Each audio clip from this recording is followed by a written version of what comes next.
What's up, folks? How's it going? Happy Wednesday, Thursday, guys. Happy Wednesday, Thursday. Hope you all are chilling, having a good time. What's up, Mr. Set? What's up, Mortal Oracle, Bawa, and Sombrero Bandito? Hope you guys are doing well. Today is the last night that we have to farm voices.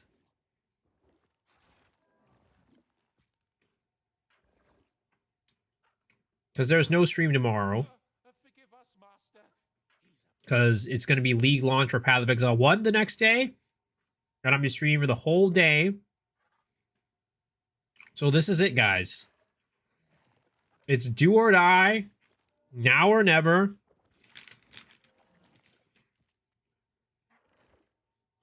If we don't get voices today, it's donezo. I don't know.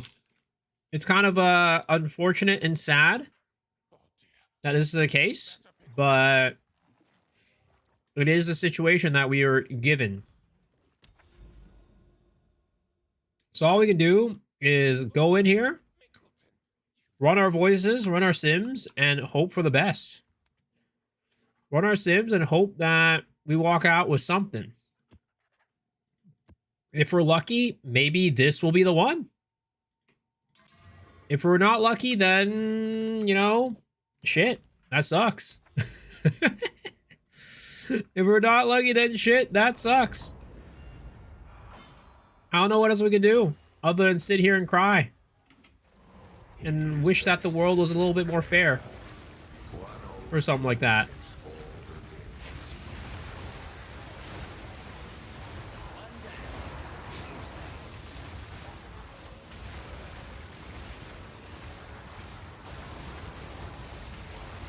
Yo, what's up, Providence? How's it going, man? We're back into the trenches, man. We're back into the trenches. Only 20 to 30 more runs, trust. All right, you know, I think that's all we have in ourselves. This, you know, that's all we can do, to be honest. That's all we have time for. 20 to 30 more runs. So if it's not within 20 to 30 more runs, well then, yeah, we're shit out of luck. I don't know, guys. This journey has made me realize a lot of things. It's made me look deep inside myself, look deep inside the game, look and evaluate what really is, you know, meaningful to me.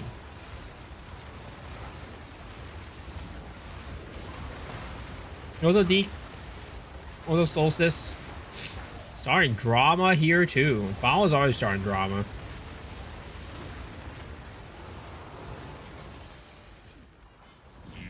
What was this drama? Oh my god, this is not gonna be a good leak for me. Guys, whenever I watch a movie or a TV show and there's a water scene of like someone having to hold their breath underwater, I myself hold my breath to see if I could have held my breath as long as the actor or like the character in the movie or the TV show did. And then like I don't breathe until they surface for the and they leave. And it's like, dude, can I survive that? Bro, I'm gonna hold my breath during this. And lurking threats. It's over for him. It's over for him.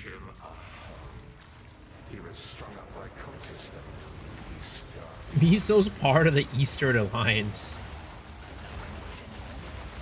Escalating to start and end with Apex? I mean, it's not going to change anything. Yeah, all it is tinfoil hat theory at that point. It's like, oh, maybe escalating is tinfoil hat going to give us more. That's kind of about it.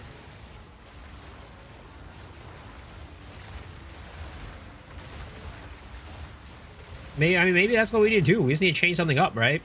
Even if it doesn't really mean anything, the fact that we're changing something up, maybe we'll change our timeline. Maybe we'll change the timeline and help us get our voices.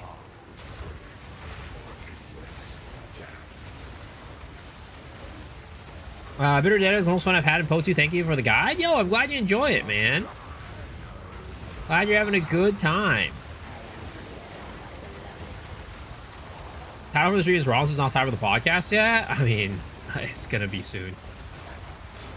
I'm not. I don't want to go and change it. It'll be, you know, incorrect clock. Wrong clock is right twice a day, right? A broken clock is right twice a day.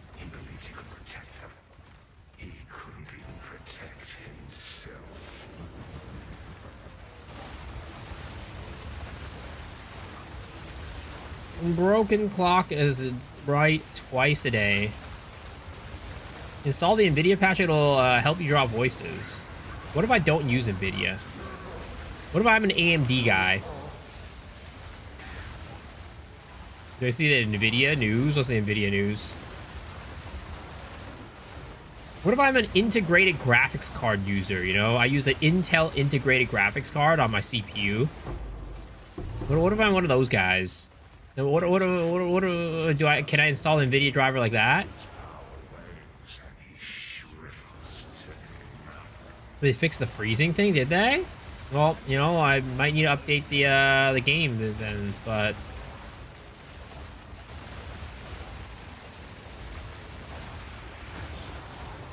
I look like a 5090 type of guy. I mean, you don't know. I can say whatever I want. I can say whatever I want. Unless you peek into my computer, you won't know what I actually have. Maybe I'm a Pentium Intel looking processor onboard video card guy.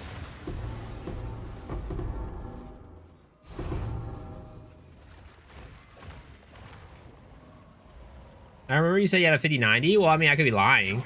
I could be lying for clout. Like, yeah, you know, I totally got a 5090, guys. That's totally me, guys. 100%.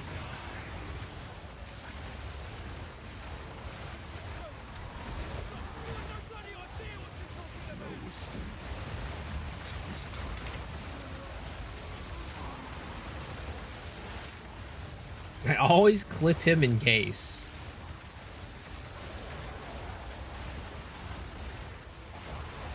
What if I use my grandma's toaster as my graphics card, guys? What do I run my game off of my grandma's toaster? Or last dying memory. Please, Miso. Please just stream off my toaster. It would make me so happy.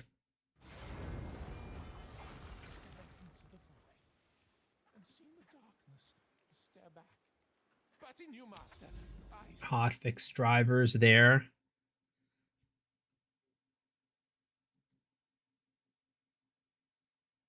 r/NVIDIA. Path of Exile 2. Fix intermittent log pause occur. Extended gameplay settings DX12 mode. Damn. Sheesh. Maybe it's time. Maybe it's time to update the graphics card. Maybe it's time to get the patch. I ain't doing that in the middle of the stream though. That's for sure.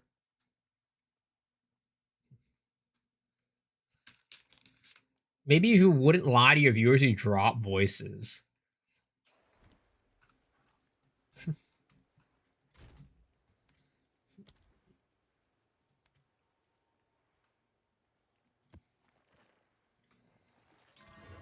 $70 consecutive streams, holy.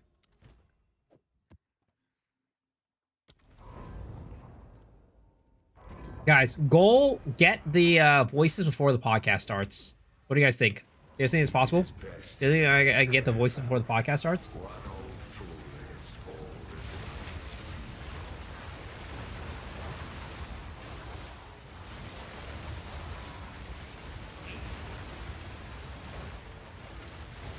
Nah. Bro, don't challenge me. Don't challenge me. I'm gonna do it. I'm gonna do it.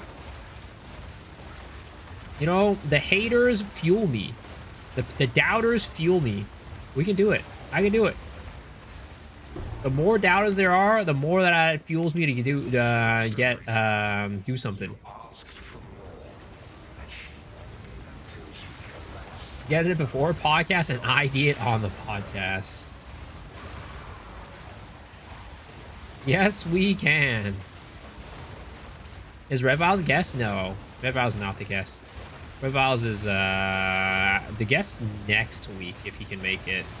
Phew, I need to message that guy. I realized I didn't message him back. Where the heck is he? This Red Vile guy. He has a Rudius profile picture.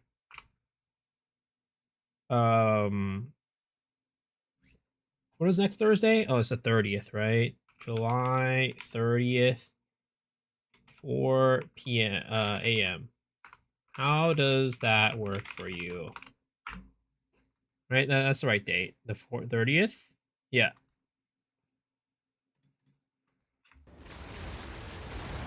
Is that is indeed me so here from the Path of Exile podcast, which is starting in 40 minutes? No way. No way. Is that Dead Rabbit from the Path of Exile podcast, which is starting in 40 minutes?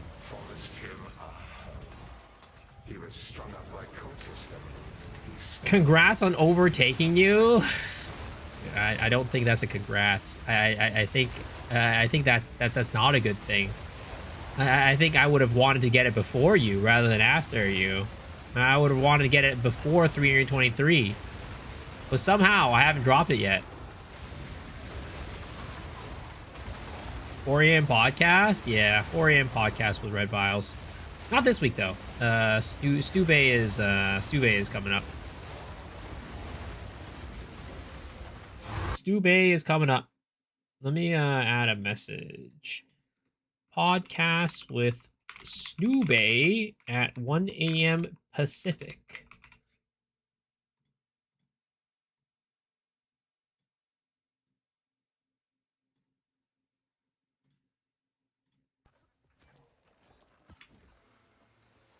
All those songs will be sung for you. You abandoned them. 340 is still none. Yup. What's up, Shaq? Is it really in 40 minutes? Yup. 40 minutes. Stubay by Twister King. You should ask Stubay to play Twister with you in real life.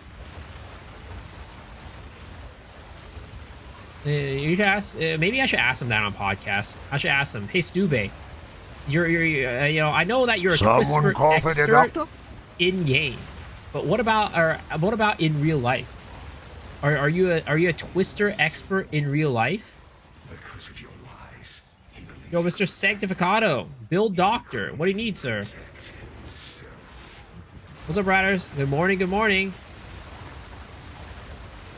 He says Sube's in Japan? Yeah, he's in Japan.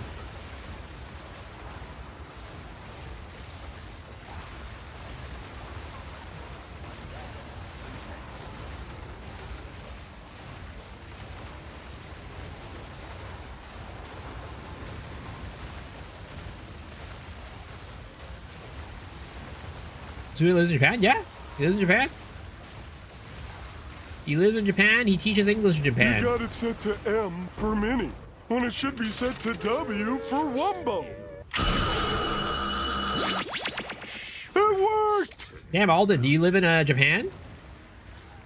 I need to guess on what to spend my currency on next. Feels like I'm lacking something to literally one-shot everything. Can I send a ninja? Yeah, sure. You're lacking something to literally one-shot everything. What does that mean? What are the chances for a depleted mana rune? I have no clue. I don't know what the drop rate is. I don't think people have that information.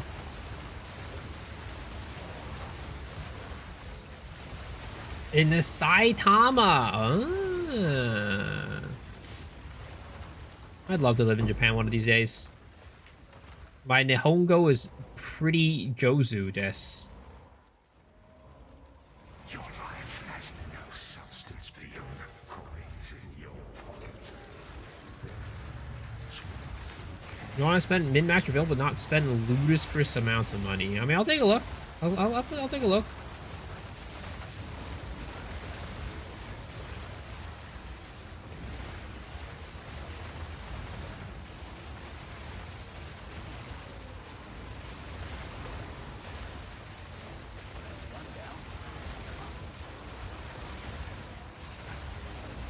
We did 0 Apex Predators this time, guys.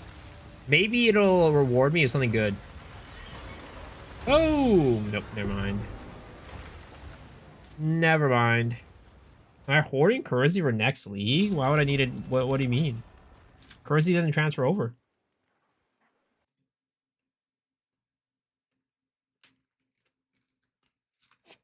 Hmm.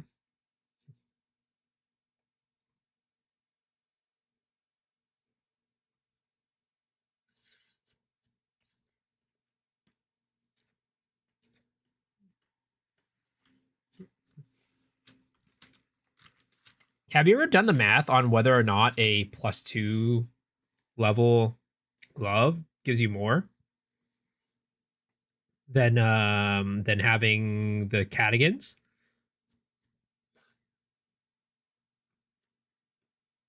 That's a good place to get it.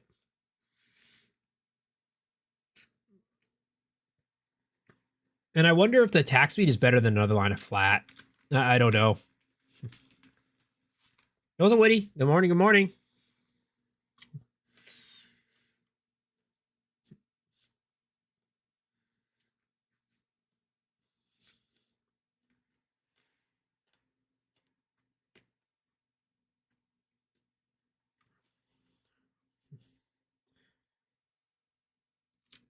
Mm.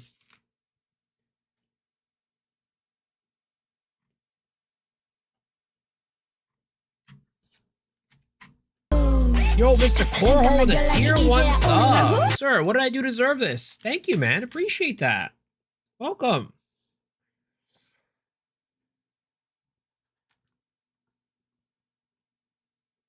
What's wrong with it?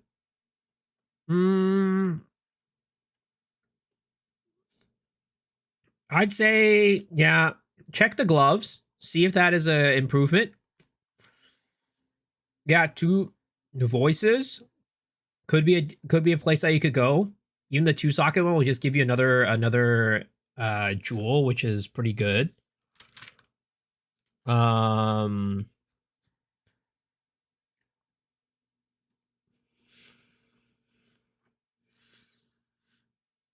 check to see if the flat is better than the attack speed.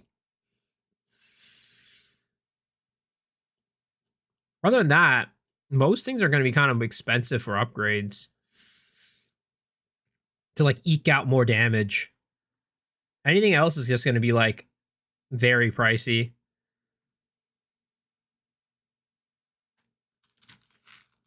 I have an ulterior motive. Really? What is that?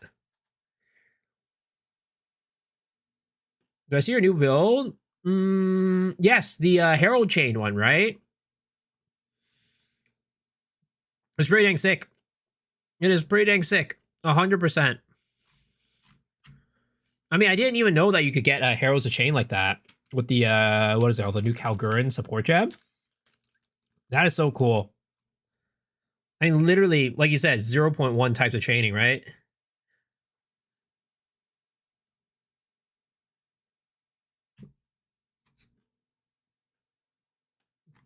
Did I manage to rock voices? No. It was a Rost.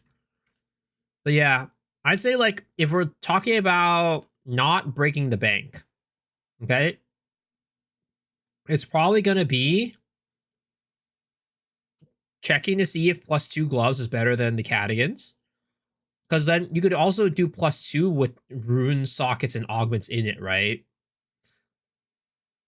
That are not like Cadigans, of course. You can't put Cadigans in there with the +2, but you can have an additional socket for something else.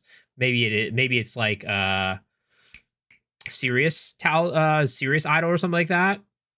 Or Great Wolf's the flat attack one. Trying to see if that's better than what you have right here. The attack speed, checking if it's better to have attack speed or if it's better to have flat. And then voices. Those are probably the 3 places that I'd say potentially lowest hanging fruit for getting some more damage. But, I mean, as far as I can tell, most things here are pretty much there. Just wanted to see it? Dude, I saw it, man. I think I actually saw it like a minute after it went up.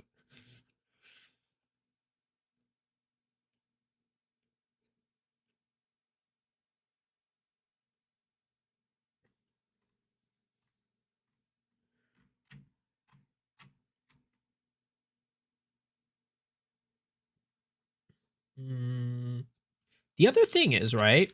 I don't know. I feel like this is a very underrated rune for some reason, or augment. I feel like it's a very underrated augment. And it is this one. Pharaoh's Rune of the Hunt. 50% increased attack damage against rare or unique enemies. Because, like, in reality, you don't need that, like, what are the monsters that you need most of your damage on? It's not the white ones. It's not the magic ones. It's the rare and unique ones. So, like, slapping this on to most martial weapon classes is better than putting, like, this, like, perfect iron rune on there.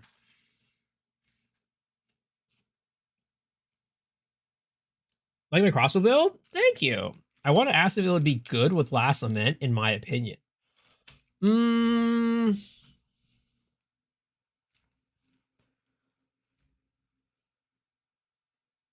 the way that I build it, right? The plus levels is pretty necessary on the build. Because you need to be doing enough damage to yourself to be able to self-chill. And if you're using Last Lament, you're losing plus levels on it. Like right now, my character is missing a little bit of... It's only at 47% chill. Because I'm missing like 1 or 2 levels on my projectiles. Because the weapon is only plus 3 level attacks. So if I even lose that, that's going to strip away even more of it. And that doesn't sound like a good trade-off to me. Because the goal of the build is just to, you know, speed clear maps.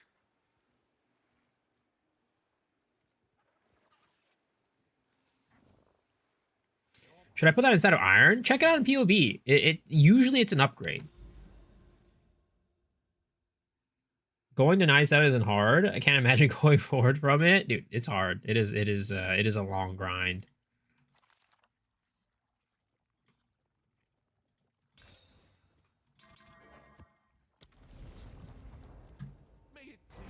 Will the Last Lament sacrifice do this? Oh, you're right. I mean, if you have a way to offset the self damage, then yeah, it could be pretty good. If there's a way to offset like the sheer amount of damage you're gonna do to yourself, it could be pretty good because like you are attacking really fast and you're reloading pretty often. Let me take a look. How much does Last Lament do to you? Last Lament. It does 300 life. Ooh, I wonder if sacrifice is the same as hit. That's the other thing, right? Does sacrifice count as hitting yourself? It's a loss of resource that does not count as taking damage. So that wouldn't work, actually. Chila Red Flames? Yeah, unfortunately, I don't think that works because it's a sacrifice and you're not hitting yourself. The other thing that you... So there was another... There's another setup that people use with self-chill, which is this. Heartbound Loop. And then 300 physical damage taken on minion death. And then you use Minion Pact. But the problem with this was that every single shot fired counted towards Minion Pact. So your minions would just instantly die and you just take so much damage and they wouldn't be able to respond in time for your next. It's not like it only does it when you reload. It does it every time you shoot one bolt, which was also really rough. So I don't know, like I couldn't really find a way to circumvent that. But if there is, then that's another alternative way to do it. 340 and slacking. What's up, Kongor?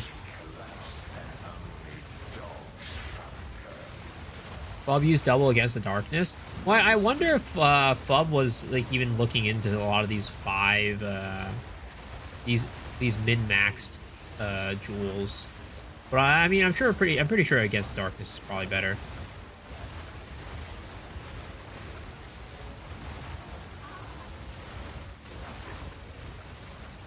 Oh, man.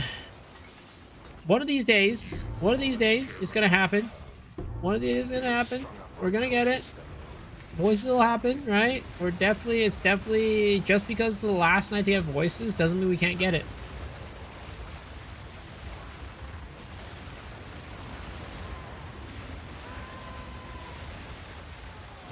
One in 500, let's go.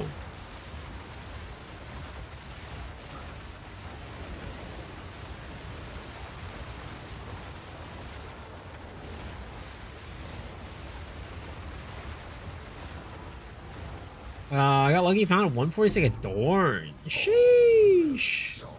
Man's out here swimming. That's pretty insane.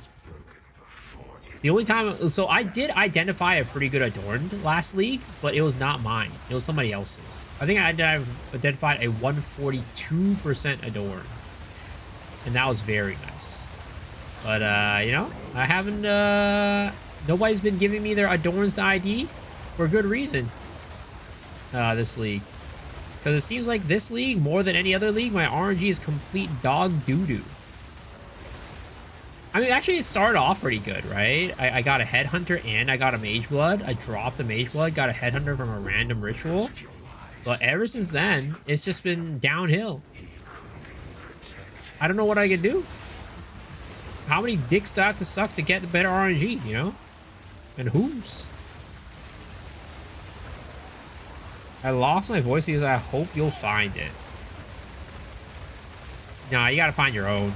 I can't find it for you. How many have I sucked so far? I mean, that's the thing. I haven't sucked any yet. Man, maybe that's the mistake that I'm making. Maybe that's the mistake that I'm making.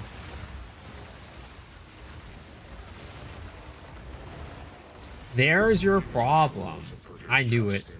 I knew it.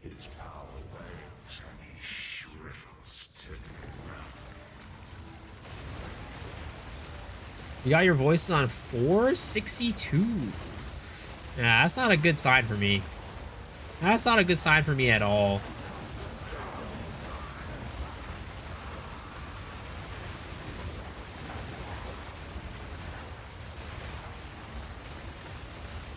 Your buddy's over 1,000? Oh my god, dude. At some point, what is the point to just give up? Like, I have a clear point to give up, right? Because I'm playing Path of Exile 1. So we're stopping. We're cutting it off when we head to Path of Exile 1. But for some people, you could just go on forever. You could literally just keep farming every single day of your life and you could never find it. 1,000 is a point of no return. You just gotta keep going. Gotta keep going. Don't turn back.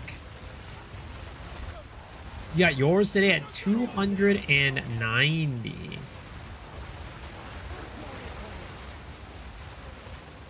Don't worry, guys. Like I said, I'm going to get it before this podcast starts in 20 minutes.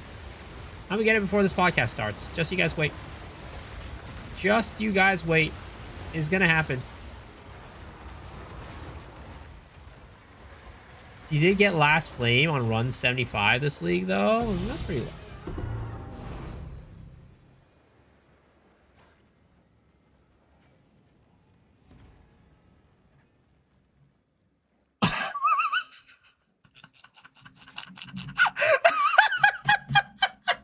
It happened!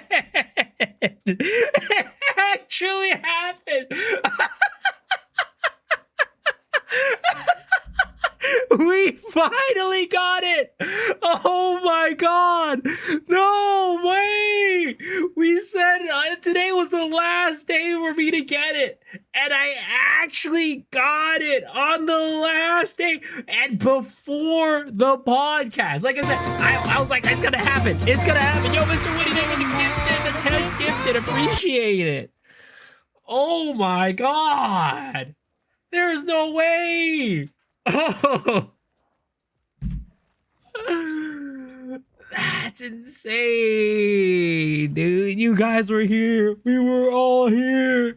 It's time. It's time. Yo, go with the gift and sub. Appreciate it.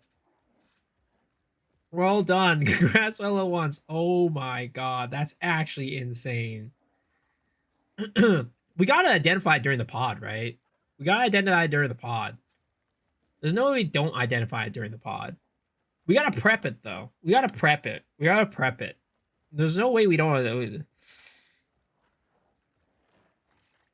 Do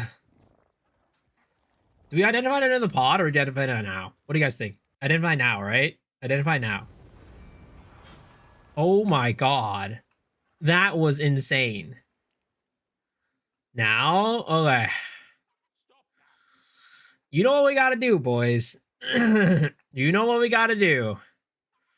Remember, voices. Corrupted Sapphire right here. We worked so hard for this, guys. We gotta upgrade the counter though. It was the counter is at 342. Okay. 342 is when we got it, okay? 342 is when we got it. And we worked so hard, guys. 342 runs it took us to get this sapphire. There is no way we go home with a 2-socket voices. There's no way. Everything would be wrong in the world if I identified this with 2 sockets. So remember, we go pray to our queen at Ziri. Please, at Ziri. We worked way too hard for this. Please bless our voices with 4 sockets. 1 for each of the beautiful, beautiful fruits on your chest. 1, 2, 3, 4. Rub it once, each one. And then we prage. Come on. 4, 4, 4, 4, 4, 4, 4. And it goes 4! Ah! Oh! All our hard work, and it ended up being a 2-socket. 342 sims.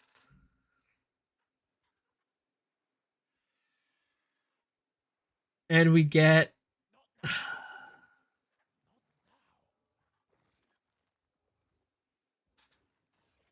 what a poetic way.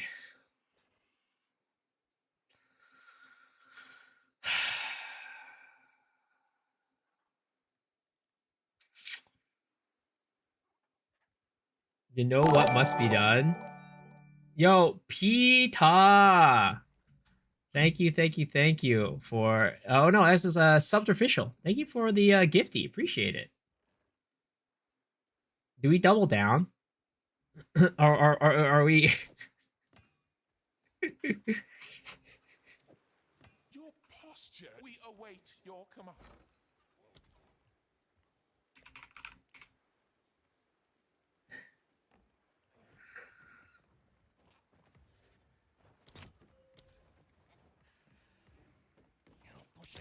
Do we do this, guys? Do we do this? We are pleased to serve.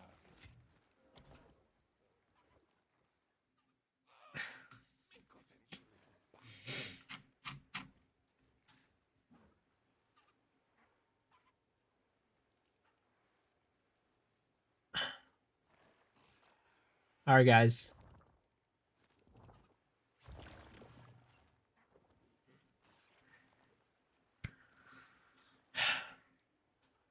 Let me hold up. I need to go to the real shrine. I need to go to the shrine in real life. Here, Beck. I'm gonna. It's in the closet. I have a picture of Jonathan in the shrine. I'm gonna go real quick.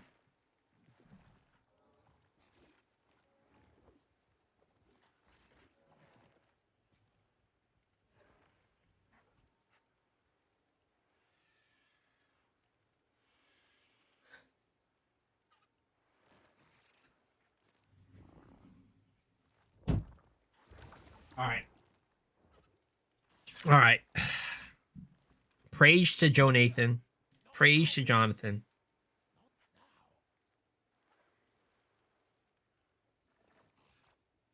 Bless us with, please, Mr. Jonathan. Bless me. Bless my jewel. Bless this jewel that will be handed down throughout the generations of my families. You could call this potentially a family jewel. Please bless my family jewel with a great double corruption.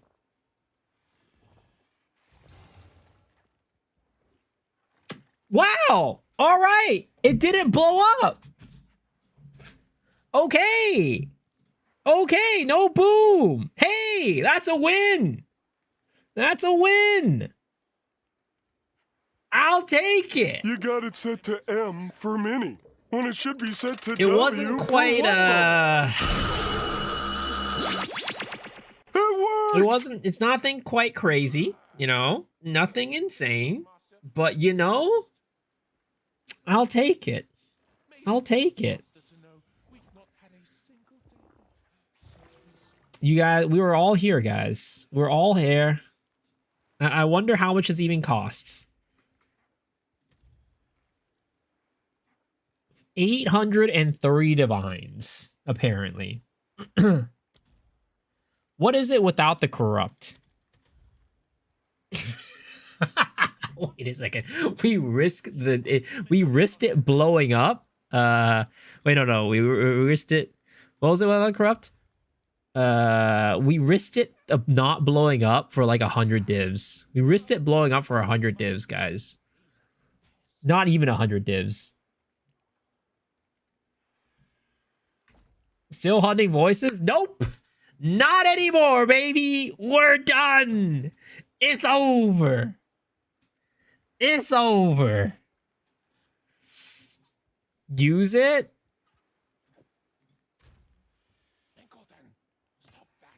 It's over, boys. The search is finally done.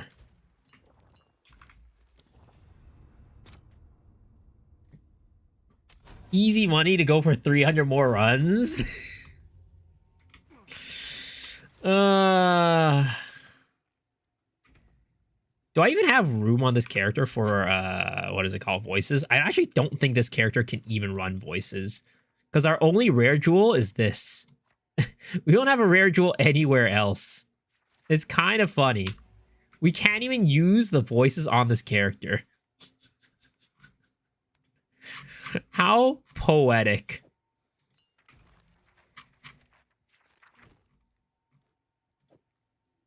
New character? Dude, I don't got time. We're heading off to Path of Exile 1. No time. Ain't nobody got time for that shit.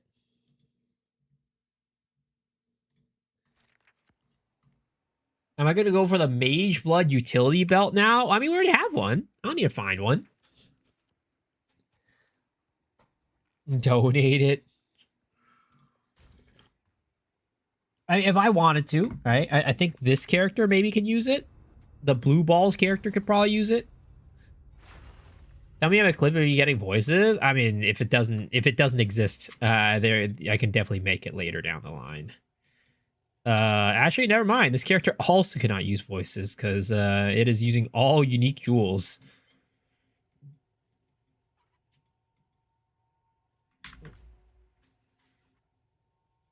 Why can't you put it where the rare jewel is? Because the jewel I have on this character is a time lost jewel.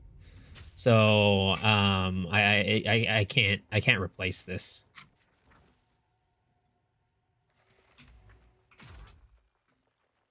Also, dude, can respec 5 points. Like, the only way I could do it, right, is if we somehow stretched ourselves into here, or if we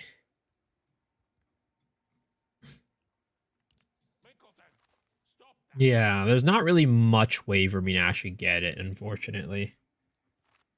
Why is there a dog food ad on my channel? You know, maybe it's because you have a dog and you got to get dog food.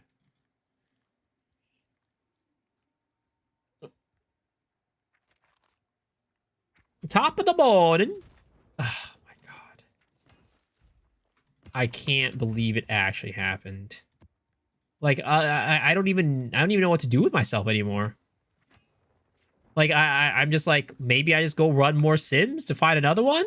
That's all I could You can't put it in Zarox? No. Kaya was shocked.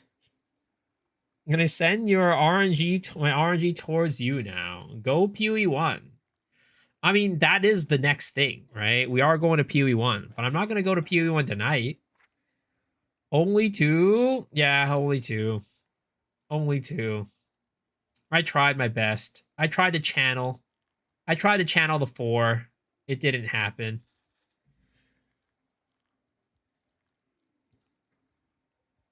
I don't know, it was a glitch. If you drop on the floor, it would double the items.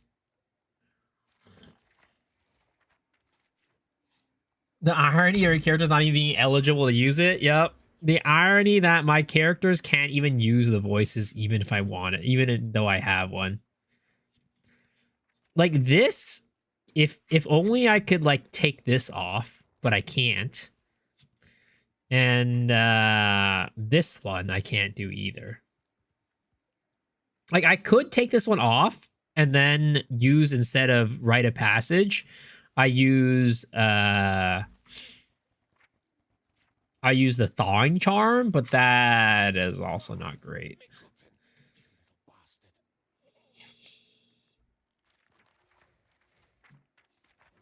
I think the bottom point that blinds are 6 to 7 points. Wait, what? Well, why am I taking the blind points?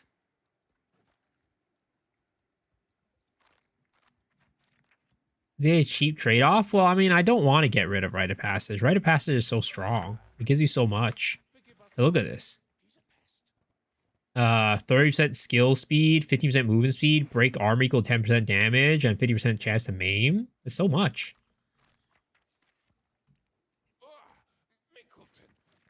It's a lot, man. It's a lot.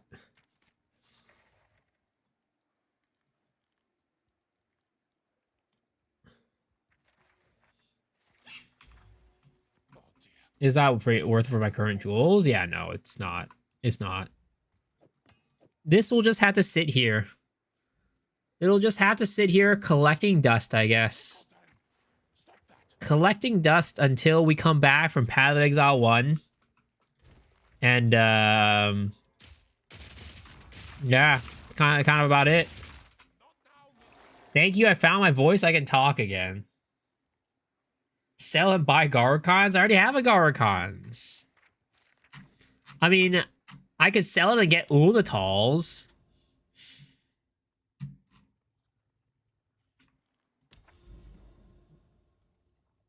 Good morning. Good morning, Mr. McLaren. I mean, but like, I really want to sell this. Like, we came all this way. 342 runs. And we're gonna sell it off. Like an ugly baby. How do you get the Aziri well? It was a Twitch drop. You can't get any more.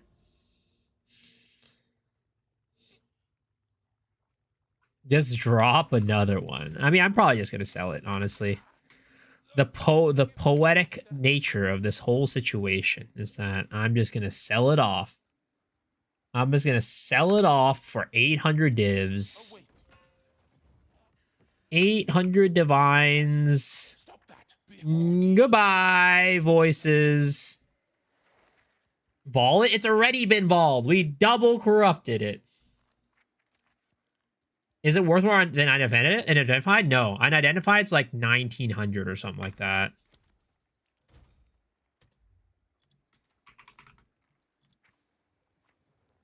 Unidentified.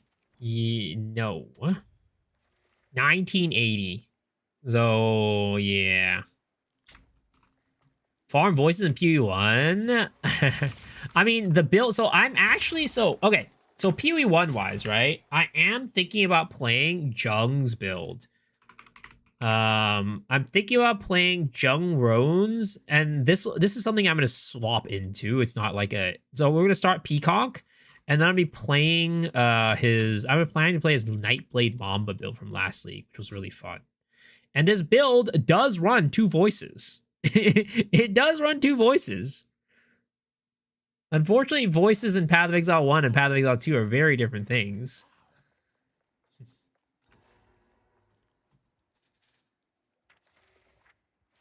But yeah. Okay. Let me get in on this. Oh wait, no, never mind. I thought they called.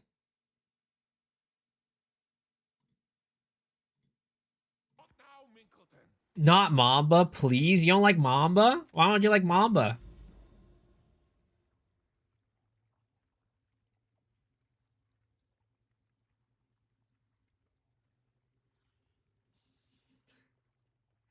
You have bought 2+ slots if you just farm XBed, because the thing is not actually getting voices. Like literally, I'm gonna sell the voices. It's just the achievement of dropping it. It's just the achievement of dropping it. That's all I cared about.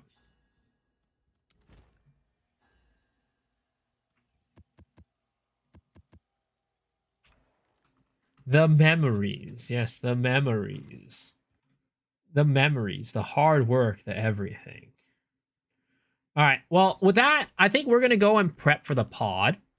Okay. I'm going to prep for the pod. Hello. Hello.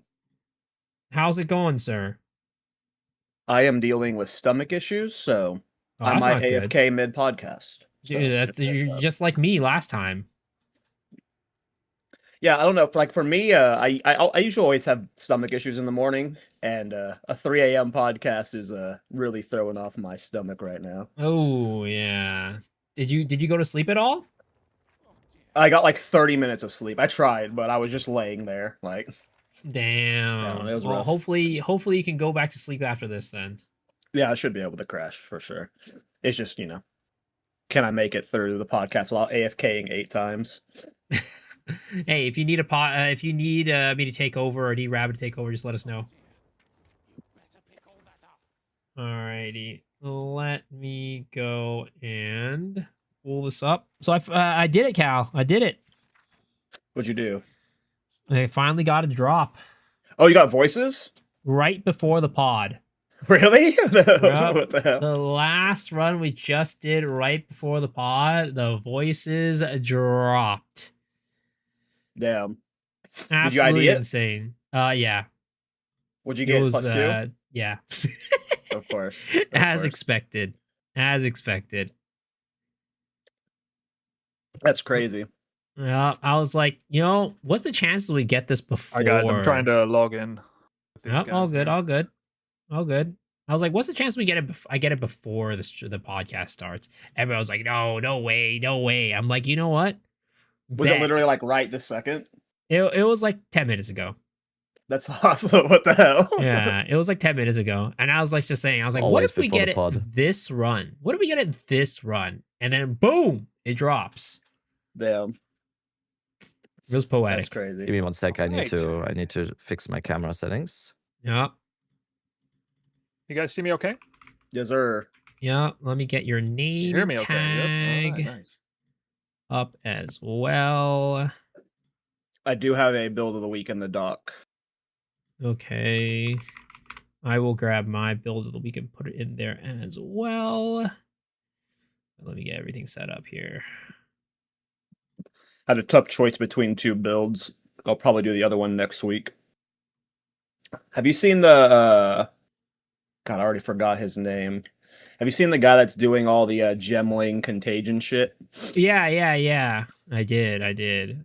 It's His super perfect cool. strike build is fucking cool as fuck. Did you are you planning to use it for the build of the week? Nah. No. That was gonna be. I was torn between those 2. I'm showing a Kadachi build this week. I was gonna do. Okay. I think that's his perfect strike first build next first week. build to get it in here.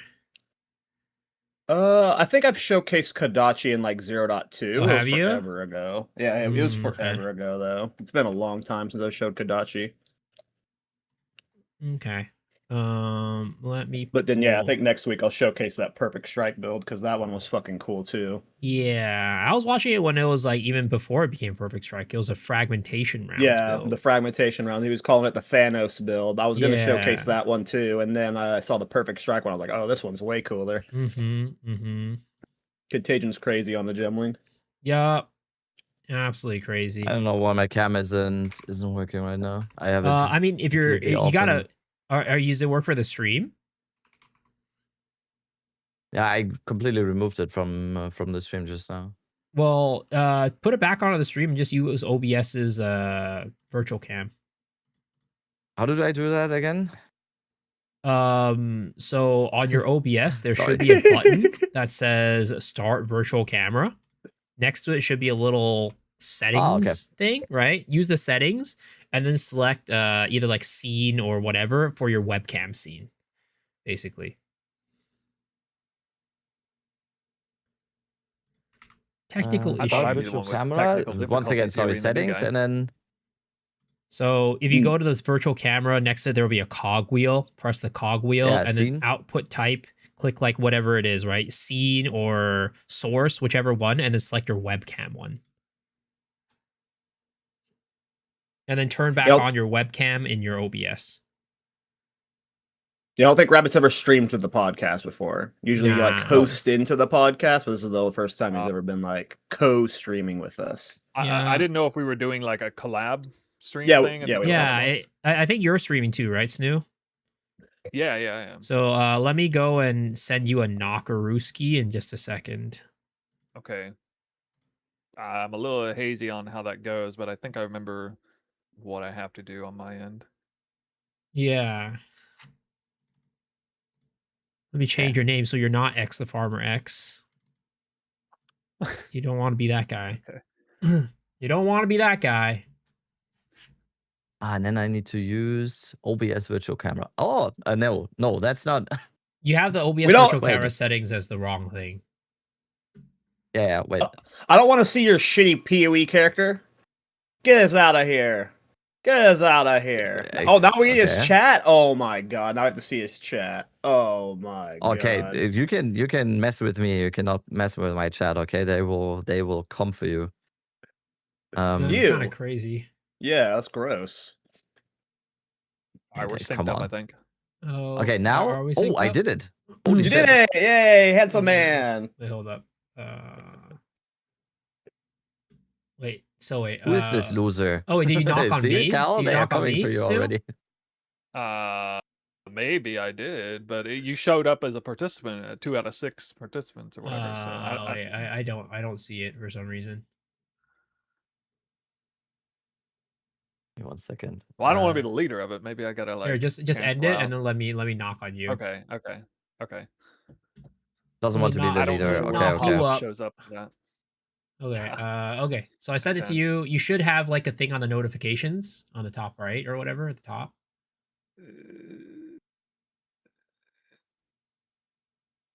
Twitch notifications? No. It should be. It at should the show up in top. your my chat, Twitch. right? Oh, okay. I see it now. There's 2 different kinds of notifications.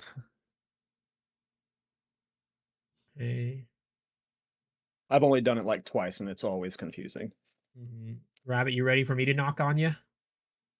Yes, always. All right. By the way, Miso, I was about to say that farming before the podcast for like a specific thing is lucky. I got my series communion right before the podcast, and I also did my voices. Got my voices right before the podcast. That's crazy. So there's something here now. I'm like It might be. It might that's be why the I'm secret doing sauce. expedition right now. Might be the secret sauce. Okay, I sent you a knock rabbit and Snoo. Yeah. I'm still waiting for you. Did you get it? Oh my god. Yeah, but it's not showing up on my end. So like I see the notification. It says Miso Shiro wants to collaborate. Click to accept. I also didn't click, get anything. and nothing happens. I'm just opening up in my own world over here. Okay, hold up. Let me try to do it on my main PC then instead of my streaming PC, and maybe this will. Oh my god, It- this it guy's flexing. Said cancel. Main PC. Actually, it's probably something that I'm not seeing here. Oh my god. Okay, let's go Are you going to be a knock on Crypt this Rabbit again. podcast, Dead Rabbit? Yeah, Oh, he is. now I see it. He No. is. I'm just finishing my Yeah. expedition right now. I'm just finishing it right now. We're not in the podcast yet. Come on. I didn't expect I needed tech support. Okay.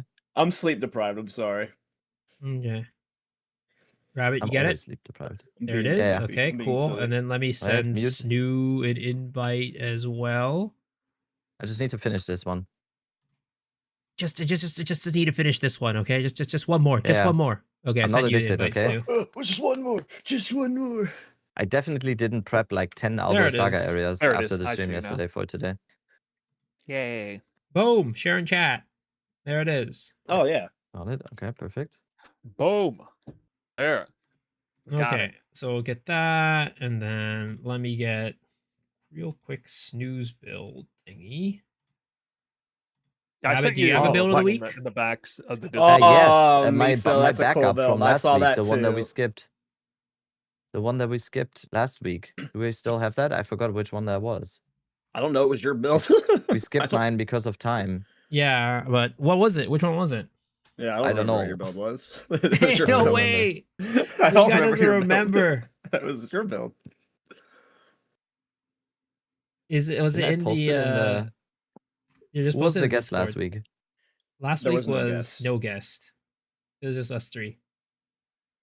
Huh.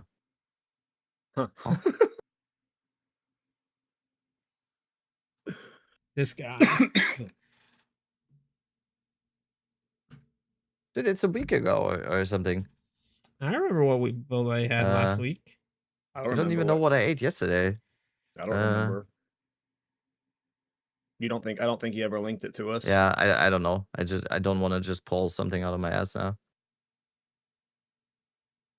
Classic. That's fine. Classic. It's all right. All right. Well, Give I me one guess. sec. Yep. Yeah, no, you can talk. No, I we're just- muted. I- We're I- waiting Right. silently Well, and I'm waited. 30 seconds patiently. here. Everything Yep, good on my end. he's got to I finish his hear you map. guys He's got to well. finish his map. It's always Rabbit delaying us. It's always Rabbit. I know. So how you guys doing? Good. Cal Good. is That's Cal's a- got that's a small stomach talk I issues. Yeah, I got 30 minutes of What? sleep and I have stomach issues. So this will be a fun podcast. Stomach issues. Yeah. You ever had bubble gut before? Yes. I got bubble Only when gut. I took too 34 many years old. steroids. What? What? I think I had spicy chicken yesterday, but you know, such is life. Okay. Bubble bud? No, not bubble bud. Not bubble butt, not bubble butt. But Oh, I do no. have one of those Now my too. chat is in the podcast chat too. That's why we never did it like this before. Okay, and then there's people gardening outside with heavy machinery. We can't Okay, hear it. Don't worry. It's... Yeah, give me one sec. All right. 65. Bubble gut is normal for me. Damn.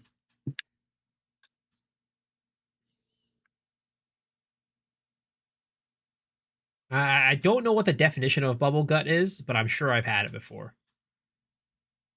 You ever had bubbles in your gut?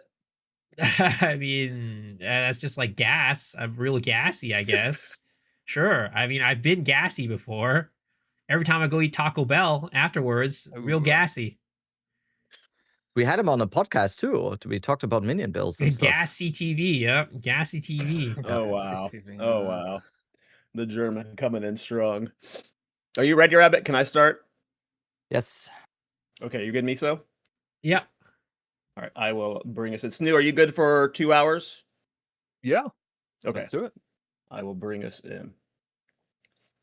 Hey guys, and welcome back to the Path to Exile podcast, episode 53, partner with Mobilytics. I am Kyle Torak, and joining me per usual is Miso, Shiro, and Dead Rabbit. And if you're new here, we have our audio-only format on Apple Music and Spotify. So if you prefer to listen instead of watch, check us out over there. And if you do, please give us a rating. Helps us out a bunch. This week, we have one of the legends of the PoE community and the Twister God. We have Snoobay here. Snoobay, we've talked about this a lot on the podcast. We've talked about like Twisters and how we've always been confused at how it hasn't been meta, and then just, you know, suddenly this patch, it's just everyone's playing it. What are your thoughts on the sudden development of the Twister popularity? Wow, man. We're just going to jump right in, huh? Thank you for having me, by the way. Pleasure to be here. What do I think about Twister being a meta? About damn time, I guess, is my initial gut reaction. But yeah, I mean, back in 0.2, I stumbled onto it by just, experimenting with new Amazon skills, spear skills. And I think the big hype in 0.2 is actually whirling slash mobility. Mhm. And so that was kind of the angle that was, if anything was going to be meta, it was going to be whirling slash stuff. And it did with like accuracy stacking and things. It wasn't until like 0.3 that Twister started getting more, I guess, notice. You guys might remember that like off meta Michael commentary about the video I made where it was like you couldn't see anything that was going on Yeah, in the I map, and remember like that. that went semi-viral. I reacted to his reaction thing, and it was kind of an interesting moment in the community, but it kind of fizzled out after that. Yeah, and then 0.4 just kept going, trucking along with the Temple. That was crazy Temple League. It was amazing in there.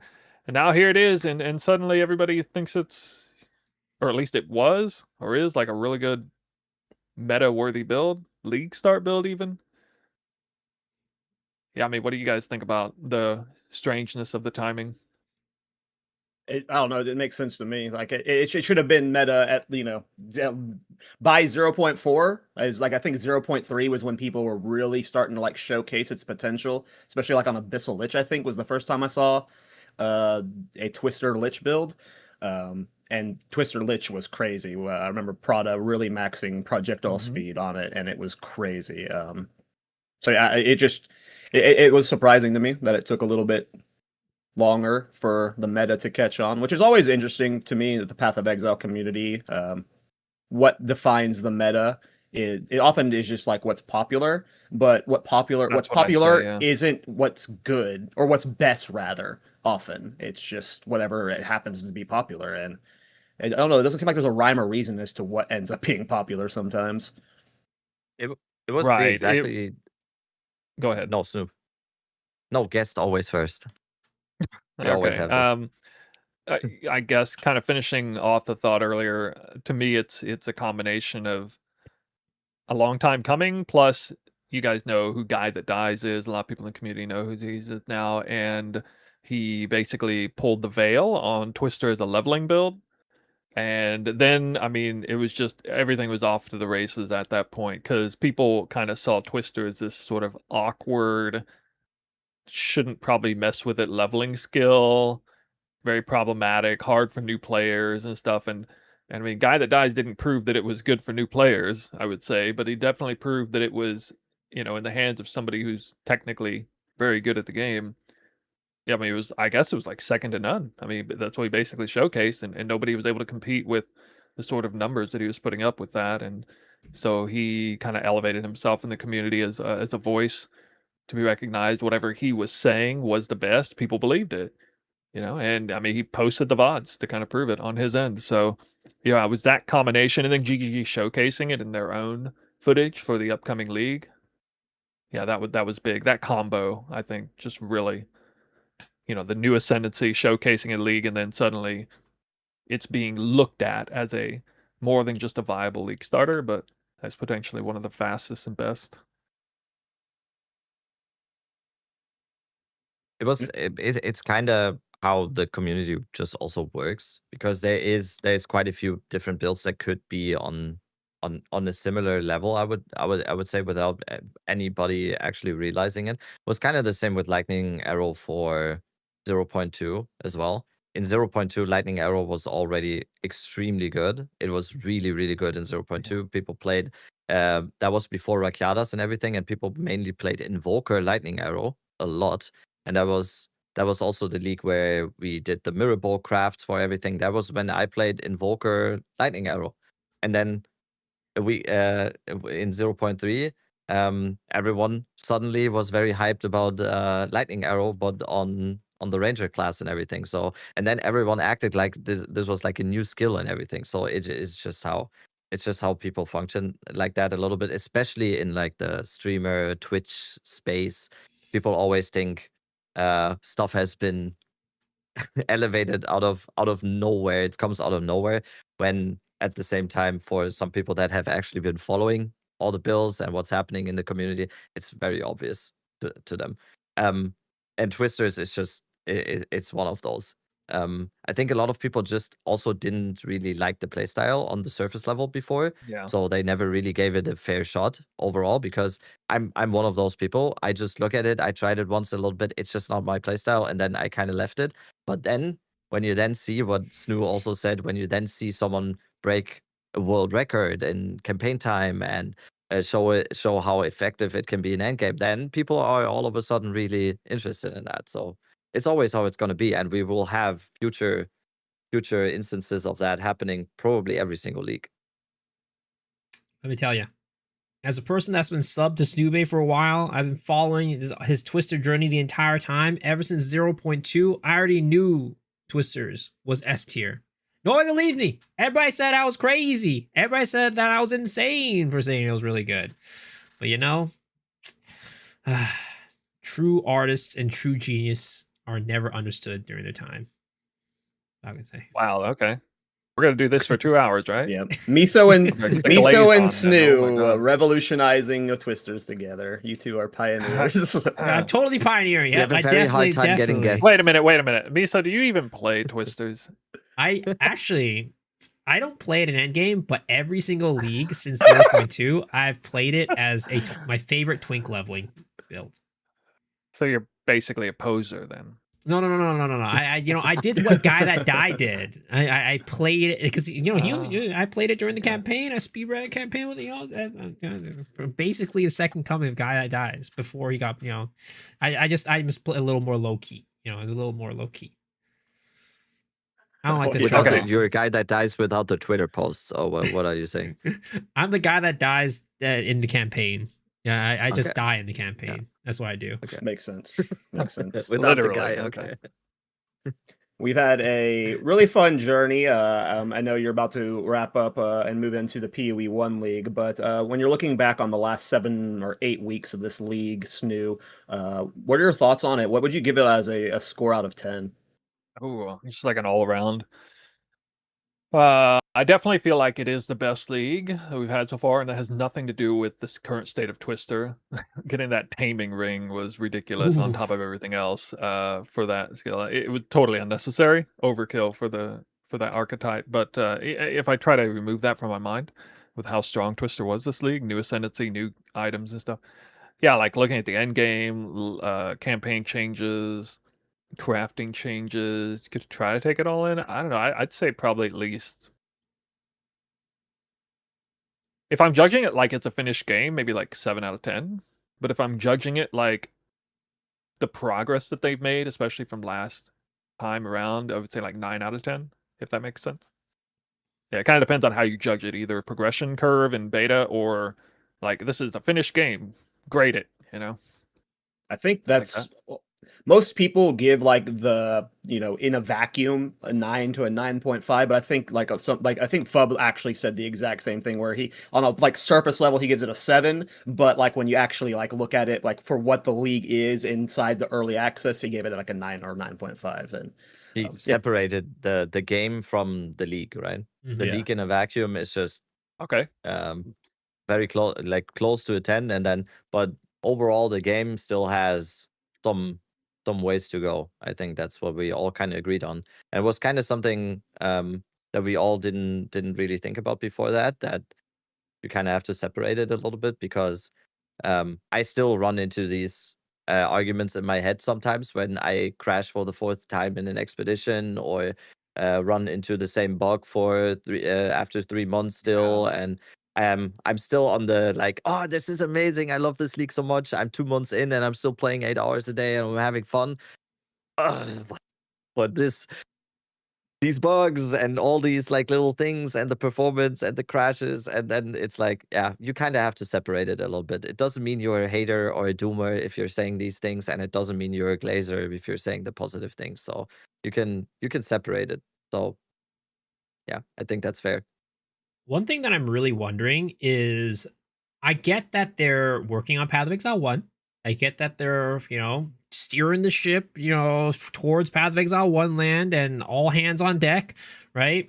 But, and they're also, on the other flip side, probably bringing a pretty big update for a 055 with the new event leak and everything. But I wonder what's preventing them from doing like weekly bug fixes. Like I don't understand. It's I'm like tilted about it. I like that 055 is going to come with a huge list of bug fixes, right? But what's preventing them from like maybe saying we'll cut down that huge list of 100 bugs to maybe 50, and then before the league comes out, we come out with 10 every week or something. I've been pissed about it since they stopped patching. I'm sorry to interject, but there is like a huge bug in Expedition right now where people are actually quitting the league over it, because you can have invulnerable monsters in Expedition still right now. And did you see that's attached to corpses, by the way? One of the highest chances that you get those is on the 10 rune remnant. That is like permanent boots. I've had multiple people in my chat that they have said they have lost the thing that they have been chasing for like a week and stuff. I'm on day 10, by the way, of trying to get the boon. If that one bugs out, do you know that Summit 1G clip? That's me. So H1Z1 dude back in the day was so rage inducing. Yeah, I said the bug. exact same thing that Miso just said. I really don't get it. That is one. I get that they can fix all of the bugs tomorrow. I get it, but no, it doesn't make sense. Like there's no justifying people quit the league. There's no justifying. There is no game development company out there that just stops development of a patch when it's fucking bad. It's got bugs and problems. Like, they were doing weekly patches every fucking week this patch, and it was amazing, and then they just stop, and they're like, well, we're done now, even though it's so bugged and problematic. Like, it doesn't make sense. Like, it just, it was going so well, and I don't understand why they just think, we're going to stop bug fixing when there is critical bugs in the game. I don't really care about like the expedition juicers getting fucked over. You guys are little sweaty dorks anyway. But no, I'm kidding. They should fix the bugs, and I've been ranting about it on stream. I don't know why they stopped patching. There was a window of time there, Snoobay, where we were getting those weekly patches, and that was unprecedented in PoE. That's what at least Gazzy was saying, that he had never seen weekly patches, and they weren't just like minor tweaks. We were getting new content, we're getting balance changes, and we were getting like systematic changes to some of these end game features. What are your thoughts on just that initial phase of patching? And do you think they should just like continue to bug fix? As far as bug fixing is concerned, I was too distracted by the weekly temple nerf patches. They just threw them in. There were 2 in 1 patch. It nerfed the temple and fixed some bugs at the same time. Nerf the temple, then fix some bugs. But the funny thing is, there's actually a bug in the temple now where you put a room on the architect and it never destabilizes right after they delete the lock medallion from it, and now suddenly it's easier than ever to lock an entire snake chain. Oh, beautiful. on the temple because of a bug, presumably. So I think Mark's just gonna nuke I see it too. I see league bugs mechanic. myself. I think he's gonna just destroy it. Like next league, temple removed. No, don't do that. I love it too much. I like temple. I've been at Zeri farming a lot. It's super fun this patch. It's just like, I don't know, like there's just so many weird things with this patch. Like, some people tell me don't enter temple from maps. You get better odds at Zeri's lineage gem if you enter it from the map and stuff. And it's like there's just all these weird like it never makes sense to me. So I don't know. Temple is a mess still. I just had Zeri Rush. You've been doing a big snaking though, right, Snoo? How'd that go this league for you? Yeah. Well, I meant to come out with a video talking about it, and I didn't like the video that I made after looking back on it. And I feel like I tried to bite off more than I could chew with, like, I tried to make like, here's all the different strategies you can do in the temple. Here's how you do all of them. And here's how you do snaking. It's the most advanced one. It's the hardest. Here's how, and all this stuff. And it was just way too much stuff in there. And I decided I wanted to remake the video, focusing just on the snaking strat and letting, just referring people to other videos. Like you said, at Siri Farming. In the case, there's another strat with just getting the temple currencies, tier 3 smithy rooms, that kind of thing. All the Val infusers and stuff like that. But unfortunately, I actually had troubles with the temple because it's very hard to maintain. a really long snake because you could like run out of destabilization rooms and stuff. And then I actually I actually bricked it accidentally in one of the most messed up ways. Like all right, so I mean I guess I'll explain. Almost nobody's probably gonna understand this, but spy masters, you know how spy masters will delete each other, and then if one of them, if the wrong one's in the chain, it transforms into a path. Yeah, so usually it's safe if you have a tier 3 spy master. You can put a tier 1 spy master randomly in the map, get a little bit of bonuses from it. Doesn't matter. It's going to destabilize next time. It's off on the lonesome self. Doesn't really matter. It's just going to disappear. And you just do that. And I did that like hundreds of times. Oh, there's a spy master. Just throw it randomly here. It'll be gone next time, next round. Well, that's because a higher tier spy master always defeats a lower tier spy master. In case you didn't know that, that's the thing. So if you never have to go 50-50 on that. You can like get a spy master where you want, level it up with a medallion, then it will kill a new one that you put in later. Boom, it's level 3. You're done. You never have to worry about spy masters again. But if you throw down 3 level 1 spy masters at the same time in one single round, here's what can happen. Spy Master A defeats Spy Master B, and then checks for the next one. Spy Master A defeats Spy Master C, and then suddenly Spy Master A is facing off against Spy Master D, the one that you care about, and then you lose the coin flip yet again, and then boom, the brand new Tier 1 Spy Master 1 just beat everybody, and yeah, temple bricked. So That's hilarious. So it essentially they Yeah. just won. It won every time leveled up, and that's Yeah, hilarious. Wow. it won like I don't even know how many coin flips in a row for that to set it off like that. I probably I had to lose like 5 coin flips in a row or something. That's for that. unfortunate. Wow. That's a bad way for it to brick. Yeah. Well, it's okay. Overall, though, like, did you feel like it was worth it from the currency per hour department?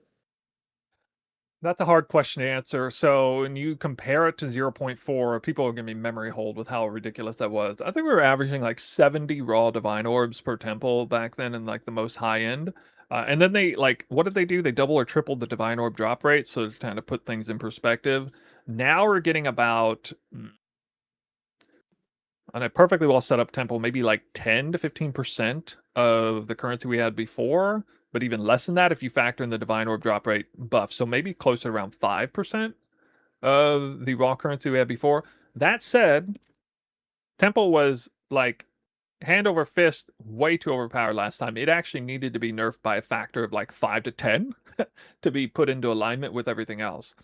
So ironically, I think it is fairly well balanced. The problem is it's just super annoying to maximize and set up in a way, with or without, pseudo locking to the architect and that buggy feature and everything. You don't have to do that. You can kind of self-sustain about 2/3 to 3/4 of a temple with premium rooms set up. You can pretty much sustain that if you know what you're doing. There's a whole lot of mysterious tech involved. Like, for example, another thing is the destabilization priority looks at how many adjacent rooms are next to the room. So if you want a path to sustain and not be deleted, put it out in the open. Make the last room in that path out in the wide open, not next to anything. And it will very heavily prioritize other rooms. You create the Sim City on the side where all that stuff can be removed every round. You don't care about it. If you do that, you will naturally expand the chain that you care about over the long time. But it is a very grueling process. And there's a lot of traps and pit holes like the one I described. You can brick it in, about 17 different ways. Messing with that, you can't take the tier 3 room currencies. You can't take the rewards from the alchemy labs or the corruption chambers or the sacrificial chambers, but you can from the smithies. You can't let a spy master, the wrong spy master, win in a duel. You can't chain the architect with a snake chain and then not have enough other rooms to destabilize because they'll start turning other rooms into path. There's so many different things you have to watch out for. So I would like to make a video on this, but it's one of those things where it was so hard to do that I just feel like for 99% of people, they're not going to care. They're not really going to want it. If they knew everything I knew about it, they'd be like, yeah, F that. That's not worth it. Yeah. Wait, but I am you that saying- 1% of players who's like, yes, let's do it. Are you saying if they only had a fraction of your knowledge on temple, they could? Yeah. Okay. Yeah. People keep Also- making like almost like a meme about that. Yeah. a little bit. There is also a bug in Temple, by the way, because I've been only at Siri rushing since we were on the topic Yeah. of bugs. I've only been at Siri rushing because I think it is.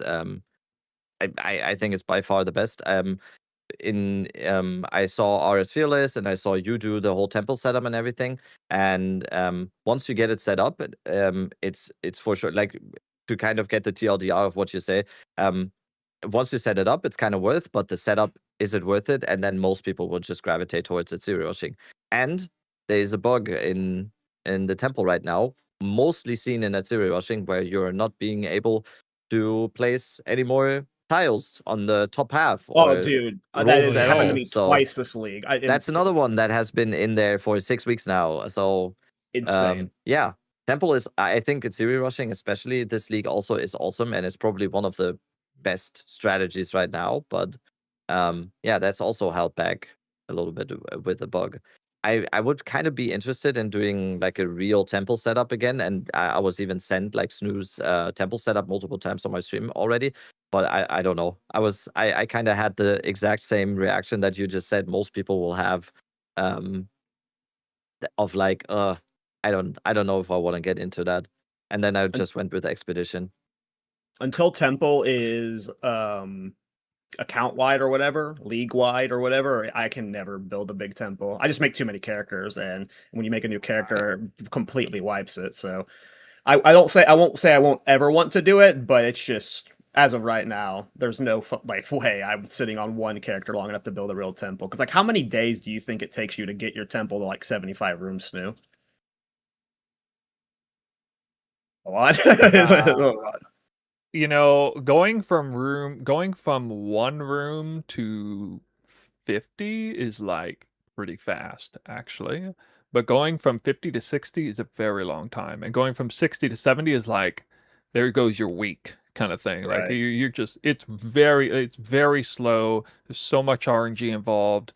And yeah, to speak on what Rabbit said, I actually, one of the things I wanted to say in the previous video is that, you know, I think of the different strategies. That Siri farming is kind of like Temple for beginners, but that doesn't mean it's the worst strat. It could even be the most lucrative strat, actually. But just in terms of like concept and what it takes to pull it off, the Siri strategy to min max that is the easiest one to do, followed by, you know, focusing on tier 3 room currencies, followed by trying to do like a massive snake chaining strategy. And there is, I'd be hard pressed to say one strat is way better than the other currency wise. I don't even really know because I haven't messed with all 3 different strats and tried to test it that way. It would just be too much work to do that. But yeah, I basically lived in the temple for, you know, the past 6 weeks, and people wonder why are you not doing anything else? Why are you not farming expedition or whatever? And I did it for one day, and I was actually a little bit disappointed by how much loot was dropping. It wasn't quite as good as I thought it would be, which kind of put me back on my heels a little on thinking, well, maybe the temple is better than I realized it is. I think, yeah.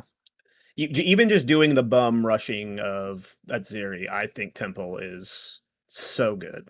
The currency from it is just so well, and I don't know. It's, of all of the things you can do in the game, getting 60 crystals is very easy to do. There's just so many travel maps. Like, there's so many objectives you want to path to, whether it's cities, whether it's lineage maps, whether it's expedition logbooks. You know, I don't know. I feel like Temple is very good. Would you say it's your like? Like, I mean, obviously you can't predict the future. We don't know what league mechanics are coming, but do you like? Would you say you like Temple enough to where it'd be like your main league mechanic long term? Do you enjoy building the Temple, or are you just kind of in like a science Yeah. mode?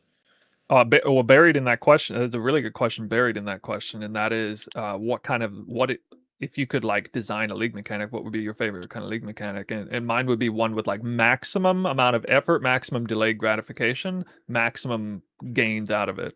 So that's what made the temple so great in my mind, is that it was just ruthlessly hard to set up and time consuming to do so.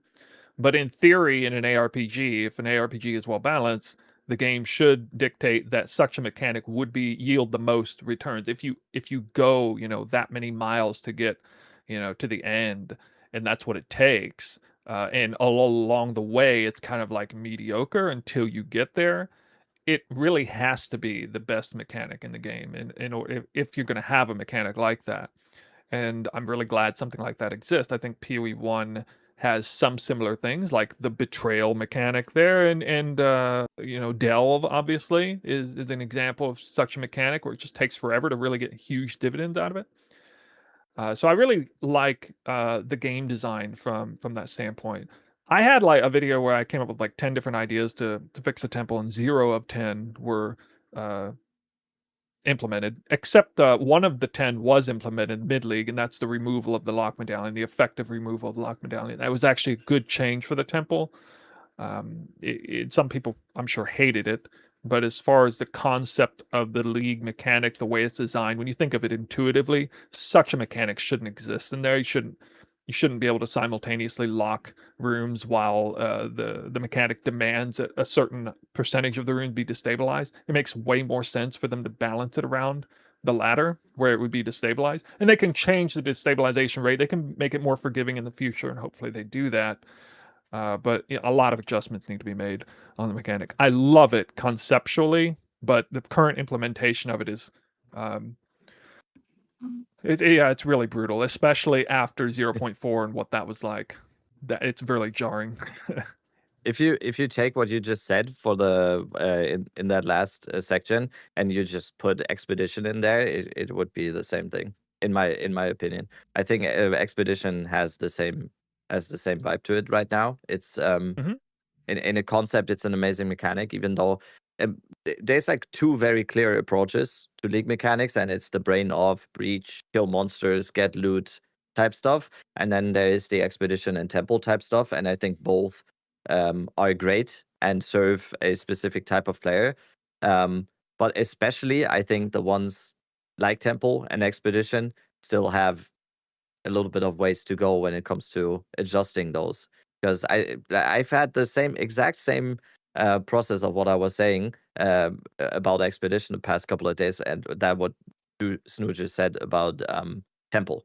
It's like I kind of enjoy this in concept, and I would really enjoy this in concept when these things change about it. And yeah, I guess that's hopefully gonna be on the docket for the next one. I really hope that they're not just like keep adding, keep adding, keep adding, and then they kind of forget, because that feels a little bit what happened with Temple, because they added a whole new league mechanic that needed a lot of um power to then I don't know, fix again, or it needed a lot of attention, and Mhm. then I don't know, Temple needed probably a little bit attention as well. So let's hope they not just add a third one now, and then those two get left behind a little bit, and then Well, I we'll got I got just a sit there. question for you guys then. Since I think you guys will like this question, do you think that GGG should focus more on trying to make every league mechanic it currently has better, or do you think they should kind of focus more on, more quantity over quality, where they just keep implementing a new league mechanic every time, and people are just kind of chasing that new rush every time, and it's the new flavor of the season. It's the best league mechanic because it's the new one. It's probably the most lucrative one, and they tone it down the league after, and we just keep getting a new one every time, because that's kind of how PoE 1 works, actually. Or do you think we should have a somewhat small consolidated group of mechanics, and they're just fantastically balanced with one another? They each drop raw loot at a certain degree, but then they each have their own exclusive drops, and it's just somehow magically in perfect balance. But there's not that many choices of things you could do. If you guys had to choose like one avenue or the other, which one do you think they should focus on? The first one, the PoE 1 approach, just quantity. Um, I don't think what you just described, the second one, a perfect balance, a perfect economy between 5 of these things or whatever, that is not even achievable. But in this dream world where it was, let's just say it is, I think I would still prefer quantity over quality. I think one of the coolest thing about PoE 1 is there are builds that are designed to that specialize with specific mechanics and farms, and I think that's freaking cool. And that only happens because there's just a wide variety of builds, but also a wide variety of mechanics that have different demands of what they require. I think that's more fun if I had to choose one or the other. Um, What about you, Miso? You haven't talked like except for once this podcast. I mean, yeah, I'm not really big on Temple. I don't know if that was obvious, but Excuse me, where's my glaze? Where's my glaze, sir? Sir? Sorry, ran out. But I'd say that I'm definitely on the same boat. I am more of a fan of new league mechanics as opposed to like just having a small subsection of like very, very well tuned, well balanced quote unquote league mechanics. Because like it's always gonna be where, and this is the beauty of Path of Exile 1, I feel. It's like there's a league mechanic that everybody likes for the most part. Like some people hate Delve, some people love it, some people hate, I don't know, freaking add zero Harvest. Harvest sucks. Harvest, whatever, right? I love Harvest. I think Harvest is super fun. I could do Harvest every single league. Like, and that's the beauty of the game, is that there's so much stuff in the game, so much content, that there's something for everybody. And if we were to cut it down to only a couple of them every single league and being the same ones every single league, I think that would be quite boring. And it goes back to what Jonathan said before about how they have to have a new league mechanic every single league, or else people just don't come. I think that's pretty important. But I will say that there was an idea I had at one point, and I don't know how well it would work, but I was saying that because one of the things about Path of Exile 1 is that there's so much content that sometimes it feels like a very overwhelming for a new player to come in, right? And that's kind of inevitable. And Path of Exile 2 eventually is probably going to get to that point as well. And the hope is that, I think one of the hopes for Path of Exile 2 was that it would be that more like friendly game with a little bit less of a, I guess, barrier to entry compared to Path of Exile 1. So it's like, how do you keep adding more content without making it so that there's just so much content that it feels very overwhelming to come in? And I was thinking like maybe there could be like a middle ground. And again, this probably doesn't work and might not be a great idea. I actually pitched it and Pet Chat was like, no, I hate this idea. But making it so that there's a rotation. So there's only 5 league mechanics every single league. Now you have the new league mechanic being one of them, and the rest of the 4 are just selected from the pool at that league. So maybe that league you're not going to have Breach, or you're not going to have Delhi, but you're going to have, these 4 other ones. So it's like, Ritual, Expedition, something like Harvest, and then Settlers, right? The King's March. And that would be your 5. And then the new one, that would be your 5. Now, that not only changes up how you want to be farming, but it also changes up build variety and build diversity, because you're missing uniques that are from certain league mechanics. So certain builds might not be viable that league, but other builds might be because of the certain thing. And as a build creator, you need to be very creative about what things you do to kind of make a certain build work with the amount of resources you have. I don't know. People hated it when I suggested that idea, but I think I hate it too, by the way. I'm with your chat on this one.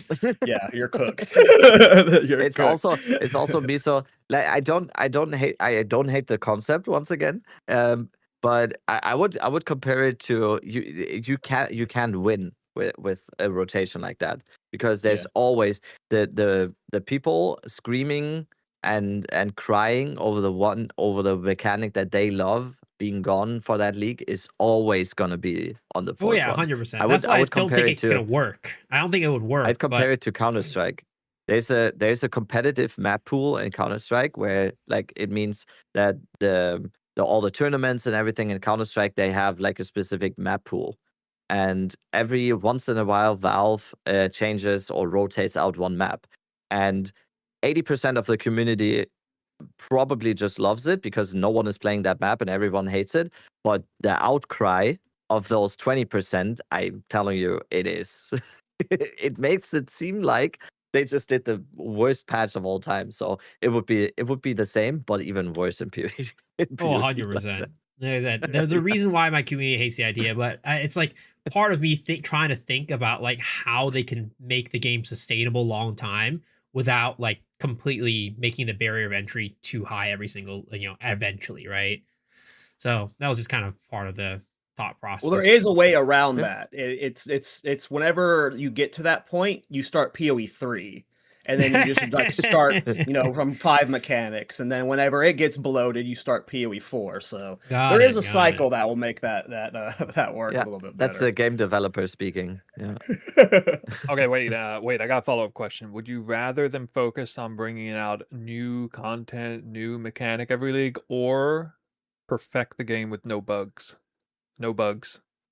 So, like for me, the entire early access, I have been bitching that they don't treat it like an early access. That's how they should have treated the last 5 leagues. Like that's how they should have been trying to fix the bugs and making this game as polished. And they are doing that. If you compare 0.5 to 0.1, it is so much more polished. But I don't know, just like literally to what we talked about at the beginning of the podcast, right? A little bitty crash out, like. Why aren't they bug fixing still now? Like they should be doing that. That should be their priority. So, by the way, with the expedition bug, I saw on Reddit. I don't know if this is true. Apparently, the immunity mob is because of corpses, and if you use something that explodes corpses, it gets rid of the immune mob. That's why I apparently didn't have that bug, because people keep coming into my stream and asking, why are you not encountering the bug? And I haven't had it in like 3 days. That's because I'm freezing everything. Everything that I kill has been frozen, I think. Okay, that makes That's sense. Probably yeah, it. I That's saw probably someone why. if you just put a shout into your build and you can just shout to explode corpses. That's like what people are doing right now. I don't know if that's valid or not, but it sounds like it, I guess. So just throwing that out there. On another Or you note could of just play bug- Twister, because we freeze everything. And I didn't encounter that bug when I played Expedition my one day. And be blind within. Snoo didn't wear glasses before 0.5, by the way. Did it? If you didn't know, guys, he didn't wear glasses before. He had these now as prescription because he's been playing Twisters for 7 weeks. Yeah, that's the most common comment in my chat is, how do you play this build without going blind? Or how do you play this build without your computer blowing up? It's like one of those two variations of a comment. I have a question for you, Snoo. And what's the answer? Sorry. I don't know. I just keep rolling with the punches. I have like a 3070 graphics card. I have like an 8-year-old PC. It's running me remarkably well. I keep the room air conditioned really well, so the room never gets warm, too hot. That might help a little, but I don't know. And then I have brown eyes, not blue eyes, so that helps a lot with not going blind. Oh, okay. I guess that's what my mom would say. My curiosity about your thoughts on Expedition and the boons. I had an awful experience. Like I haven't really messed with Expedition because I had an awful first experience with it this league. My first time trying to do Expedition, I was doing it on a Culling Strike build, and Ward minions are like essentially immune to Culling Strike. So it was just like my build was freaking brick versus Expedition. So I've been like salty about Expedition since then, and I've gotten and they're not global as well. So as someone who makes multiple characters, spending 10 days to get one of those boons for a player power buff that doesn't copy over to my other characters, it sucks. Oh, it's just me that's spending 10 days. Well, I think it's a lot of people spending 10 days on farming those boons. I think a lot. Rake yesterday went into Expedition because he said like, oh, let's get a boon before Rabbit. 60 minutes to get 2. Really? What? How's that a good system? How's that a good system that it takes me 10 days, 8 hours a day, and some guy goes in there and gets 2 in 60 minutes? I think that's called justice or karma. I think you're just salty, Rabbit. I think it's just yes, salty. I am. Like, I'm not hiding the fact that I'm salty. I mean, you should be salty. It's a shit system. Why would you put that? Not only is it player power behind insert RNG, but it's 4 instances of player power that you're weighing against a 300 divine item that most new players are going to take the 300 divine item. So, anyway, Stu, what are your thoughts on this? Yeah. Clearly, we have ours. Since this is like the major topic about the boons, I guess I'll just insert in this moment that I played Expedition for 1 day. I let my chat tell me how to even do it. I actually literally didn't research like how to juice it up max. And so it was kind of fun. I let my chat tell me. It was just backwards from normal. Usually I'm telling my chat how to do something.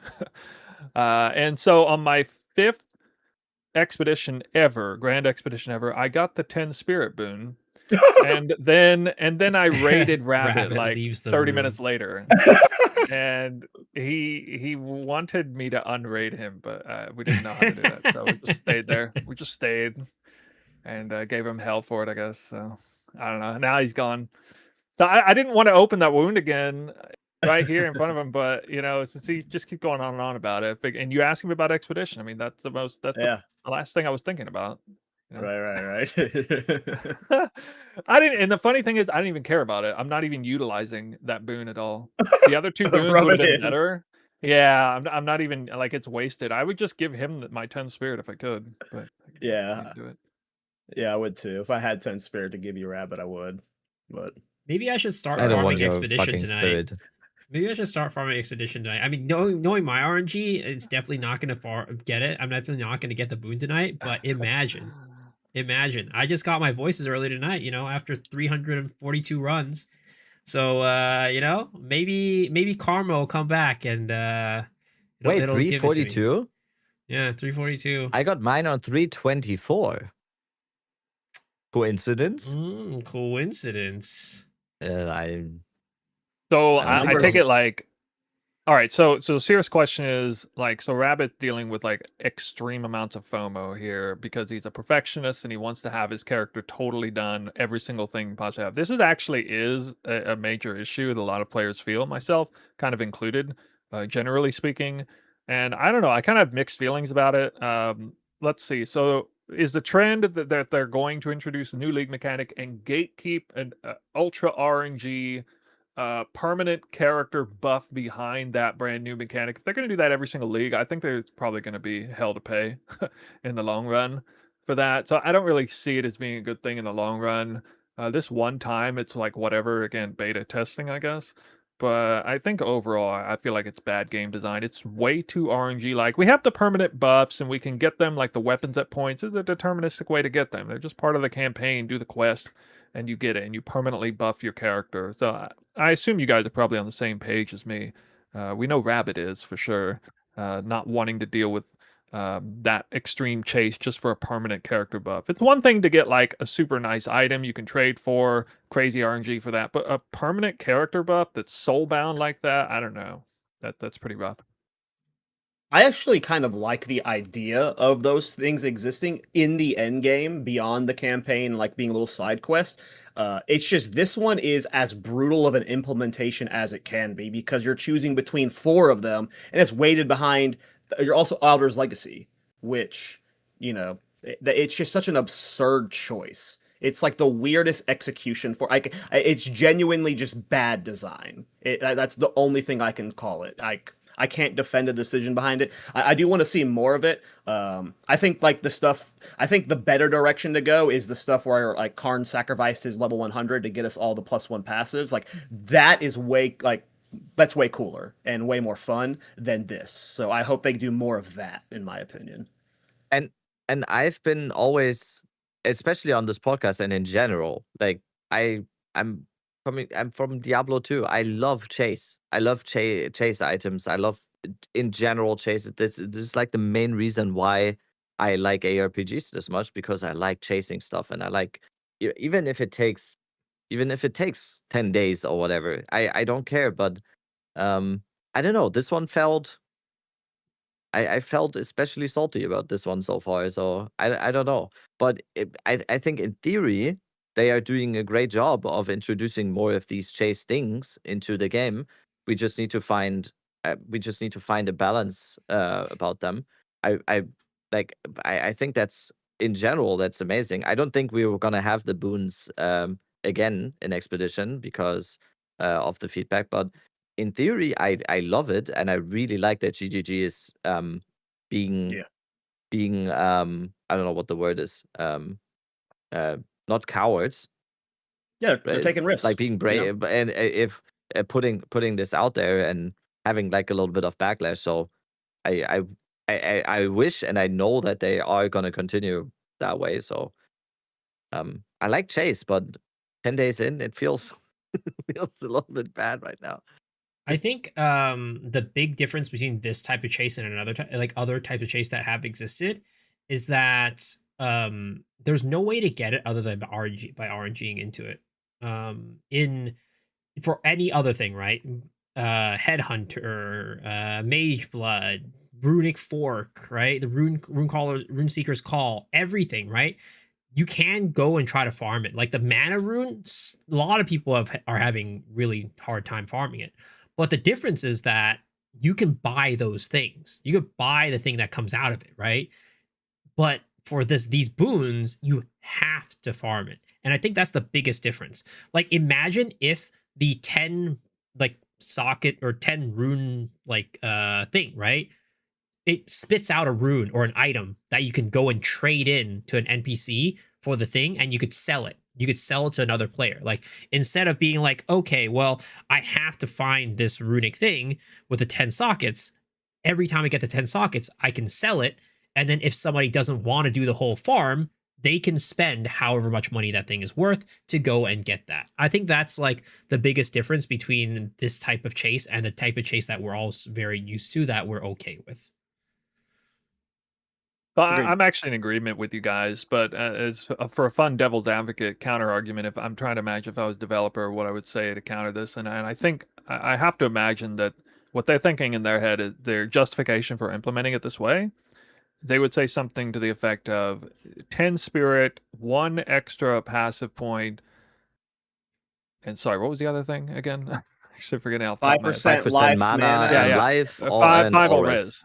5 all res. Yeah. These are not necessary for your characters to succeed. These are such tiny, small, infinitesimally small factor in a build. You don't need these, and so they're just icing on the cake. You're supposed to think of it as, oh, it's this cool little chase thing. If you get it, you get it. Great. If you don't, you don't. Like if you want to chase it, fine, do it. But there's no reason to be upset about it because it's such a tiny power boost for what it gives. Now, that's not actually the way I think about it, but I have to assume that somebody on the other end of the spectrum would probably argue it in favor of it to that, with that kind of argument. So I don't know, just throw that on the floor and you guys let me know what you think about that. That's very fair. That's the You're only right that reason it why is. I'm not up in arms about it, right? Yeah, I That's don't the give a only fuck reason about why it. I don't really care. Like there are people Yeah. who are going to care about it, and there are people who Yes. are chasing it and just can't get it, and they want it, or maybe they're saying like that 10 spirit is going to make my build like complete, but they just can't get it, and It's it would be principle. yeah. It's principle. It could be very minute. I don't think, for example, +1 passive point and spirit is I think it's not that small, especially for people that are, as Snu already kind of called it a little bit. I'm tend to be a little bit of a perfectionist, or I don't know. People have said it's not OCD, guys. It just FOMO. it's Yeah. principle. It's in the game. I want it. you know. Yeah. No, I get it.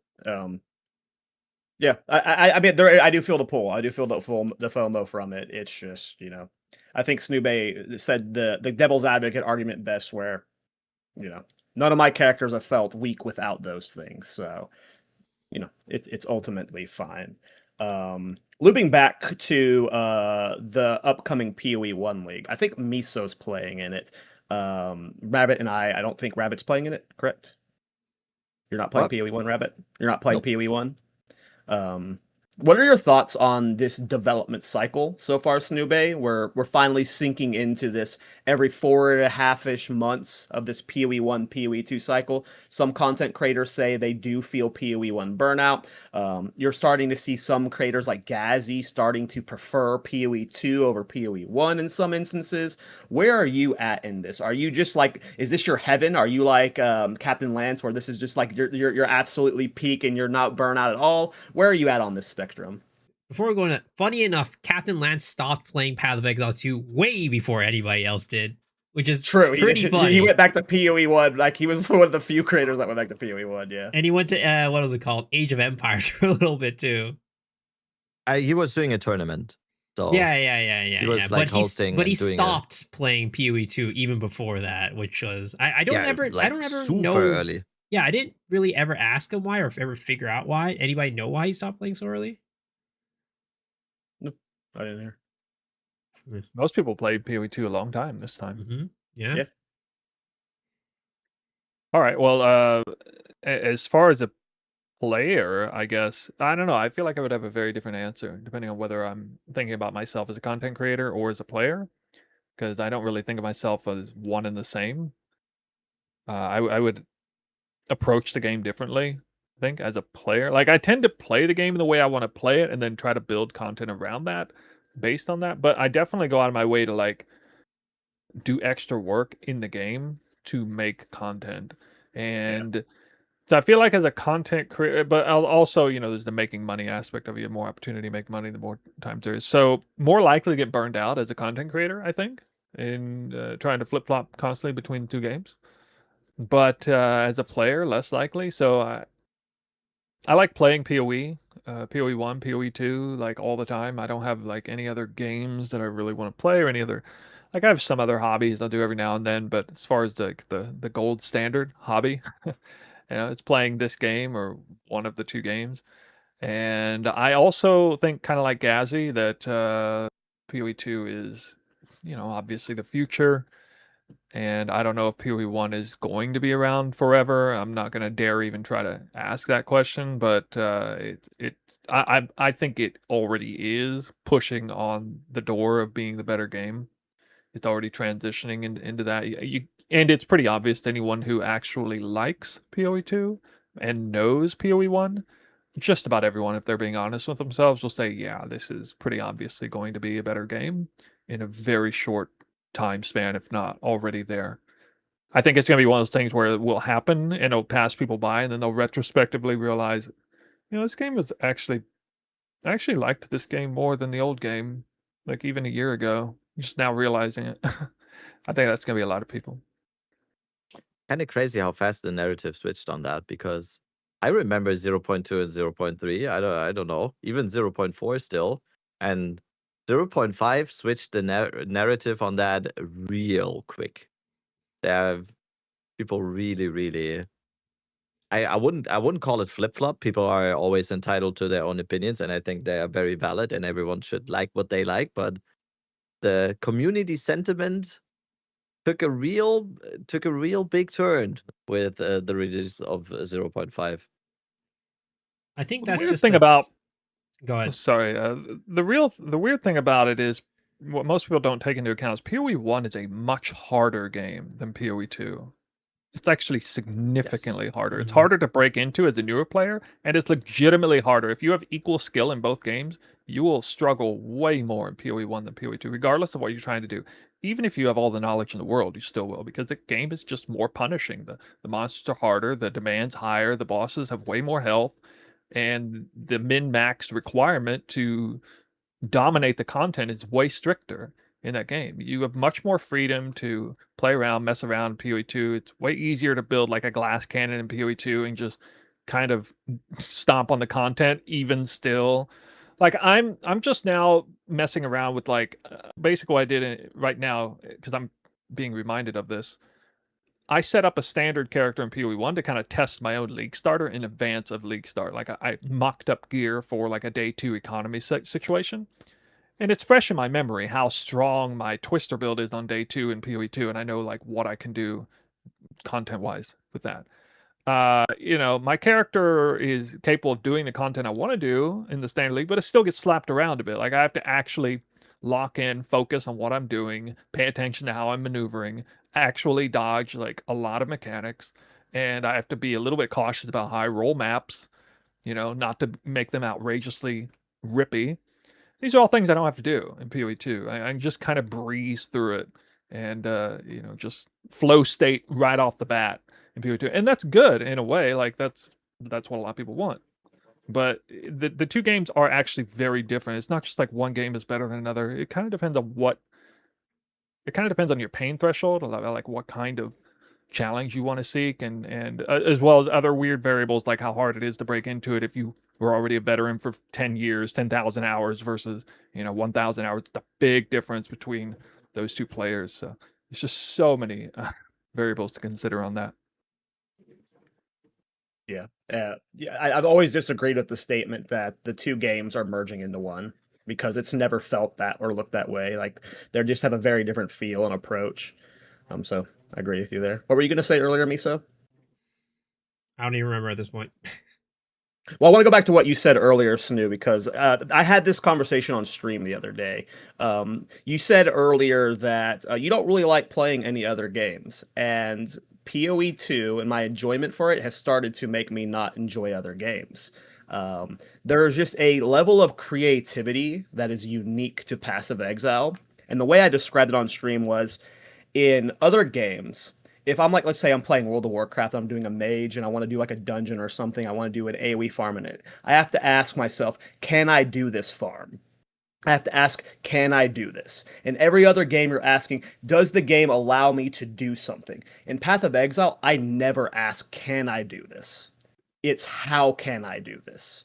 There is just a level of enjoyment from a creative perspective that has ruined other games for me, where I can only like just casually enjoy them now. I can only and truly enjoy Path of Exile 2, and I think it's that creative freedom that that Path of Exile as a genre has created, where I don't think the developers are ever, again, back to Blizzard. I'm a big former Blizzard gamer. Blizzard is always, if you're playing the game a way that they don't want you to play, they will stop you from playing it that way. Where I know, like, sometimes GGG will nerf you and deny you from doing stuff, but often does feel like times when GGG sees the players doing something or doing something weird or different, they're often trying to enable that. And it's just such a different feel and approach to the game from for just any other game that I play. And I don't know, that what you said earlier resonated with me, and that's like something that's very recently dawned on me. It's like I don't enjoy other games anymore, and it's because of just how expressive PoE can be. And I don't know if that's what you feel. Oh yeah. Cool. This sentiment has been echoed in my chat as well, because I've mentioned this as well, and there's a few more people that have also said that. I guess it has to do with the fact that most of us and most of the people that are in our chat rooms or whatever are ARPG players. So yeah, it is something. It is an effect for sure. I'll give you guys a fun little story. So this will be kind of like a D4 bad moment, although it's actually D3 bad, Oh, we not love D4 those. bad in this case.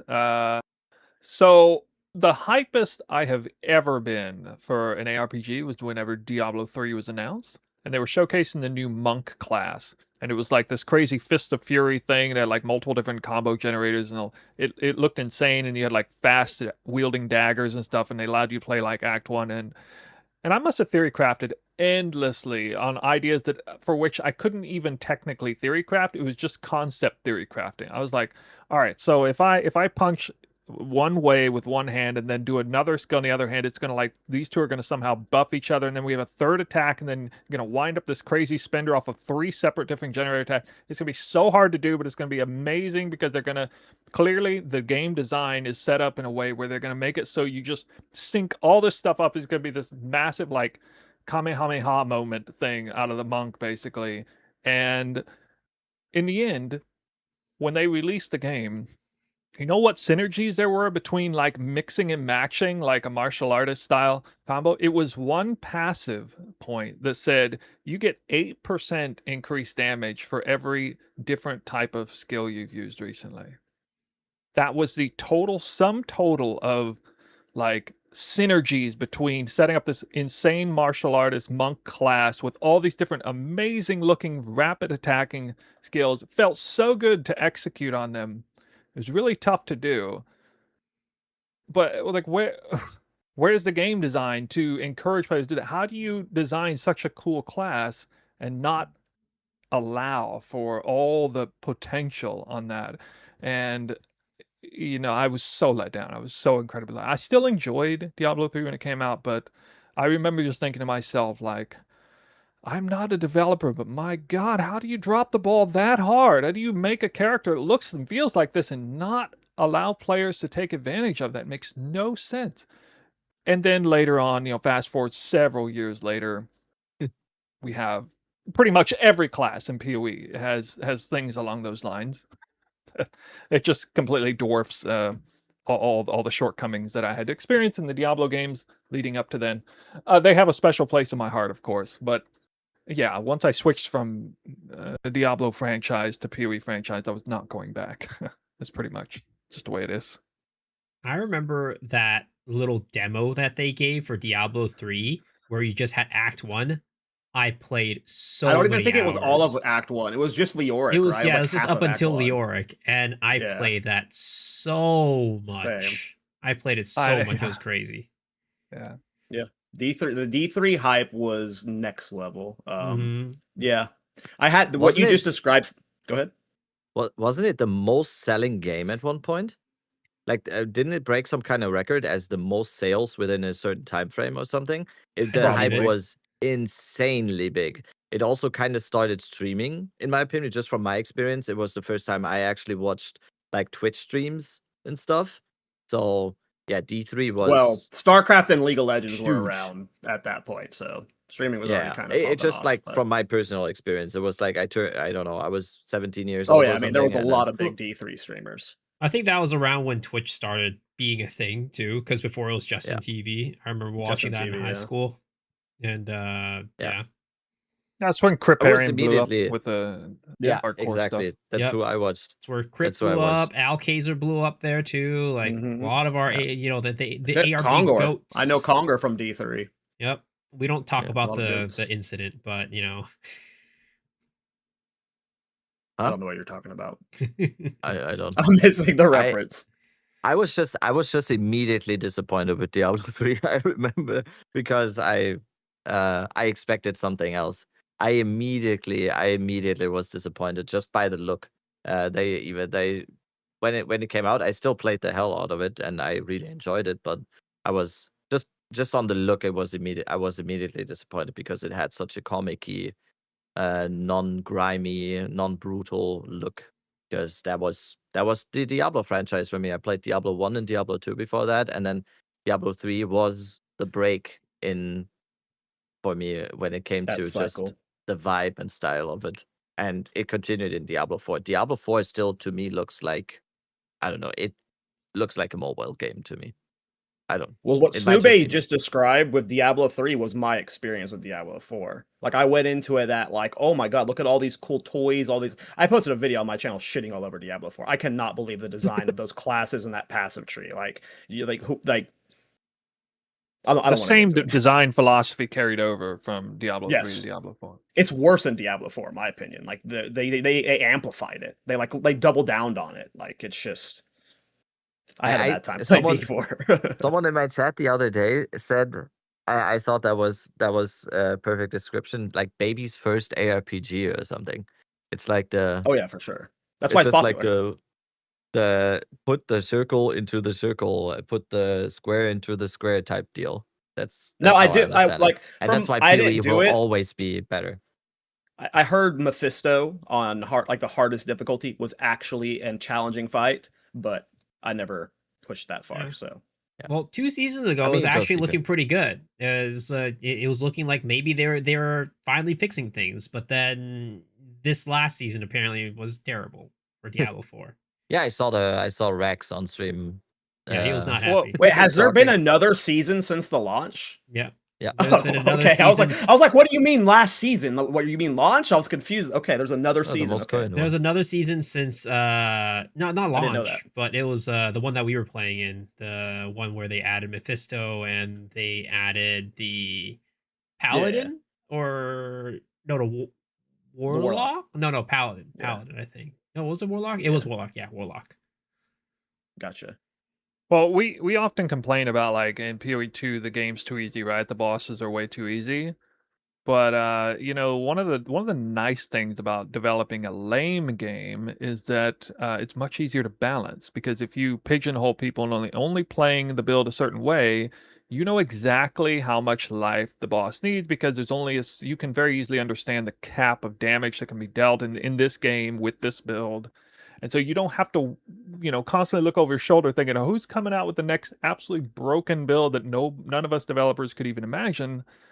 And that's one of the upsides to making a game that easy or that simple.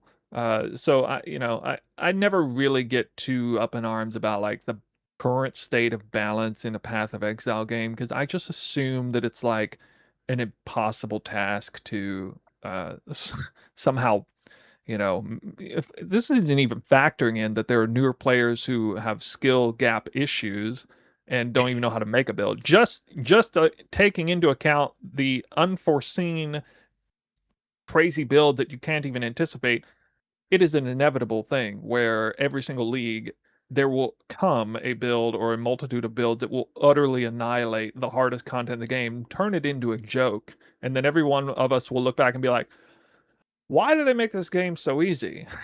That's just going to happen every single league. Yeah. Because to it's your not a point lane about- game.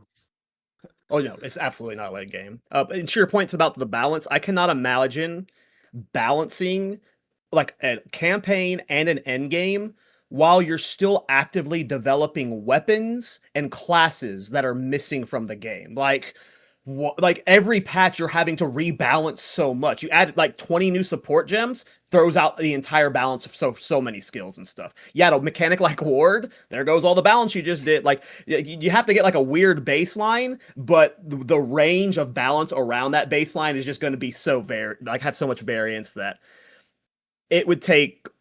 I mean, look at PoE1. Like there's no world you're getting it balanced like to like a perfect balance sense. Yeah, I agree. GG loves If they giving give the themselves more player- work. Yeah, that's what they do, and they love giving the player freedom, and that's exactly the reason why Snoo said it's really hard to not have it in a way that people just one-shot pinnacle bosses, right? Because they give us that freedom to build characters that deep and strong. There's probably every single league there is something.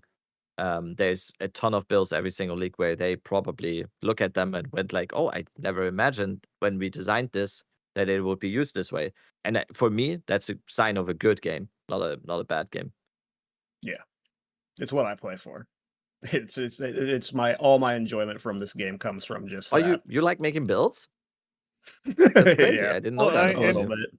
bit. The other side of this conversation is if they were more strict and they made it more challenging, if they gave the bosses 10 times more health and stuff, you know exactly what happened. There'd be a ton of people screaming, what's up with the build diversity here? Nobody's playing a bunch of different builds. We can't do any build except these builds. We all have to do the meta every single league. This is actually something that currently plagues PoE1. It's plagued it forever because the game is harder and players feel more obligated to play meta builds. Strong builds have been made that, are just like several degrees above some random good build that somebody might come up with. And PoE2 doesn't have that much of a problem. So it is kind of, I look at this as kind of a blessing in a way in PoE2 because that's like the pendulum swinging thing. If the game is easier, there's more build diversity. If the game is harder, there's less build diversity and less freedom to make whatever build you want. And there is no real perfect world on this. So anyway, that's basically all I got to say on it. But there's so many different ways of looking at it. Yeah. I think one of the easiest solutions. I mean, I guess I'm just biased, but I love Delve, and I love and to be honest, like how Old Temple was set up, I love too. Like I love content that in Expedition now, I love content that when you juice it, it gets harder. But that's optional difficulty. You don't have to giga juice Expedition. You can kind of juice it, and it won't be too hard, and you'll still make good divines, right? So I like those types of things, like Delve. You just go deeper and deeper, and eventually it is like unbearably hard, right? For the average player, they're not ever going to feel that pain. So I think it's just looking for opportunities to add balance points like that. Because I've like outside of the I wonder how difficult Expedition is without the bugs. But from what I've heard, it's very challenging content, which is fun. Yep. And then Old Temple was absurdly challenging. I actually like doing like joining group temple runs and like pushing my build last patch. So yeah. I mean, we had for Expedition, we had what was it? Fub Gun's like 10 mirror build, just getting one shot by a rare monster, or it was a white monster or something like that. I mean, Expedition's crazy. that's nothing really to do with any amount of divines invested. It's just that was. It's like, yeah, that will. I think Expedition is fun that way. It's just it's Yeah. exactly what Cal just said. It's super fun that way. If it wasn't that stuttery, it would be amazingly fun to have these like insanely high HP and high damage waves and everything, because it's just a limit test for a build. The only problem right now, it just becomes extremely stuttery, and then for some people apparently there's a bug, which we now know you can probably not get if you manage to shatter all the corpses. But yeah, in theory, once again, really, really good. Just like to finalize the topic around PoE 1. I mean, we have the upcoming league, Snoo. You and Miso are playing it. What are your thoughts on like just what's coming with this league? To me, one of the biggest changes for the game is the change to the colors. That's always just something that's been one of my biggest like new player gripes from playing PoE 1. What are your thoughts on that change as a veteran? And like, how excited are you for this league? When it comes to the league mechanics, I'm not generally somebody who jumps on the hype train and wants to try the new league mechanic. People describe this as like underwater heist, or is what it looks like something. Or even had somebody said earlier it looked like a temple from PoE 2 in the new game, a little bit like that. Is setting up your rooms the way you want. So as far as just the brand new mechanic, I guess, to be completely honest with you guys, I'm really not that excited about the PoE 1 league. I decided I'm gonna phone it in a little bit here. I'm actually playing back the same league start I did last time. I'm gonna enjoy the new Atlas. Actually, what I'm looking forward to more than a lot of things is just experiencing the new Atlas overhaul that they did last week, which was a very good overhaul that they did. I really enjoyed like getting my Atlas completed much more so than in leagues prior to that. And it's kind of doing just the same old same thing, like Legion farming, Nightmare map boss rushing, making good currency there. This time around, I might actually play like a totally different type of build in the end game, but I'm going to league start with something comfortable. I'm not really going to mess with the league mechanic in any major way. I'm going to be listening in, keeping my eyes out on what's going on with the crazy crafting meta stuff, the legions being able to like craft on unique items or make brand new unique items there, and then like the pseudo Hinakora locks that are coming into the league mechanic. I think it's going to be more of an interesting league as far as crafting than it will be as far as like gameplay. Yeah. Cool. What What about about you, you, Miso? Miso? Yeah. I mean, this league, I kind of feel the same way with as Snoo about like my excitement for the league. I was pretty dang excited for Mirage this league, and I think for me at least, it's due to the fact that the Path of Exile 2 league has just been so fun that I still don't really want to stop playing it. But, I feel like, again, I talked about this last podcast. I feel like for me as a content creator, I want to be in the know about what's going on, and I want to still play both Path of Exile 1 and 2 whenever the new content comes out. So I'm going to be coming in and playing it. I'm kind of deciding between whether or not I want to do a Cyclone Slayer build, or I might do a Mamba build, Peaconk transition to Mamba for my league starter. And when it comes to the mechanic itself, I actually thought it was more like kind of like Expedition, except instead of having to plan out the explosions kind of you just kind of go and explode it as you go. And in a way, it's like I kind of wish Expedition was like that, where it wasn't like such a big planning thing out, and it was more like I explode this one, mobs flow out, I explode the next one, mobs flow out, a little bit less thinking. But I am probably not going to play the new League mechanic much again. Same as Snoo. I'm not really that type of person. I'm probably going to play the new Abyss, the reworked Abyss. That's probably where I'm heading towards. But in terms of like the, I guess, crafting stuff, it seems pretty dang insane. Being able to like hit a fracturing orb and be like, hey, I'm going to have a couple choices between which fracture I want to grab. That sounds really dang powerful.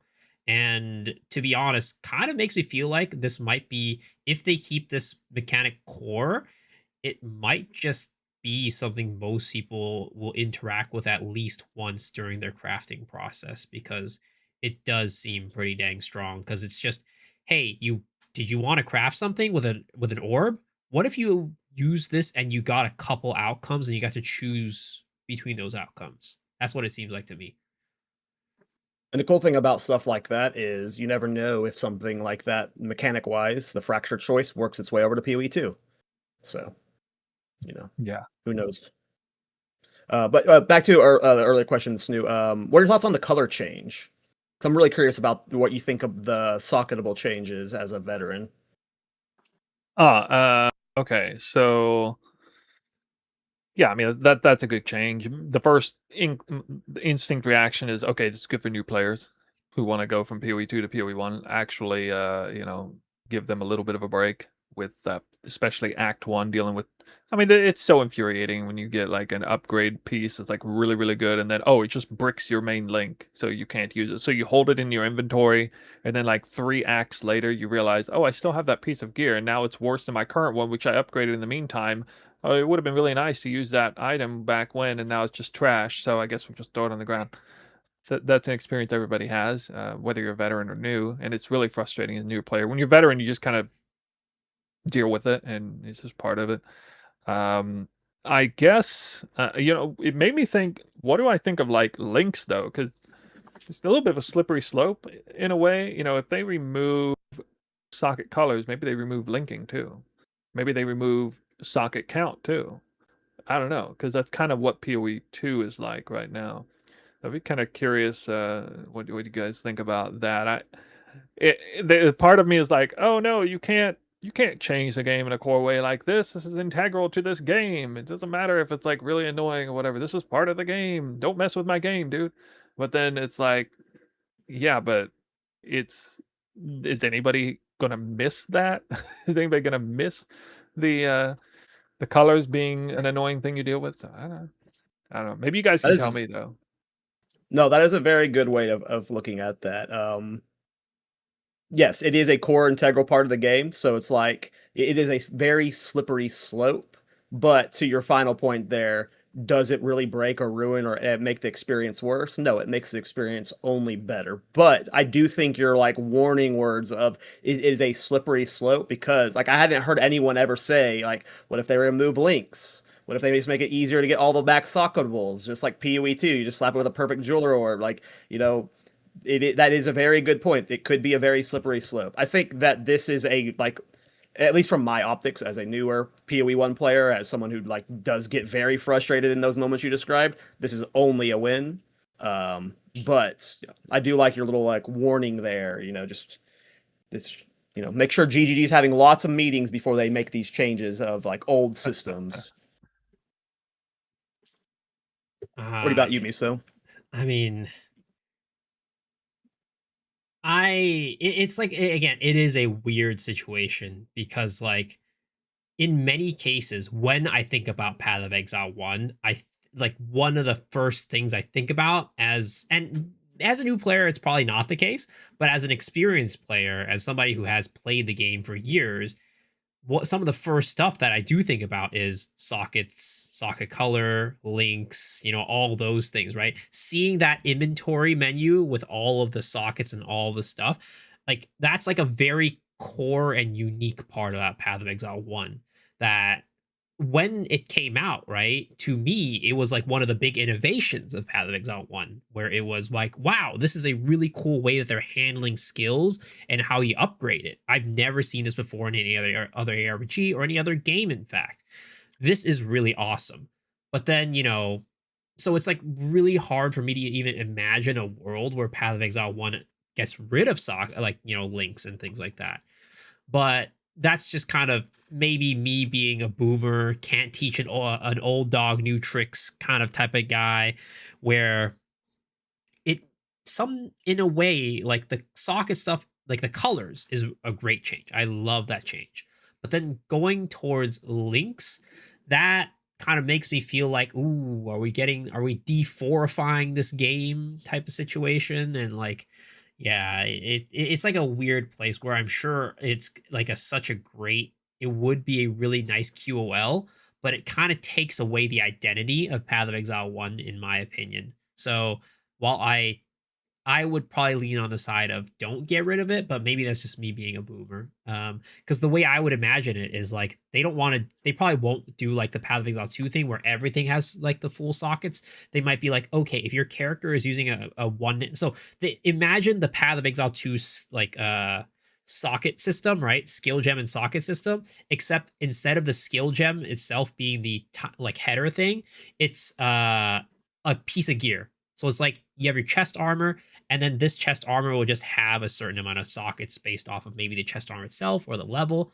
And then, you know, if you're using a one-hander, it'll give you like a, you know, a menu with like a one-handed weapon icon with 3 sockets, or like a two-handed weapon with like 6 sockets, something like that.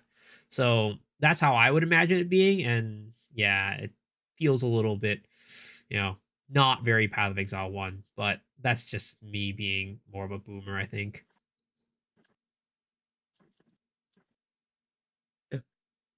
Okay. Let's. I mean, we like we've spent 90 minutes of the podcast talking about the intro of the show. We haven't gotten to any of the real main topics yet. Let's damn. dive into rarity and farming then. If we're gonna do one of these topics.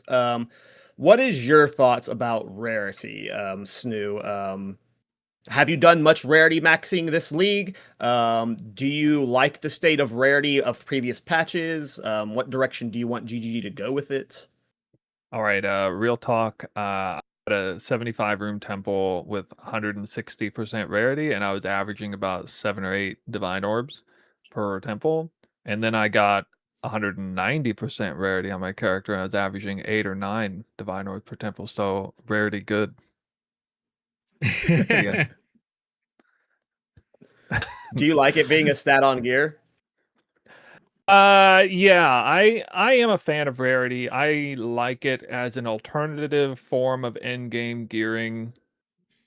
I know a lot of people don't see it that way. They want it to play it in the power fantasy all impact. Like I've talked about this so many times in the past. It's been a while since I've talked about it. There's the power fantasy and the loot fantasy players. They're like 2 separate players on a spectrum, and people who are more along the side of the power fantasy, they love every bit of like gear upgrades and things to be towards power and making the numbers go higher, the DPS numbers go higher, the boss kill times numbers be lower.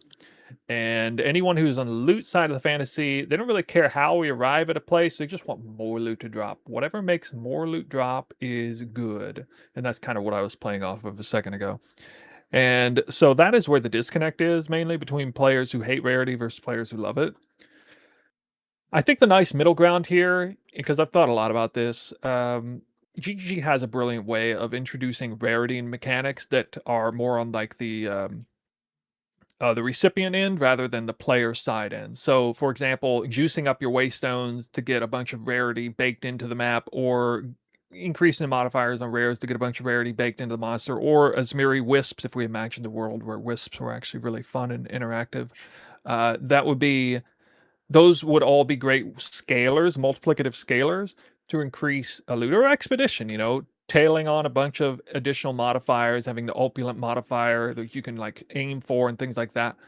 That has nothing to do with the player's gear and stuff. So, in my opinion, if GGG can figure out a way to leverage multiple avenues of rarity on the receiving side, in the monster, in the area, things you boost in advance, the rooms and temples, things like that, as long as they keep pushing, the limit of what they can do on that end, I'm fine if we have to give up rarity on the player side. Because at the end of the day, then it just becomes one avenue of rarity. The biggest reason why I like rarity on gear is because if it was the only form of rarity, I would be like, no, you don't get rid of this. It's mandatory. We need to have it because we need more loot to drop. But if it's like 1 in 10 forms of rarity that are scaling up the loot on monsters, well, then I can more easily give it up. Because I can say, okay, fine. If I go from 10 to 9 scalers on rarity, and the one I give up happens to be the one tethered to gear, okay, we'll make the power players happy. I'll still be happy. GG is pushing the limit constantly on giving us rarity in other ways. Okay, I can deal with it. So that's I've thought about this a lot over time. I haven't talked about it in a while, but that's my kind of overall thoughts on all that. Yeah, that's why I wanted to bring it up with you, because I don't think we've ever had any person on the podcast like remotely defend rarity. At least since 0.2. It's been a constant rarity hate fest, but I know there is that group of player base that I think you broke it down perfectly. There's the power chase, and then there's the loot chase, and they're very different mentalities and approaches to the game. You have people who are currency players, and then you have people who are after killing bosses, and they just think differently. And yeah, I like that thought of enabling it. So you're not pushing yourself to insert absurd rarities. Because I remember, like, what was it, like 0.2? People were doing like 400% rarity, like farming and stuff. Like you haven't felt the need to do anything like that. I've always taken a balanced approach for the game ever since I first came onto the scene, and people thought of me as some sort of rarity guru at a long while back. I never was somebody who was playing with like, oh, I got to play on standard league with all the legacy quant gear and stuff. I was never that person. I was like, okay, well, if we get rarity here, but we give it up here, we'll have more power, and then it only takes us X amount of time to do a map. And if we combine X amount of rarity with X amount of time to do a map, we actually get the most dividends out of that. I've tested it, with various different settings on that, and that's what I became known for, especially in the beginning when I was making content.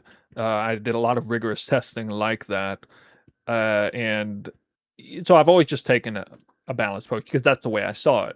If I want the most loot I can possibly get, because I'm a loot-oriented player, time is a variable in that equation. Power on the character is a variable in that equation, and then so is rarity on the character if it's allowed. But I'm not going to go off the deep end and go around with in PoE 1, like what's the Wind Ripper, which has been nerfed to the ground, some joke of an item now, and nerf my damage like 10x just because I can get a little bit extra rarity on it. Like, that's an example of going off the deep end, trying to get, in PoE 2, what are like 500% rarity? Unless you're playing in groups and you're got rarity bots and things like that, it's probably not advisable, I don't think. What about Re-Rabbit? What are your thoughts on rarity? I know you use some rarity juice, right? Always. Still does. Oh, you still do? Oh, you are such a slut. Excuse to the me? meta. You can't help yourself. What do you mean? What do you mean by that? No, it's exactly what Snoo just described it as. It is a end game. It's a min max. We always have the same thing happening every single league. People optimize towards power. They want to do all content, and once the character reaches a certain threshold, then the optimization goes towards speed and rarity, right? But I still don't like rarity the way it is now, even though this league felt like the league where it seems to be the least necessary.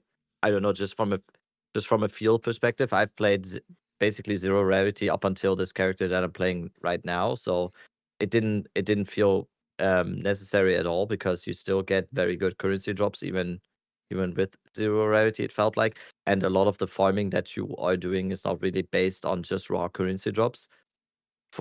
And it never will be, I think, also. It just, as soon as rarity affects currency, you just need to make sure that it is not that there is not like huge outliers, that people are dropping 10 times the amount of raw currency just because they added some suffixes on their gear. So I don't know. I keep flip-flopping on rarity. Overall, I think there's a much more elegant way to solving rarity in PoE 2, and that is just tying it to content difficulty rather than me just throwing divines at a character and then being able to add 150% rarity on the character. I think there's just a more elegant way of doing that. I don't know. I'm rolling with the punches, and you might call that being meta adjacent. So I don't I got a care. follow-up question. Can I ask a follow-up question for you? What if No. GG came out with a mid-league patch and they introduced a brand new boon, 10% increased player rarity permanent to your character? How would you feel then? Oh, dude, look how upset he is. Like the blood left his face. He's just. I'm sorry, I had to. Do I seem upset? Did you see the comment in chat that said all that rarity and zero boons? Feels bad, man. That's what made me think Haha, of funny. that actually. Super, haha, very I saw funny. that comment. I thought of it. I then. dropped a Hinikora's lock yesterday, by the way. Haha, Yeah, very yeah. funny. Wasn't that 2 days ago? Jeez, you did you I get don't another know. one? The days are, I don't know. The It's days are all, blurring. That much it's all, expedition is it's blurring. all becoming one. It's all becoming one. But yeah, if you could, that's actually what people are saying, by the way, in chat sometimes. Which I'm not sure at this point if it's rage baiting or not. But people coming to the chat and being like, "Are you sure? Are you sure you have enough rarity to get the 10 rune remnant?" What if it's what I'm not if sure. you need negative rarity to farm it? So you could Mhm. be screwing yourself over, dude. Got to go Yeah. lower.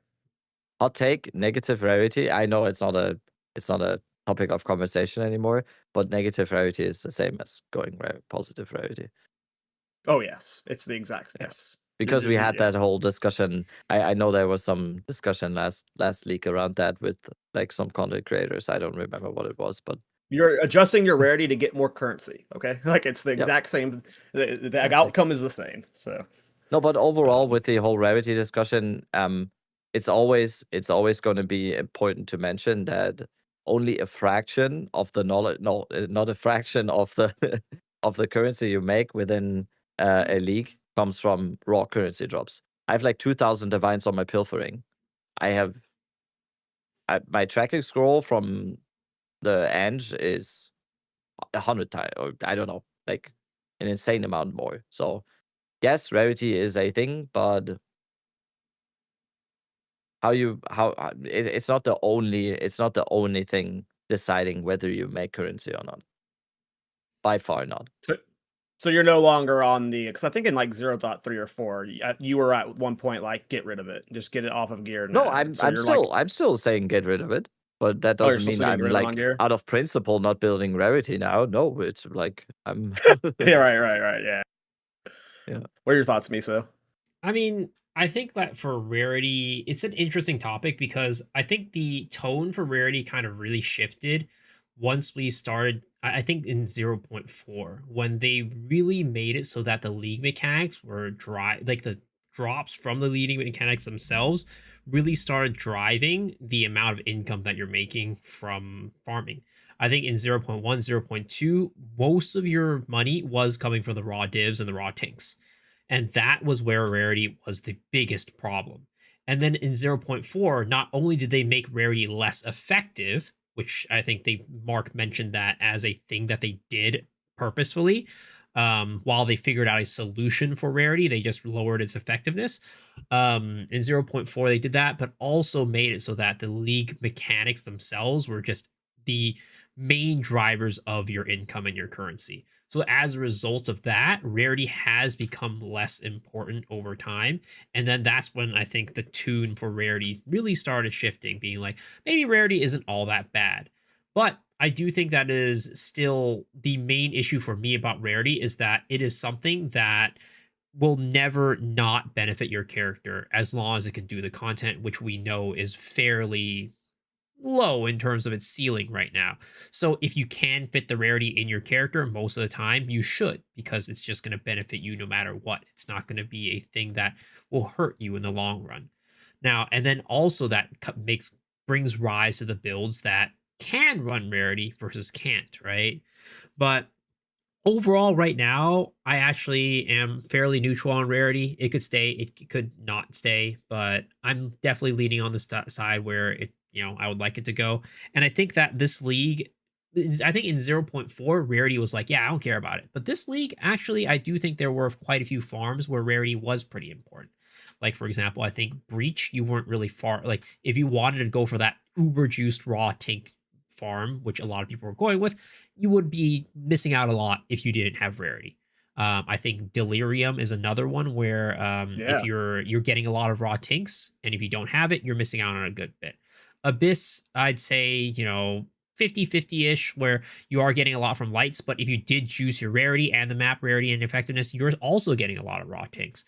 It's never making up the majority of it, but other than maybe like the breach farm, for example, when you're not going for high flood, but it is at some point, it was a very significant amount of your money. Now, though, it's like an interesting thing where rarity, the effectiveness starts going down as the league goes on because the value of the div just keeps going down and down and down. And it's mostly what you're juicing with your rarity gear.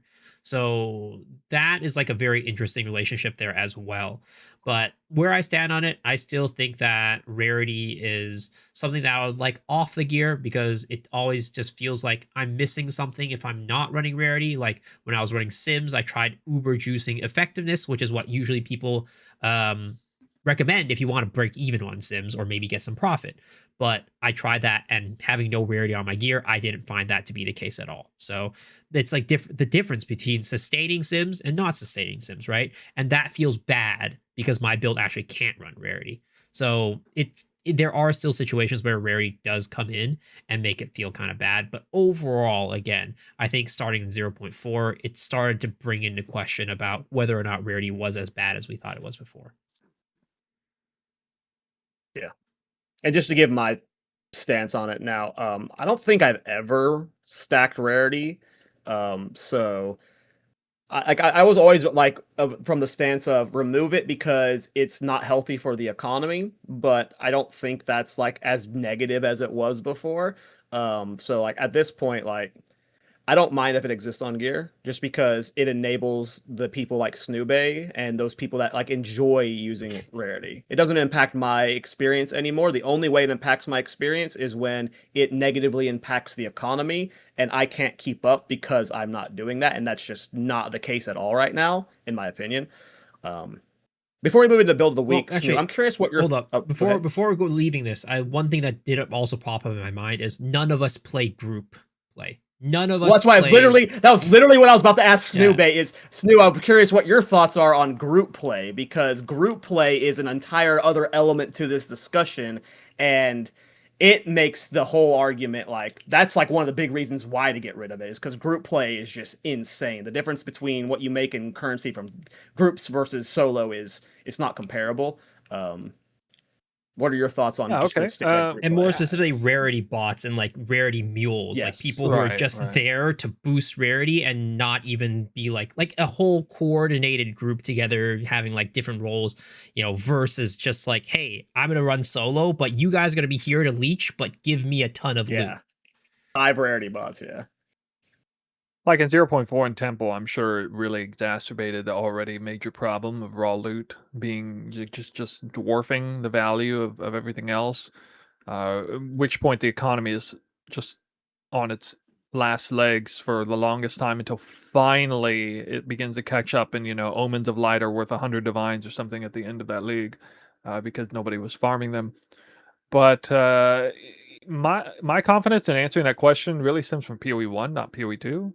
And I haven't done a lot of group play in PoE 1, very little of it actually, but I have paid a lot of attention to what group players deal with in PoE 1. There's a great deal of headache in setting things up, and the argument in favor of group player rarity being okay in that game at least is balance wise. They don't actually make way more currency than a solo player who knows what he's doing, and they're kind of pigeonholed into one aspect of gameplay, trying to min max raw loot, compared to a solo player trying to play the same strategy. It seems like an unfair advantage, but given that there's so many strategies making currency, it feeds the market with a ton of uniques really quickly. Players are able to get their builds online more quickly. This is like I'm kind of giving a little bit of a devil's advocate argument in favor of group player rarity. I don't actually know the real truth of it in PoE 2 because I haven't really looked or listened to what group players are experiencing, especially in 0.5. I don't actually know the balance of it. So maybe you guys can inform me a little bit on that. But generally speaking, people just kind of overlook the value of it, the upside of it, which is more raw loot means everybody is getting their builds online faster because access to things like, especially high chase items like Headhunter, Mage Blood, things like that are becoming more readily available. Players who participate in group play create more items in the market while not necessarily making way more currency themselves because things are split in certain ways and there's all kind of like administrative BS you got to deal with, for setting all that stuff up, and there's a ton of extra work behind the scenes to like planning it and all that stuff. So, there's just some arguments on there. So yeah, I don't know where you guys stand, but Those are kind of my thoughts. I honestly I have not looked into group play ever for both PoE 1 or PoE 2. I just know that the rarity bot things happen. So I'm pretty indifferent. I do like some of the points you just pointed out that like it does flood the economy with more uniques. That's just, beneficial for a lot of players. I didn't realize in PoE 1 it wasn't like when I watch the PoE 1 juicers, I just see clips of it, right? It looks absurd to me. So I just assumed they were making absurdly amount more divines, but does it sound like from what you just said, that doesn't be the case. So, doesn't bother me. If that's how it works in PoE 1, if that's how it's functioning in PoE 2, it doesn't bother me, but I don't know if that's actually how it is. Do you guys know anything about group play right now? I rarely look at what other people are like doing. I don't know if it doesn't impact my fun in playing the game. Yeah. I don't care. I hear people screaming or yelling about group play and everything. I don't know. Reddit is always upset about group play, so I just feel like yeah, it's bad, but I honestly I don't like. I'm not even saying keep it or remove it or whatever. I don't have an opinion because I don't really yeah, care me too. what others are doing with their gameplay as long as it's not negatively impacting my fun playing the game or whatever. I don't care what other people are doing. I'm just doing what I'm doing. So Well, if anything, it's making my league cheaper, so hell yeah, group play. Based off what As Snoop long just as you don't said. feel So. obligated to do it. exactly. Last time I felt obligated to do it, like I felt like an idiot for not playing group play, was 8-man bail runs in Diablo 2. That was the last time I felt like Right. you'd be a freaking moron not to be playing in a group right now if you're chasing experience that way. So we've never seen anything that egregious in PoE, I don't think, that would make me feel that bad, that much FOMO about it. I don't know. I feel like a lot of players kind of they're lacking perspective maybe, or they're just blowing it out of proportion. To anyone out there who played Diablo 2 bail runs, like that's an example of group play run amok. What's that game? It's one of those other games we were talking about earlier. Yeah. Okay. I mean, Miso, yeah. Any final thoughts? Sorry. I think for me, when it comes to group play, I don't really care. Like, it doesn't affect my gameplay, so I don't really care about it too much. But from a game design perspective, I don't know if it's very healthy to incentivize a playstyle where one person's like, yeah, let me multi-box, or like, let me get a couple computers and get all these characters into one map to just boost my loot. Yeah. Or like, let me hire some people to just stand there to boost my farm. Like, I don't think that's a good gameplay design. Like, I don't have a problem with people actually going in and just, being an actual group of human beings playing the game together and doing the map together and designing a party around it. But it does get into weird territory from a gameplay design perspective when you're starting to make a reward structure where you're, as a solo player, trying to hire people to stand there and do nothing, or you're just having multi-client, multi-boxing to get more loot. It just feels a little bit weird there. I agree with that. Definitely. The multi-boxing thing, yeah, that's ugly. Yeah. Okay, cool. Let's dive into. See, now I'm going to be self-conscious about saying let's dive into build of the week after that montage Miso did. I don't know why. But let's dive into build of the week. You have my build ready, Miso? Yeah, I do. Give me a second. Let me pull it up here. Alrighty. I will be featuring a build from Kadachi. This is a little bit of a weird build of the week showcase, so it's kind of got like a little story to it. But Kadachi made a. I just played this build and I just forgot. Concussive runes. What's the name of the skill? I just played this build. Conductive runes. Conductive runes. Conductive runes. So I was streaming this build a few days ago, or like over the last week, and Kadachi was watching me play it. It is a really cool rune. It's essentially like a trap build. It plays a lot like a Trap Assassin from Diablo 2. People say it plays a lot like traps from PoE 1 when you get it set up correctly. And what's cool about this is when I was setting up my journey, I was doing on a Pathfinder. And Kadachi was like when the mechanic started to come online, he said he wanted to do it on a ritualist, which I had been saying like was probably the best way to mathematically play it. And what's cool about it is this just shows how like fun PoE2 build making is.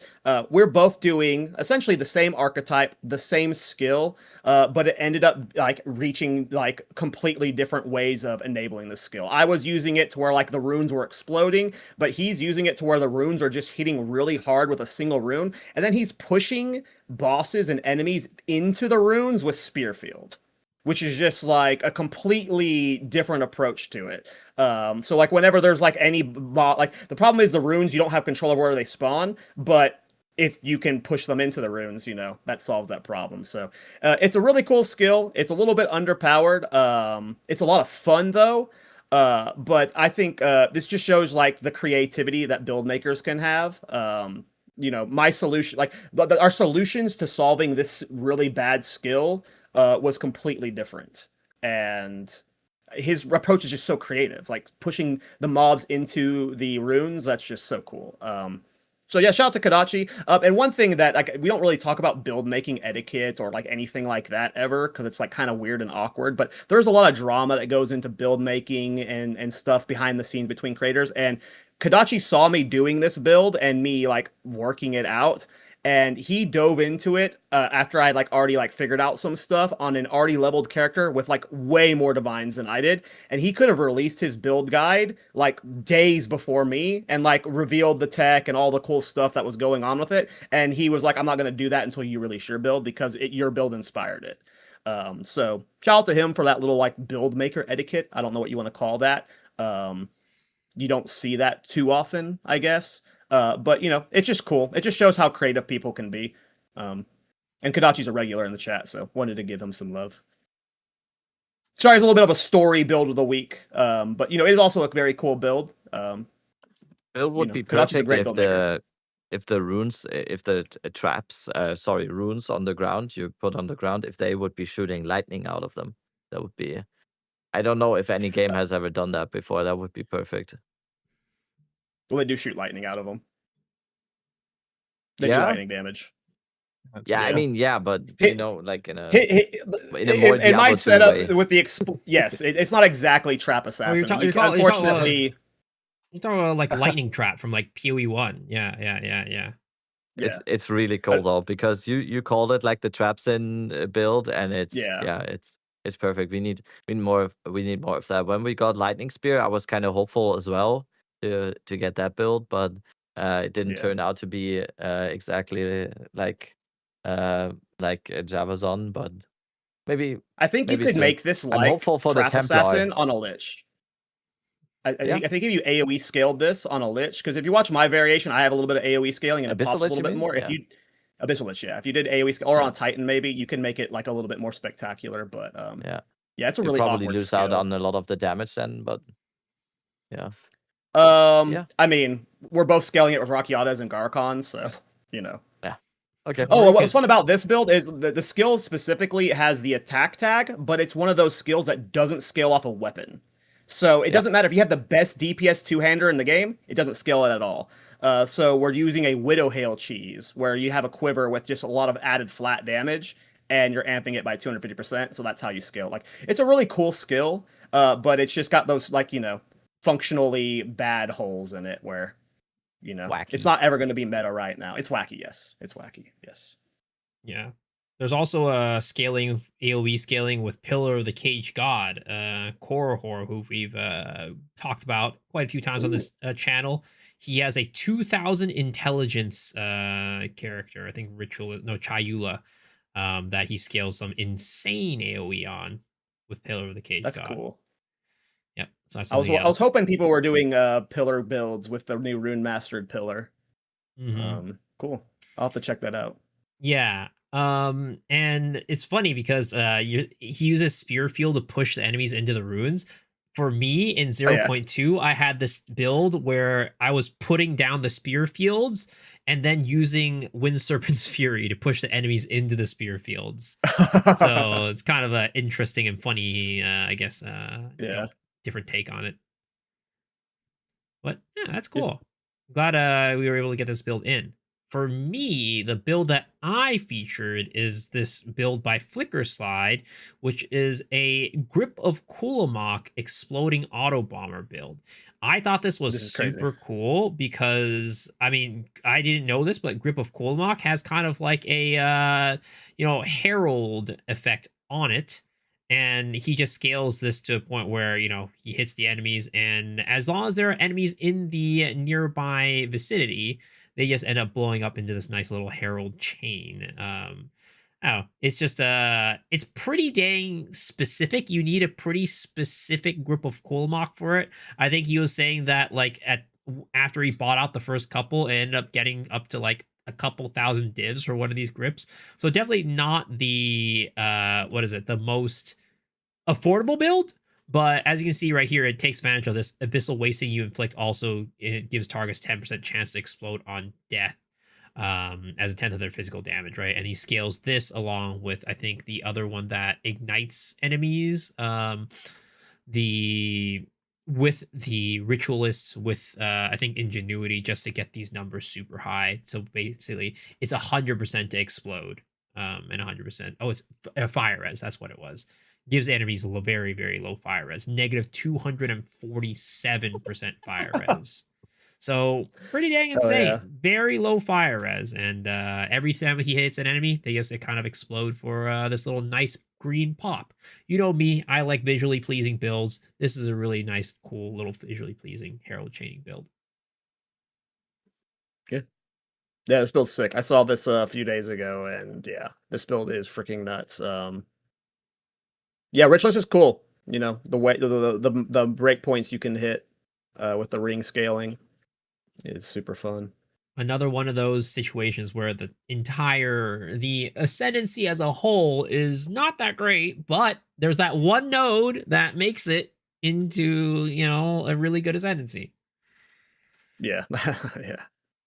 The rings are really good. And it boosts your amulet too, which is really nice. Yeah. All right. Well, we actually have 3 builds of the week this time. Hell yeah. Because of Snoobe, though. Oh, that's right. You guys So said we're gonna be you going sometime feature your own build. So yeah, so you just want me to talk about it? Right Yeah, here, I do guess? it. Yes, sir. Okay.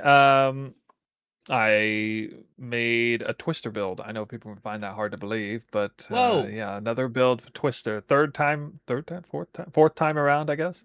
There's a new ascendancy called Spirit Walker. I got a lot of people excited for a couple different reasons, either minion related stuff or Twister related stuff.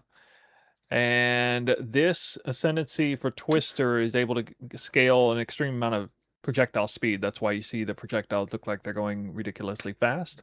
Extremely low cost, just a couple of ascendancy points to get that sort of crazy scaling, as well as projectile count. In the latest iterations of build, I decided to push the breakpoints on AoE there. And I'm not exactly sure in that footage if it's either 0.7 or 1 meter twisters, which are some really fat twisters. So when you have them that big and that fast, that's just wreaking havoc on and off screen, 4 or 5 screens away even. Especially in tight corridor maps like what you see there. Even open maps, there's no safe place for the monsters to stand. We have a few new toys this time around that really amped up Twister, especially for Spirit Walker, called Olroth's Conviction. Put that in the new Ascendancy Point one, and it removed some of the dramatic annoyance of having to dodge roll to unlock that projectile speed modifier. That's the conditional for this ascendancy. You have to dodge roll to get the crazy prog speed, but you only have to do it 1 out of every 3 Twister attacks in this case. So there's like so many different tech things going on here. I've made videos on the key aspects of it all throughout this league, and I probably updated my own build like 10 different times in pretty significant ways, which is kind of one of the, if I'm trying to be objective, in my opinion, like the best thing about me as far as a build maker is sticking with the same build that I league start with and just taking it to the moon. And then really exploring firsthand like all kinds of different weird tech things I can do with it. And yeah, the AoE scaling was a big part of it. The taming ring was also introduced that made it way easier to get the elemental grounds.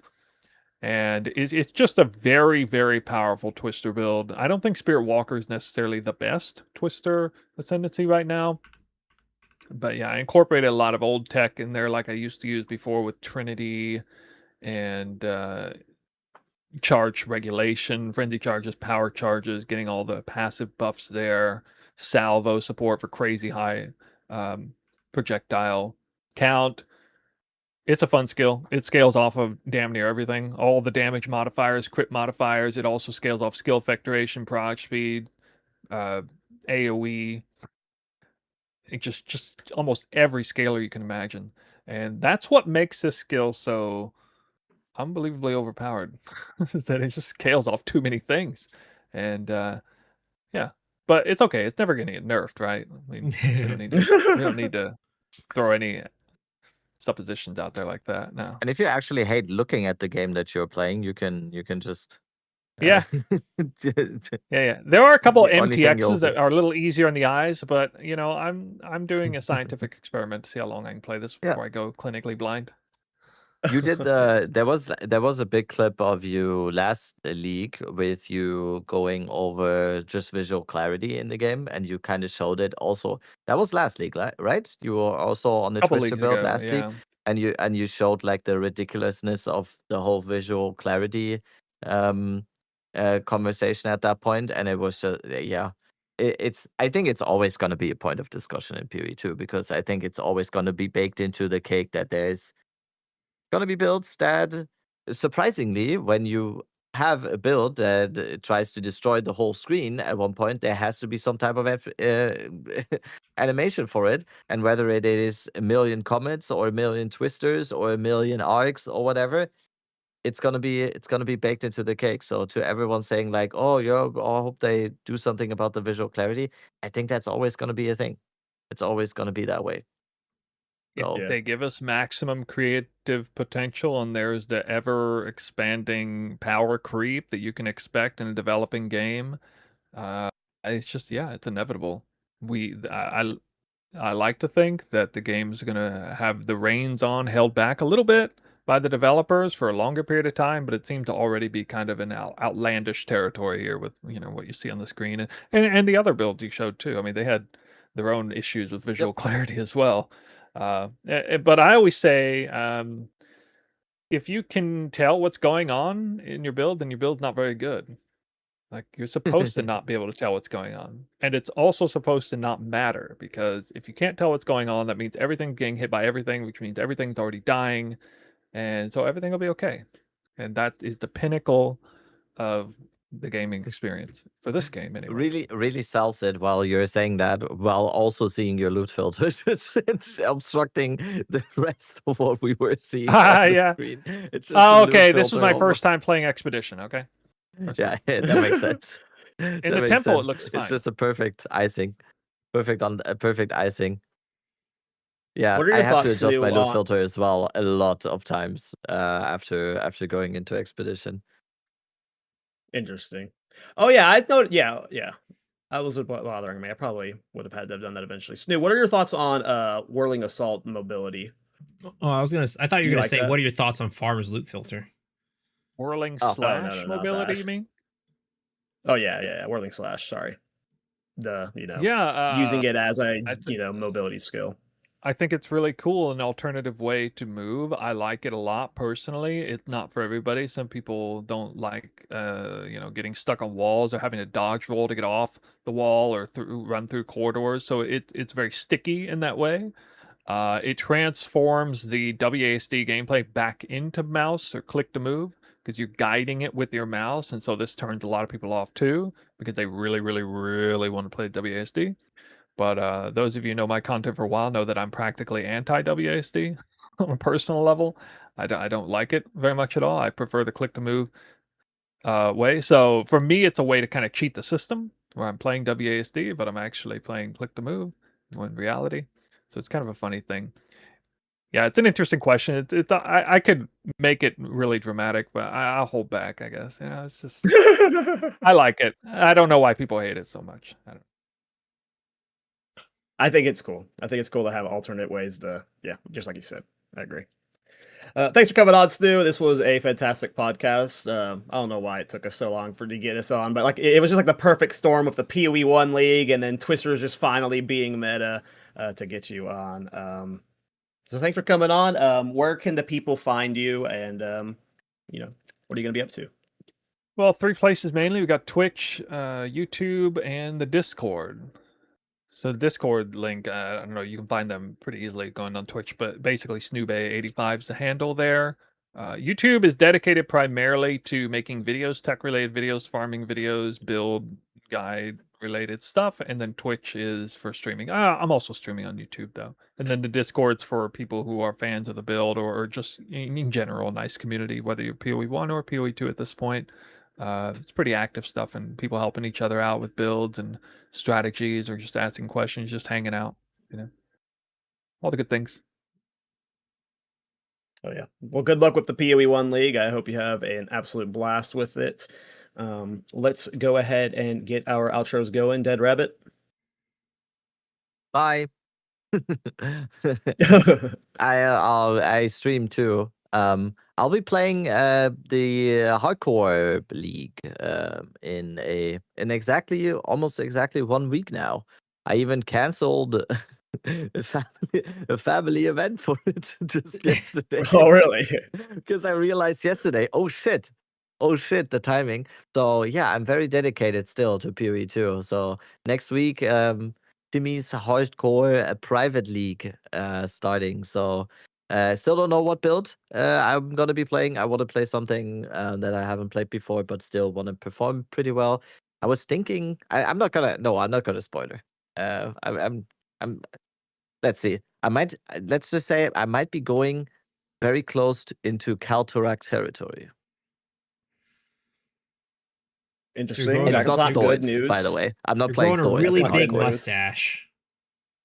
Oh, I can. I'm physically I'm enabled to- guessing Witch Hunter or this Gemling. is I the don't most know. I've got. He's doing mercenary. The only thing I can think of that's Kaltorek territory would be mercenary. I don't know. He's playing. Maybe He's play playing Witch him Hunter. right now. This is the most I've got. Oh yeah, he is. Yeah, but there is a specific ascendancy, Cal, that you. Yeah, Witch Hunter. Yeah, that one. Yeah. Or Titan. Witch Hunter. Okay. We'll see. We'll see. Well, okay, take it away, Miso. Yeah, Miso X Shuru on everything. Twitch, YouTube, Twitter, Instagram, TikTok. I'm all over the place, baby. You can find me everywhere. Yeah, finally got our voices, so awesome, super great. Before we head off into the Path of Exile 1 League, which I will be playing either Cyclone Slayer or Assassin Mamba. So that's gonna be a good time. How's that? What? Cyclone Slayer, dude. Let's Cyclone go. Slayer. I mean, look, Spin to Win is a classic. People call and it it's great. basic. No, I no, like it's, that it's was fun, that was man. my jam. it's so good. Rolling Slash is spin to basic? win. Yeah, right? No, not the same. Not the same. Cyclone is the only way to go. And hopefully when it comes Yeah. to Path of Exile 2, it's not complete garbage. We'll see. We'll see. Yeah. Well, I'll also be I playing in the THC League. Oh, go ahead. Sorry. I just want the Templar to come, and it should have a skill called Blessed Hammer, so we can just get the spinny hammers going on the Templar. That's all I need. Hammered in. No, not what? No, that was an idea. It came to me in a dream. Oh, okay. I didn't know. Yeah. Maybe it's Sorry, probably it's Cal. completely different from Hammered. It's completely different. Yep.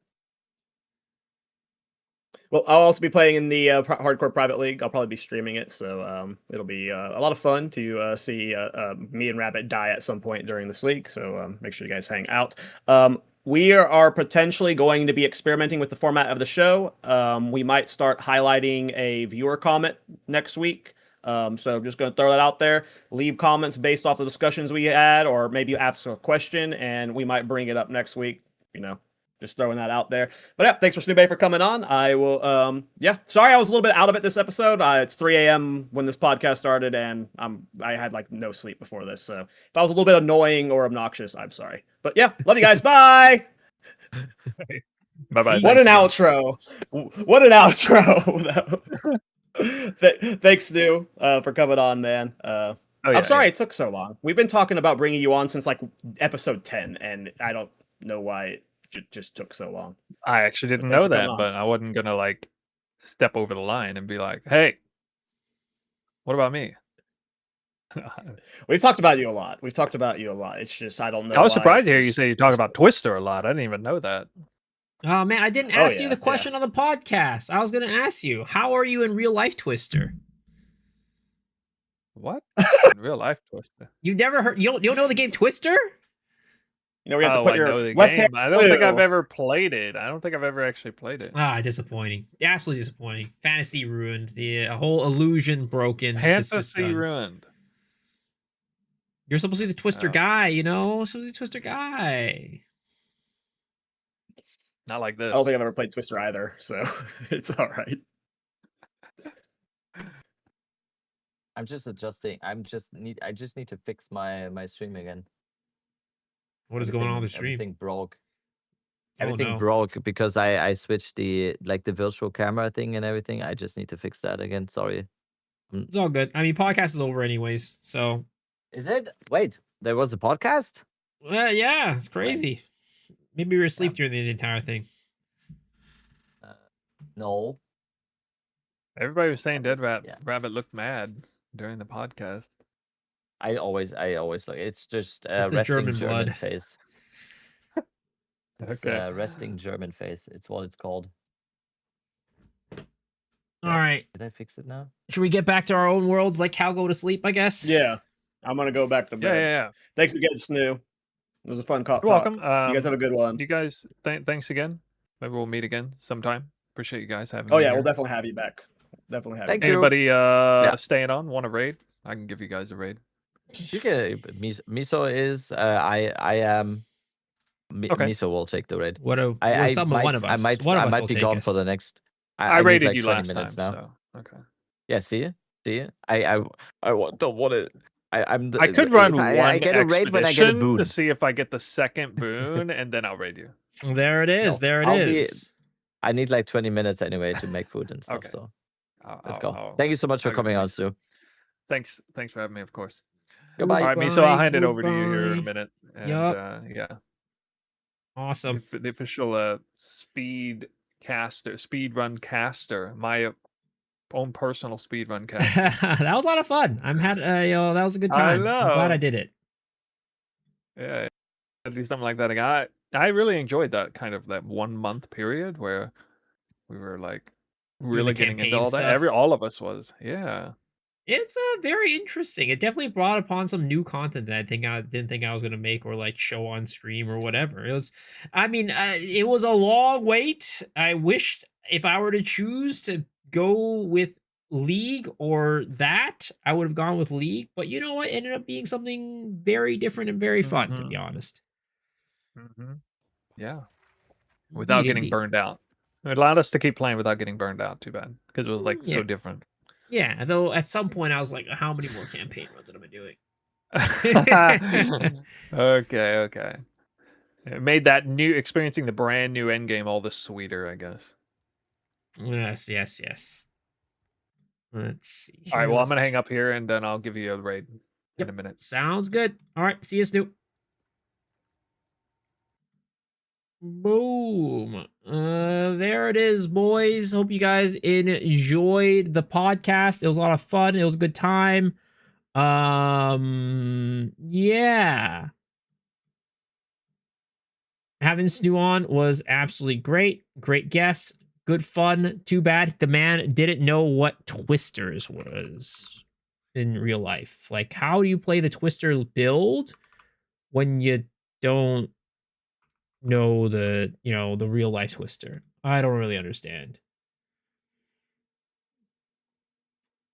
Like on the video, we need a Cal Torak resonate with that counter. Does Cal Torak say resonate with that a lot? I didn't realize that was a thing.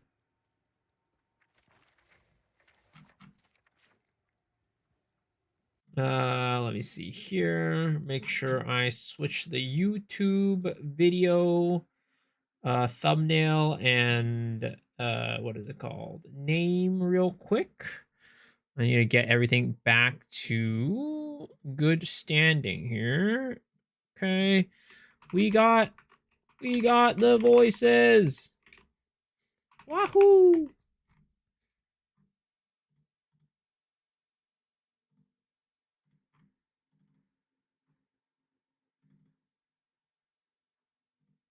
Okay, there it is. Boom.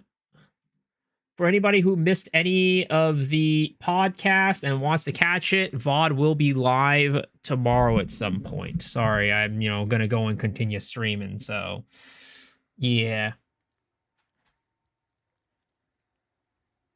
Missed the voices drop, 2 slot or whatever. This is what it ended up being. Hold up, I'm gonna go to the bathroom. Wait a second.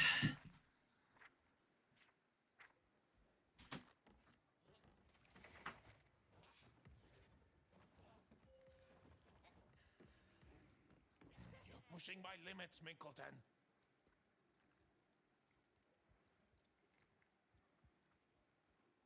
ありがとうございます。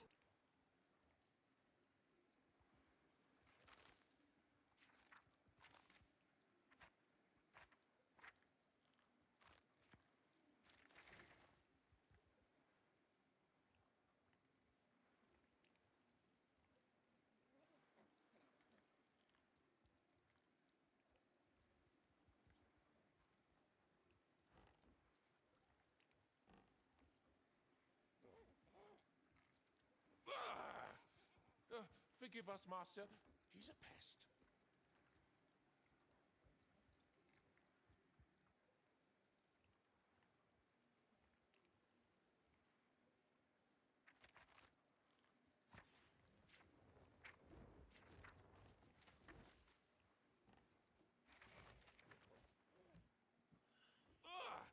Not now, Minkleton. Not now.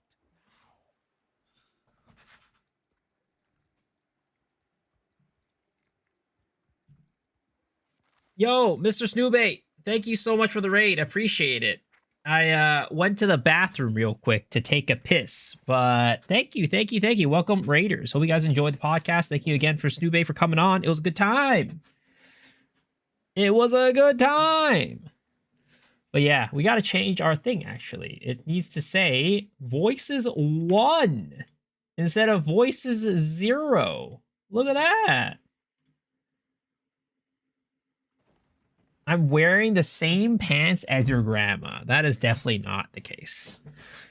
Unless your grandpa's wearing twice merchandise, that is definitely not the case. How to grind number 2? I don't know about that one. I mean, I do have, what is it called? I do have, Sims left on my other character, but I don't know if it's time to grind number 2, if I'm being honest.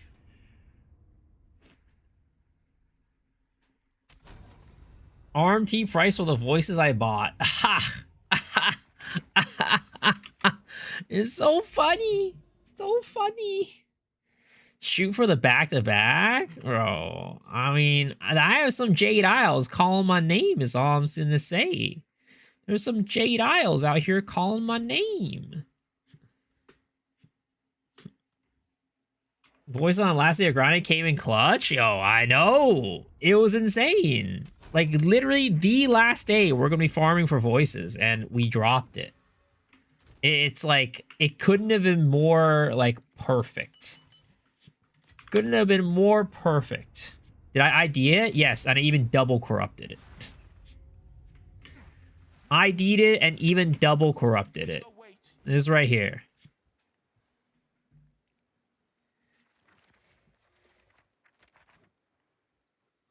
Omedeto on voices. Arigato, Maru-san. Thank you. It was a long journey, but we finally made it here.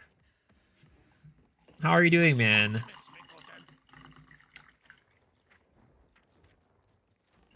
Off stream? Yeah, sure, okay. No, we found it on stream. We literally found it at the beginning of today's stream. Minkleton, you little bastard. Mostly will say it drops between 300 and 400. Maybe, I don't know. All I know is I dropped it and I'm happy.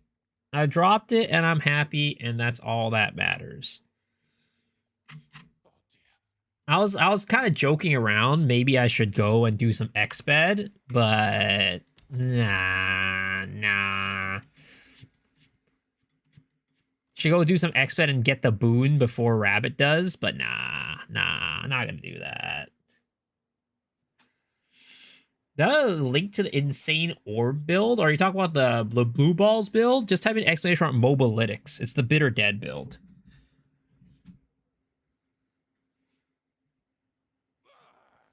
Video with this build, can you make it work with 30 divines? Definitely not in the place that we have it, no. Definitely not using all the synergies that we're doing right now.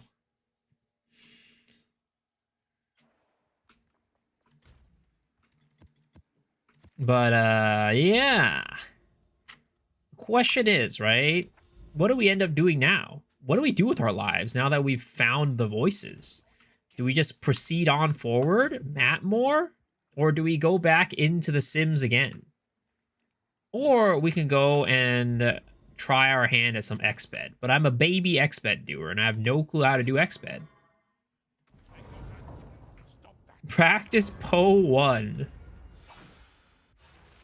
There's no exclamation mark voices, but let me just grab this. I think here's the clip, right? Yeah, this is the clip. Nightbot. We go new command, exclamation mark voices. Boom.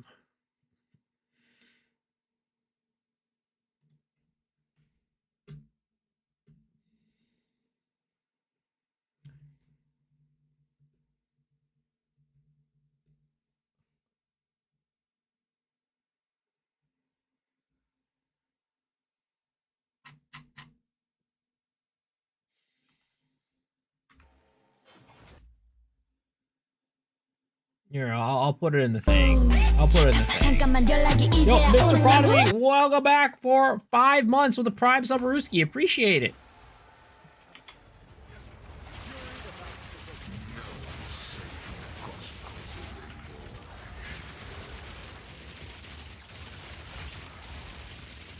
Oh, man. It feels so good to be back in maps. Now, granted, I'm still farming Delhi for some reason. I don't know why I'm still farming Delhi. I should go and do something else.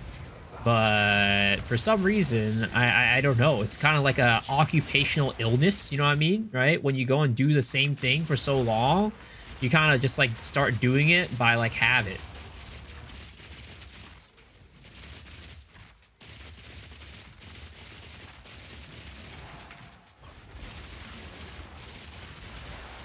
But you might have escaped the jail. You might have escaped prison, but you still feel like you're in prison. And you're out here doing the same things you would do every single day. Stockholm Syndrome. Now do Temple after you got a free insight from Snoobe. I'm not doing Temple. I'm not doing Temple. You won't catch me doing Temple. Right this league. Or right now. Yeah, this, you know, it feels weird to go in and do something new when today is the last day that I'm gonna be streaming Po2 for a bit. Feels a little bit weird. I got the voices, I did. I did. On run 342. How many sockets? 2. 2 sockets. You know what? 2 was more than I expected. I honestly expected 0.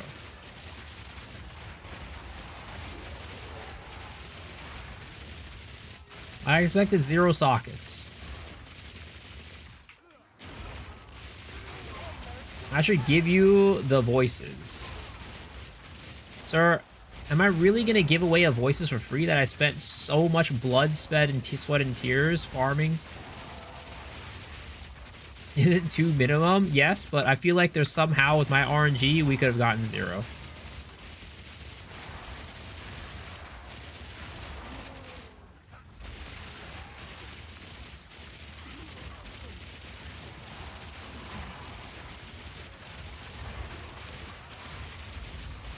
I mean, if you want it, it's in my shop right now. It's an Ange.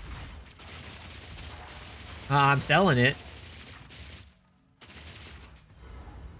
What am I building tomorrow? I'm honestly leaning more towards Peaconk transition into Mambo right now.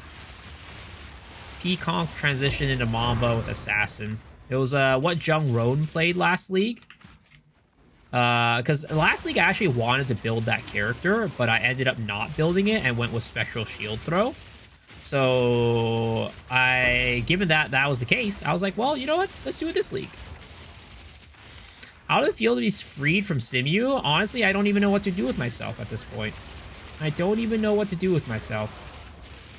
I've been doing it for so long that I don't even know a world without Sims.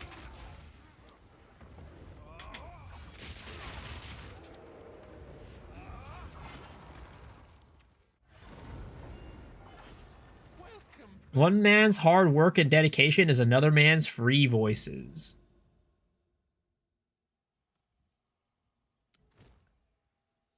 You know what?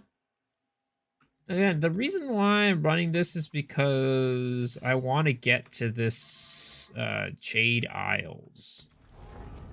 I was thinking the same thing about Pecan Wamba later, or Bone Shatter, or Complexor, Explosive Arrow, Siege Ballista.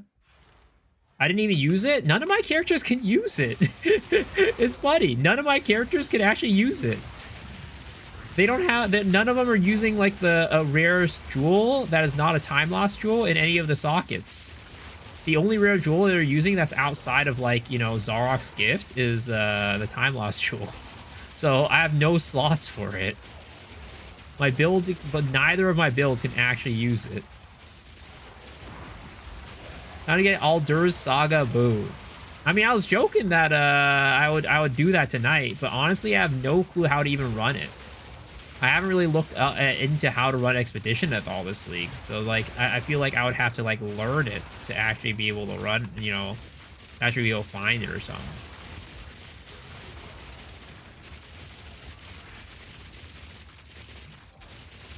Throw it into the ground. Well, I mean, I'd like to get Ulatals on this character, so I was going to sell it and buy Ulatals.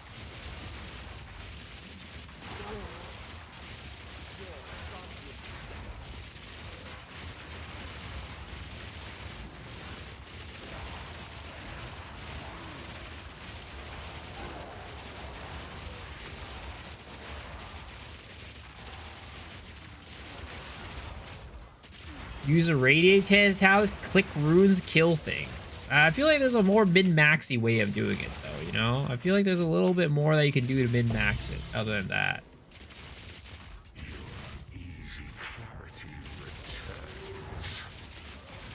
How do you get around 1k guard consistently? That's amazing. So that's off of a tech for Voltaic Barrier. So I have Voltaic Barrier on my second weapon set. So, and that second weapon set has duality on it, which gives you the guard. So right here, right, I have duality and gain X amount of guard for 0.5 seconds per combo expended when using skills. We're using Voltaic Barrier with A-list Chimes, Culmination, and Living Lightning on it. And then, yeah, so every time our Living Lightning procs, right? These Living Lightnings, every time it attacks an enemy, it'll consume combo, and then that will give us the guard from duality. So basically, as long as there are enemies on the screen and I have Living Lightning, I always have guard. Yeah, that's really cool. I'm using Idris San's kind of his skeleton for his build. I think I saw the other day that you followed him on Twitter, on X. But yeah, it's I'm using his base, but I kind of innovated on it and added a couple things, including that guard thing. What's up, Steve?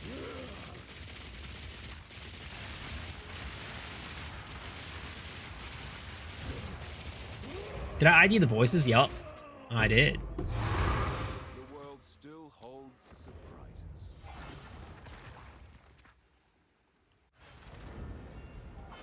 I love that. As even when you called the drop, yep, it was perfect. It was perfect.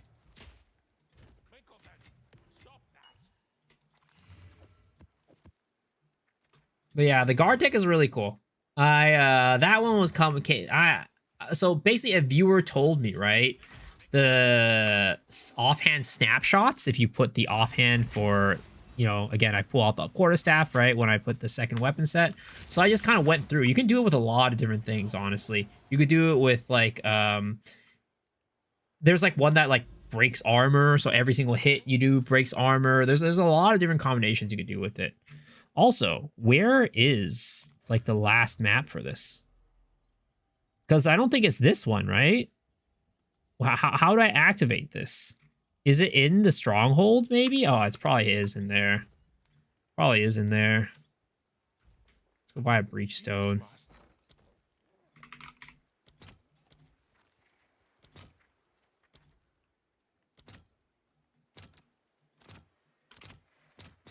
We are pleased to serve.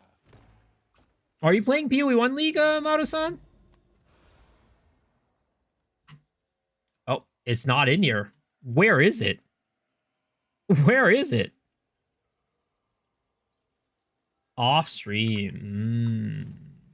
Some snapshots don't work. Like which ones? Back to fun build. Yep. Then it must be the castaway. Is it even possible? Is that even possible?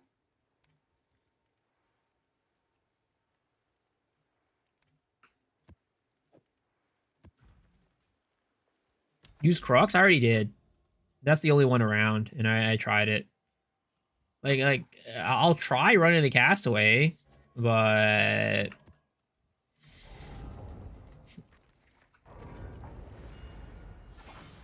already sold voice? No, I didn't sell it yet. I put it in the market though. It's up for 800 because I double corrupted it. You've had one in Moment of Zen before? Interesting. Okay, we'll try this.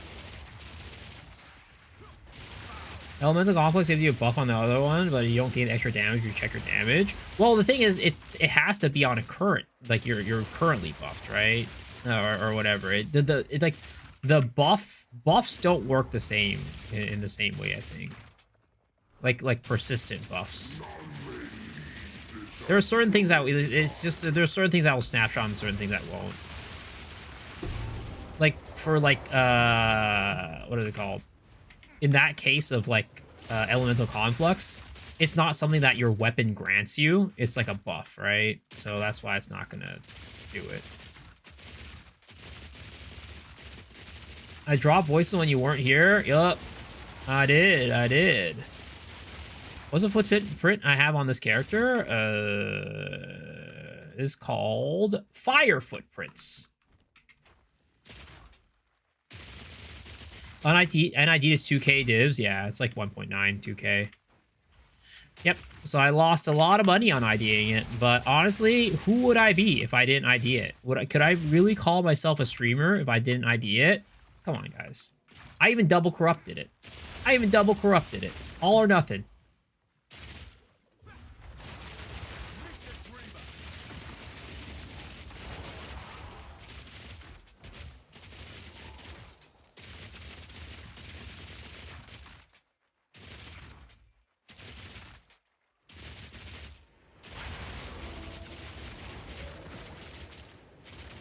Yeah, I didn't lose money. I mean, I lost potential money. I lost the potential for money.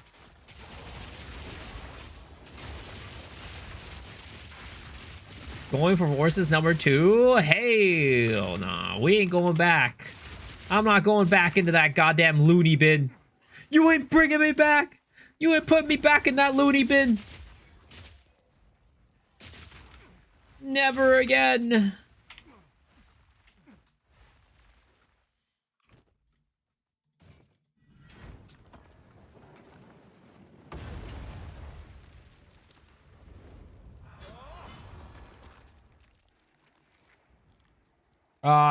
Can this build handle Juice Expedition or too squishy?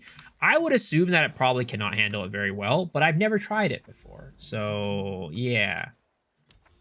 So clearly that did not unlock this. I have no clue where I need to go to unlock this. There's no like little whooshy things into it, so maybe this is just bugged.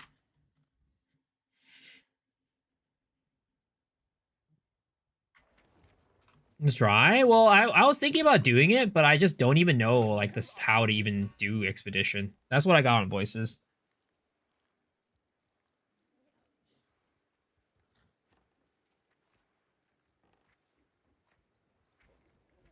Why to do that? I don't get it. I just wanted to get rid. I just want to get out of the map. I don't care. I mean, clearly, I don't care about gold. I got plenty of gold.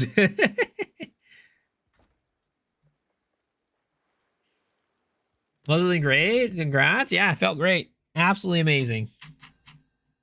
Can give you a very simplified guide. I mean, I can go run some exped. I can go run some exped. I don't want to, but you know what? We'll do it. All right, because I do have two log books right now. I do have 2 log books. I made it in time. I did. All right. Let's see here. There's something about reading these and they do something, but I don't even know what they do. Got any sagas? Not at the moment. I mean, I should probably. How much is an Alders? Alders Saga. How many discs is this? 44.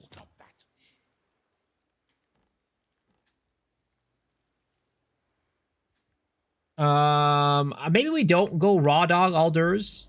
Maybe we don't raw dog Alders. Maybe we try to learn a little bit before we run it.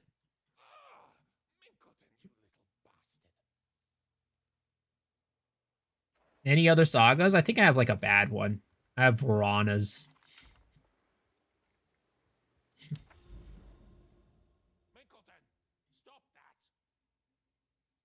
Hi chat, maybe someone finished this league and Poe want to give me currency. Better to use than not? Okay. I think Star Drinker is supposed to be decent or something like that. I don't even remember. I don't even remember. Either way, we'll hit this. We'll hit this bad boy. There's a website that shows you what the text means. Yeah, I'm sure. I'm sure. Okay, we don't have any grand. Why did it bounce me back over there? You goddamn asshole. Yeah, we did not get. Oh, we got 1 grand expedition. We got Frigid Bluffs. Actually, no, we also got the bosses. We got the bosses there. So we'll run these, right? And I think I just run some, what is it called? Irradiateds. What Atlas Master should I run?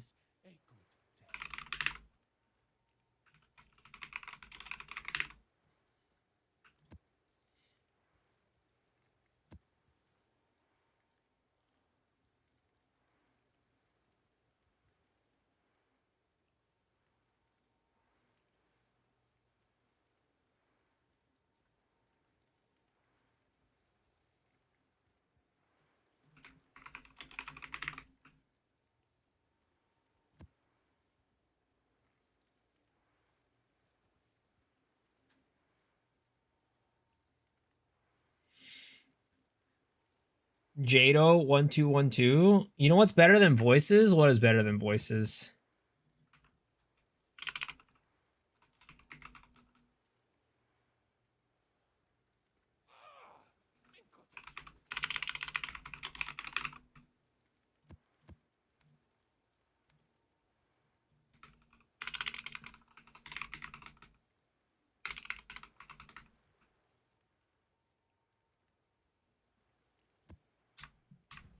Two voices, get back on Simus. Well, we're trying to mess around with what is it called? I'm trying to mess around with XBED. So I'm gonna do some XBED here. I'm gonna do some XBED here real quick and such.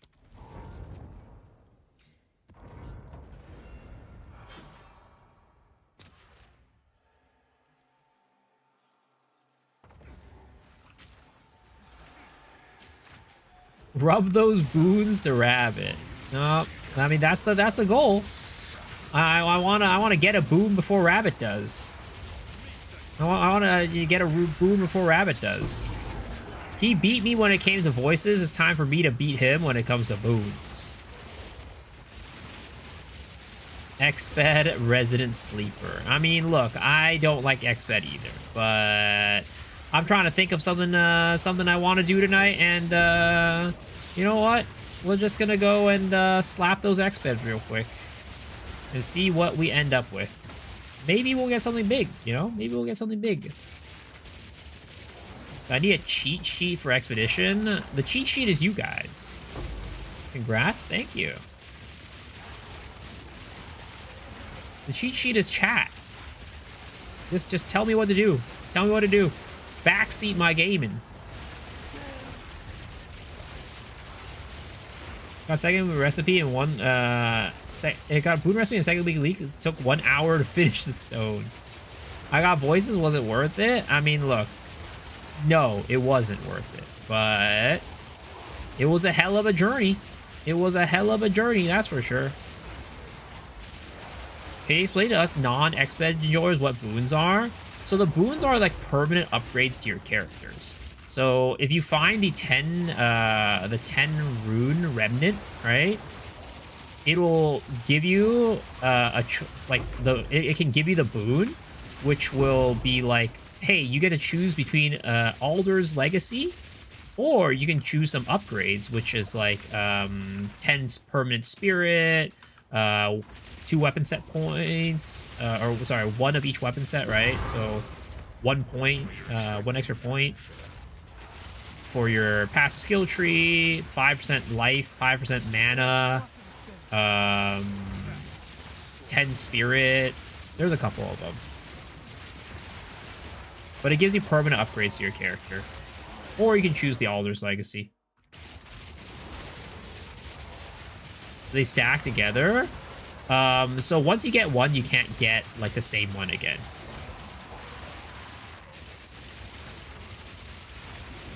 Boons always come with Legacy because I did never choose a boon and I have a 300 div option. I'm sure it's just a higher chance with the Alder's Legacy is what it is. Because I think Alder's Legacy can give you like a guaranteed map with all 7 runes or something like that, right? Is that what it is? Is that the benefit of the Alder's Legacy? Is that you can get a guaranteed like all boons on the, all remnants are 7 rune sockets minimum?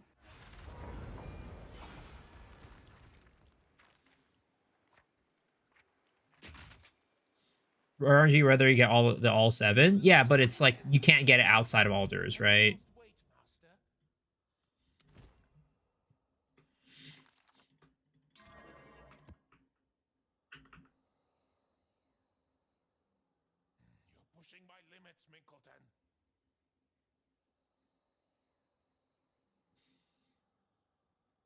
Is there a strategy or is there, it's just pure RNG? I mean, if you do Alder's Legacies, right, there is a higher chance that you'll get it. But other than that, that's kind of about it from what I can tell.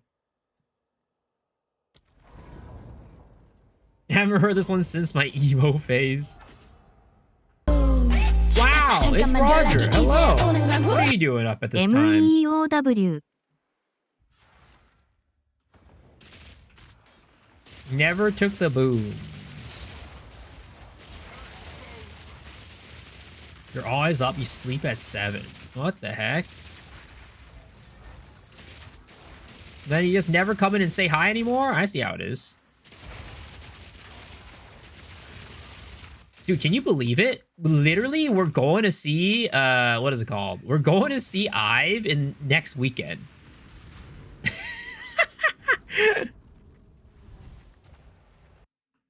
It's crazy. It's coming up way sooner than I expected it.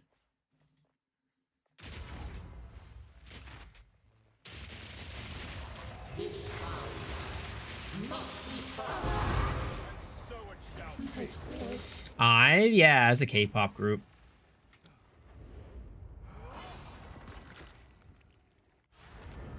I dropped it? Yup, I dropped it. I dropped it. It dropped. Not now, Mickleton. Congrats on voices, thank you.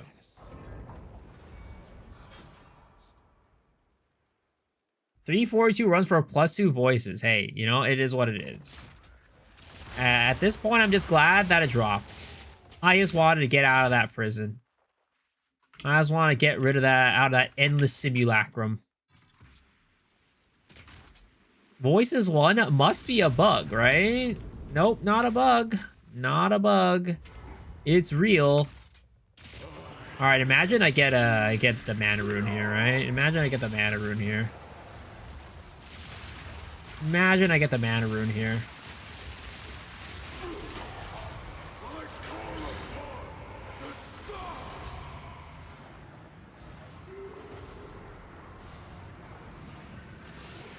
Wouldn't it be crazy? Wouldn't that be crazy if I got the mana rune here?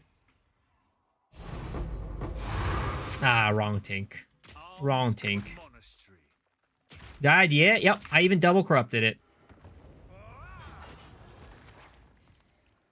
Can you actually socket? What can you actually socket into voices? Rare magic and rare jewels. Magic and rare jewels.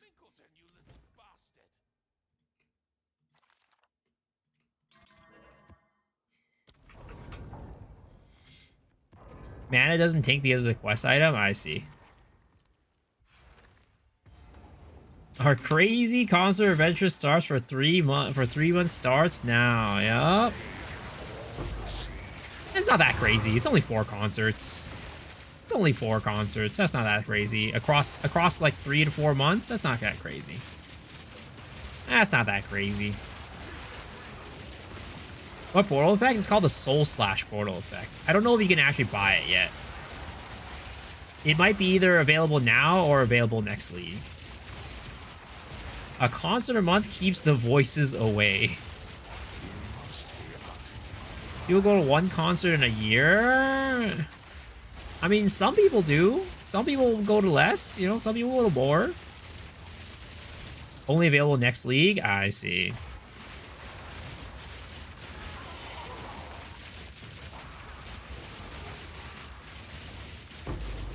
You have an estimated drop rate for the mana rune? I have no clue. I don't think so. Only us bald men go to a lot of concerts. Hey, balding, all right? I'm balding, not bald yet. Get it right. Balding.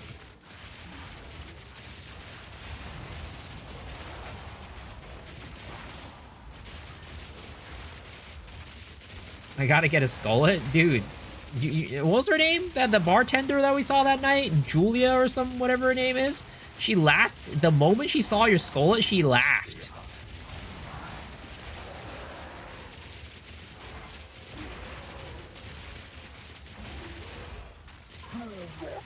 Imagine that. A girl asks you to show your haircut to her, and then the moment you show her the haircut, she starts laughing.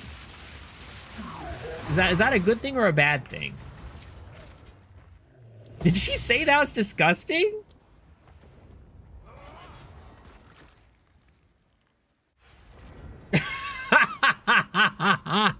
Oh no. Oh no. I got it. Yep, I got it. I got it. Surely it was a 4-socket? Nope. This is the you know what? Well, you know what we'll do? I will take a picture of this, right? We're gonna print screen this bad boy.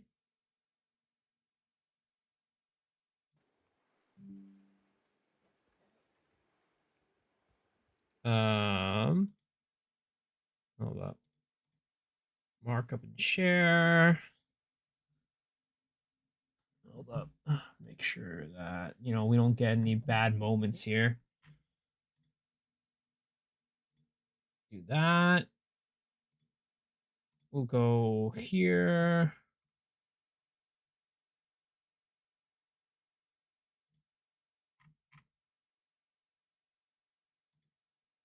Add image.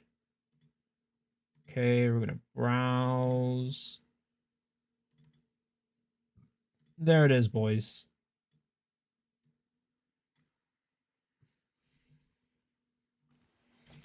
How's that look? Does that look okay? That was okay, right?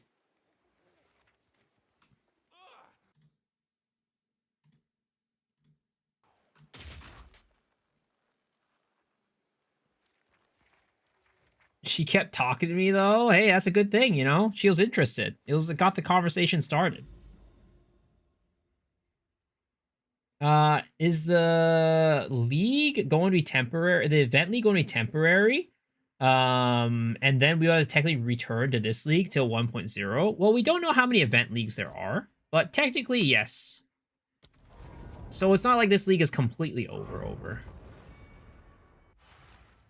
I'm selling it? Yeah, I'm selling it. I have no use for it. My literally neither of my characters can actually use it.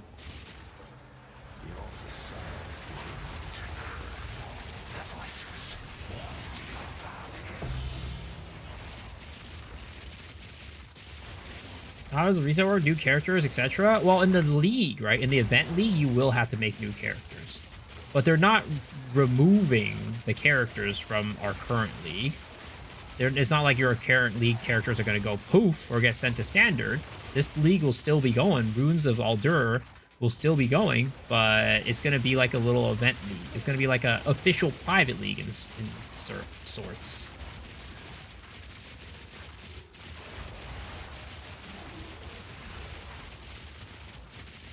But the one thing is that we don't know, and they might do it this way, is that they might lock new content behind the event league. Like if you wanted, let's say they come out with Arcane Archer, right? And then they have the event league, you might not be able to play Arcane Archer in the regular league. You're gonna have to play it in the event league. That's like a possibility that they end up going with. What's a private league? It's just like a separate little mini league. When does it start? We don't know when it starts yet. The only information is that it's going to be an event league. My guess for earliest that they would begin the league is late August. So a month after the Path of Exile 1 leagues happens, that is the earliest that they would do it, in my opinion. That's just based off of my gut feeling. No real evidence for that, but to me, that just makes sense.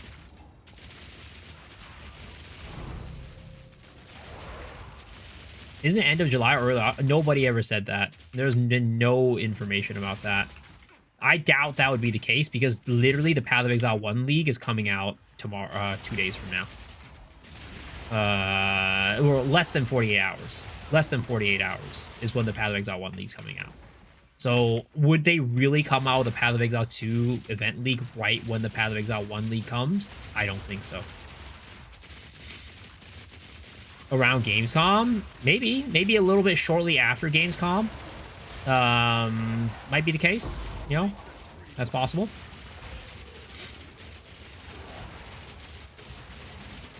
They might preview some of the new stuff coming in 055 at Gamescom, and then they drop the 055 shortly afterwards.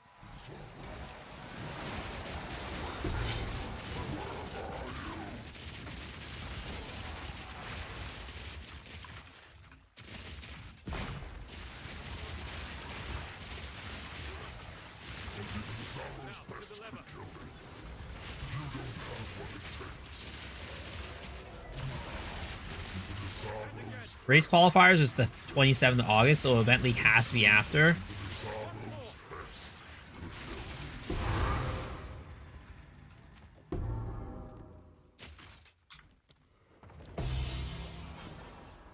Do I feel relieved right now? Yes, I do. Very much so. They've been talking so much about people being able to play both, so they definitely will make some up. Yeah, they're definitely. It's definitely not going to come anytime soon. It's gonna be what is it called? It's gonna be at least a month out, in my opinion. Podcast done? Podcast is done. The VOD will go up tomorrow. Or you just rewind in the stream and you can watch it too there.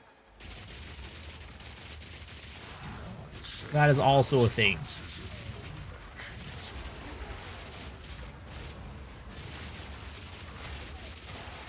When does this league start? May 29th or 28th or something like that.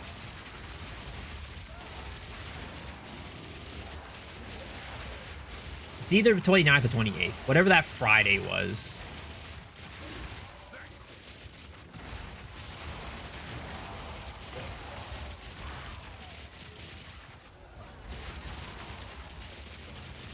Didn't know that? Thanks, I'll go watch it? Yeah, for sure, for sure.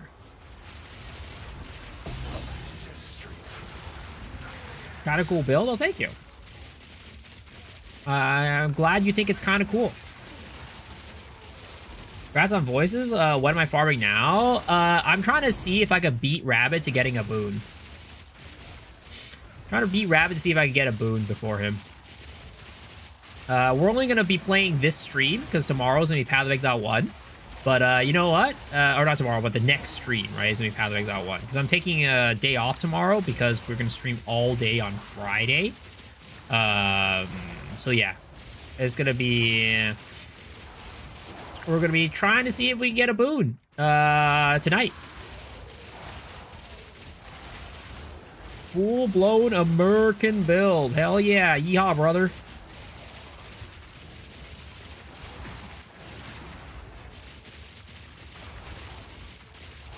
Yeah, it's a 1 month event league. Exactly, exactly. Up for another hunt, are you? There, after the storm. Yeah, when did it... So here's this thing, right? When did it become hell yeah, brother, instead of yeehaw? When did that become the American thing? Isn't the American thing like yeehaw, yippee-ki-yay, cowboys? But now the American thing is hell yeah, brother. When did that swap? When did that happen? When did we go from yeehaw to hell yeah, brother?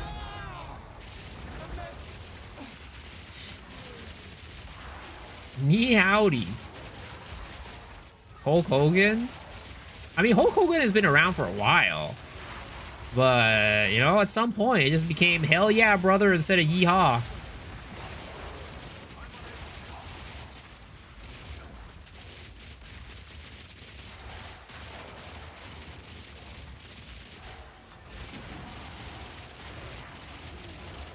"20 years ago." Am I that old? Is that why? I'm just old?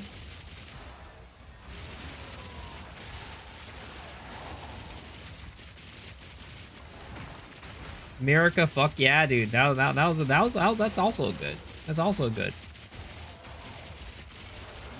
Went from me howdy when Flubgun said it to Farmer on stream.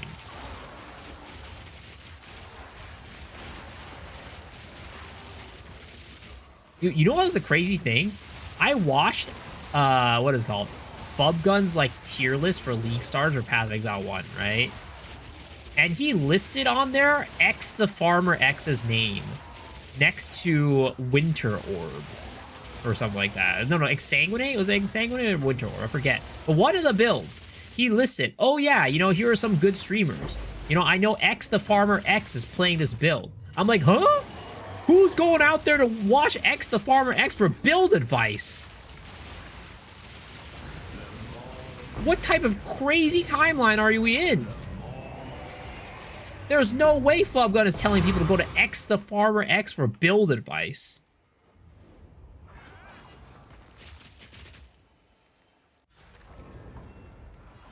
Think about buying it until they fix the expedition.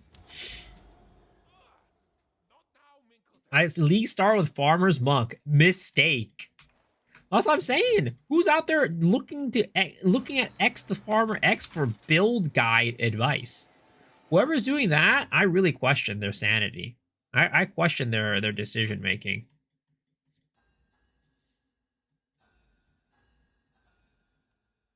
Something really went wrong there in their noggin.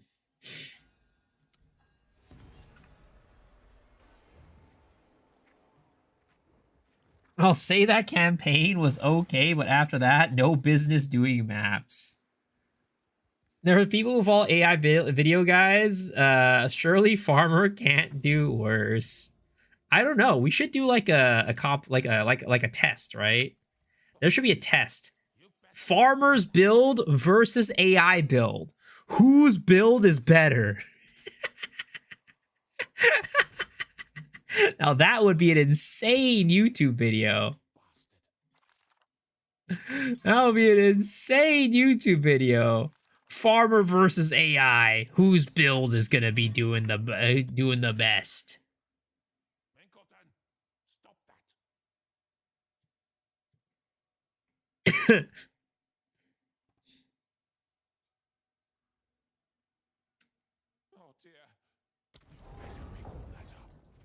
You'd be shocked. AI would recommend his build. You're gonna do exsanguinated PoE as a leaks map. When I saw Farmer doing it, I saw the glacial cascade. Not like this, bro. Not like this. Oh, why the fuck are there wolves right here? Is this a thing that happens in XBED? Like it's like a specific map where mobs are spawned before the XBED even starts? What Sako the voice is? You can see it on the top left of the screen.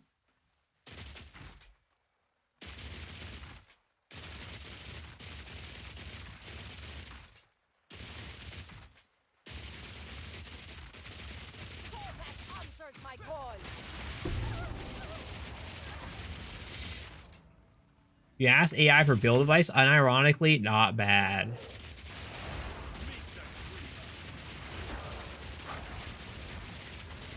Out of this, that's all good. It's all good. It happens. It happens. Alright, there's nothing really in terms of things on this map really that great, I feel. Not really that many great stuff. But let's see here. So adaptation.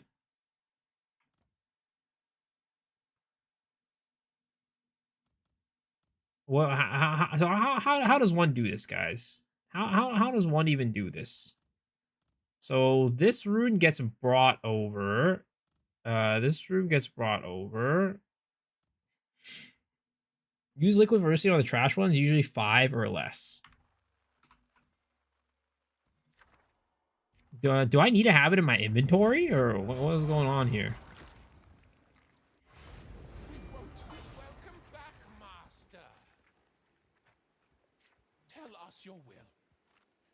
Or do I go to Pharaoh to convert it? Do I go to Pharaoh to convert it? Liquid Vericium. Oh, do I really not have 600? No, there's no way. There's no way. I have to go into the I have to open the XBED tab, I'm sure.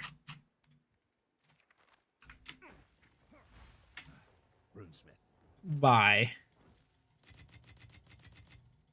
Okay. 11 liquid vericiums. Congrats on the voices. Thank you. There isn't a clip. There is. Exclamation mark voices.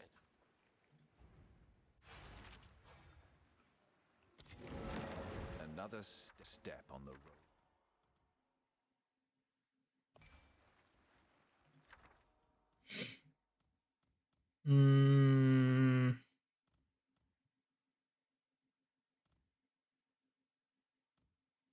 Death Rune, Oath Rune. Isn't Oath Rune the one that is Oath Rune the one that like bugs out? You can't choose after you reroll, oh, really?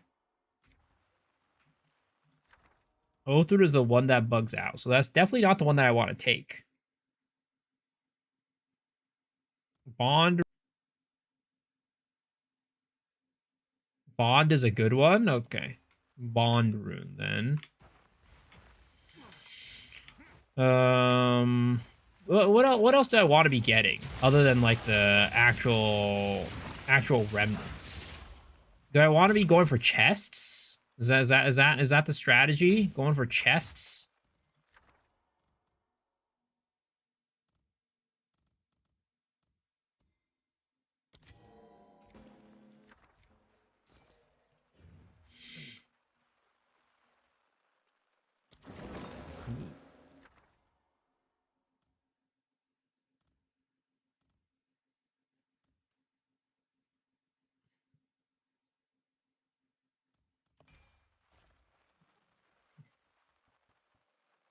The highlighted currency ones. Green question mark chest and the currency chest. Highlighted currency chest, fighter one, and the highlighted armor ones have exceptionals in them.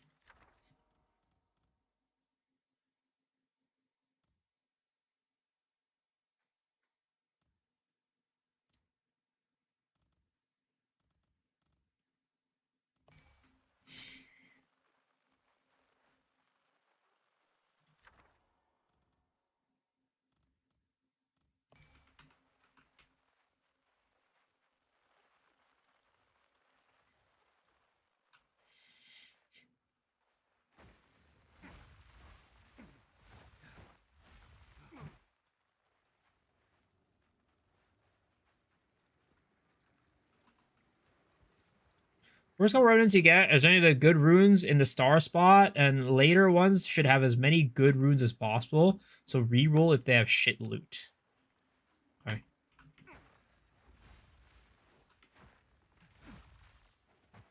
I mean, this one looks kind of like a wash in general, honestly.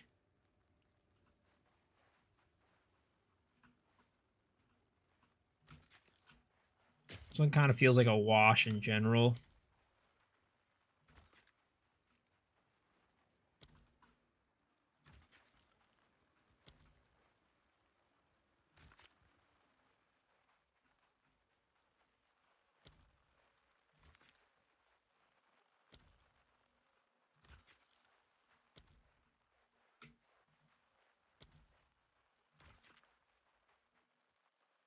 I already got the voices drop. Crazy. Yup. Yup. Kind of insane. I ended up getting it right before the podcast.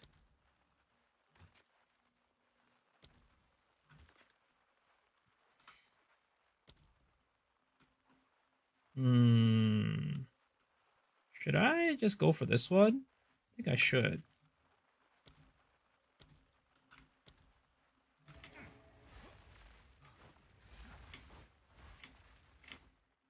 Did I identify it? Yep, it's on the top right. The result came from the top, is on the top right.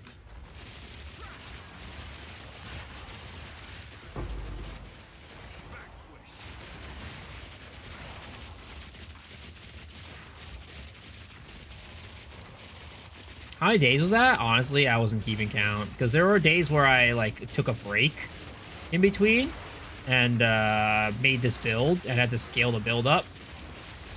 So I don't really even know how many days total it was.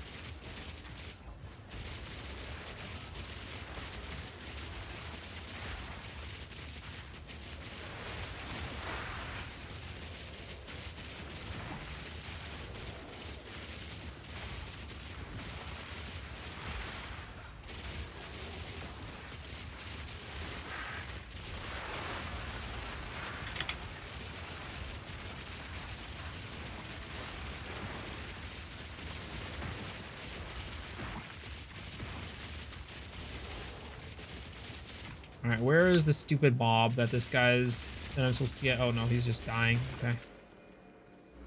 Okay, get that, get that.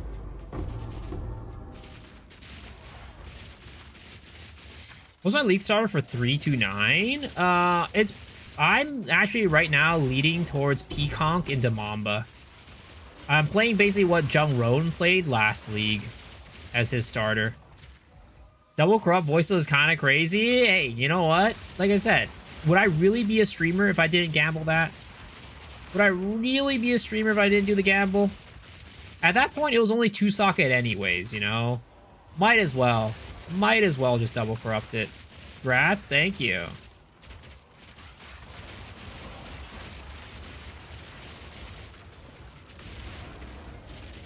Like, I think I would have been a failure as a streamer if I didn't double corrupt it. Excited to play 329 campaign because of the socket change alone. It sounds like it's a lot better experience. I was watching Ziggy D's playthrough of it, and he said it is a lot better. Made the campaign a lot nicer to play.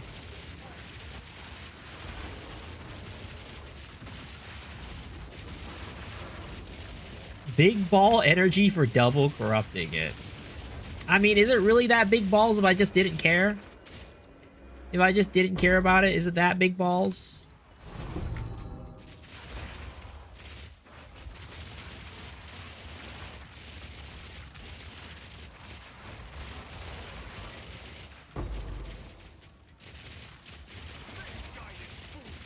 Yo, also Mr. Blazeworks TV, how's it going?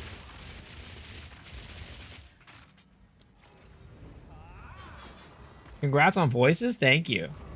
Then you sold it listed as 20% higher market value. Wait, what's 20% higher than market value? It's double corrupted with lightning resist. You know, I just put it at the lowest cost possible. Okay, let's go and do one of these, right? Alder's Saga. Alder's Saga. I'm sure nothing will go wrong with this, guys. I'm sure nothing's gonna go wrong with me doing an Alder's Saga right now.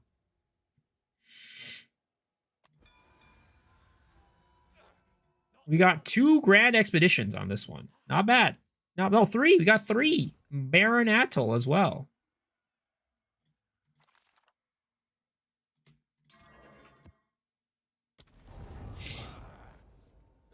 The indifference towards the risk is the definition of big balls. It's only like, you know, 700 divs, 900 divs or whatever. 4 and 5 nor was 3 bad. Oh, okay. Well, I had 1 last time, so I thought it was an improvement. I had 1 last time, so I thought it was it's an improvement.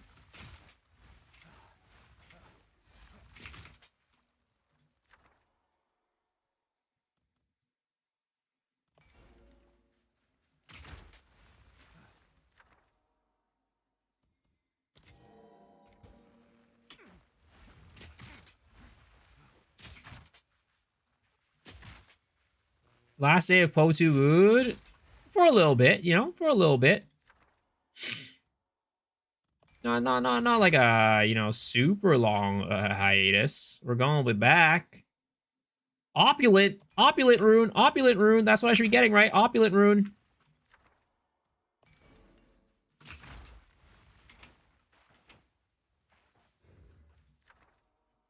So do I re-roll this or do I not? I keep it, right? I keep this one. 2x Edelmans.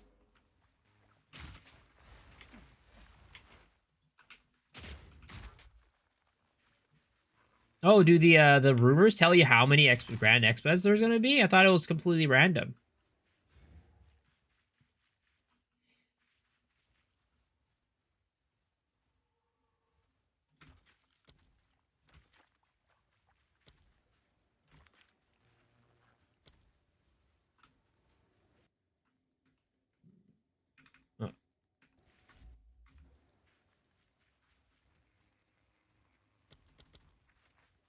I mean, I know there's a cheat sheet, guys. I don't want to read it. It's my last day doing this. I don't really care enough.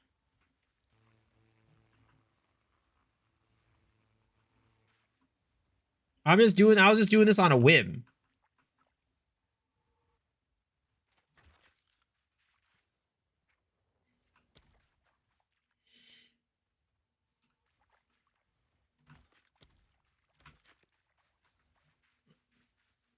Dude, these freaking remnants are so far away.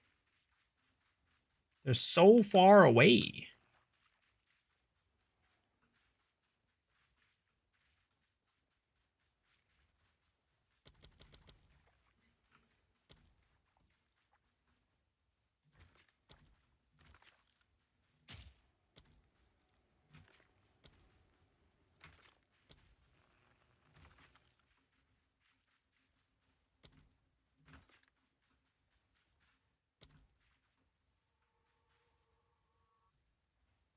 Am I chasing boons right now? I mean, I'm not really chasing it. I'm just kind of like, oh man, what if we get a boon type of situation, you know? It's like oh man, that would be crazy if I got a boon, right? That would be insane. That's more of kind of the attitude that I have right now. It's like, wouldn't it be insane if we got a boon?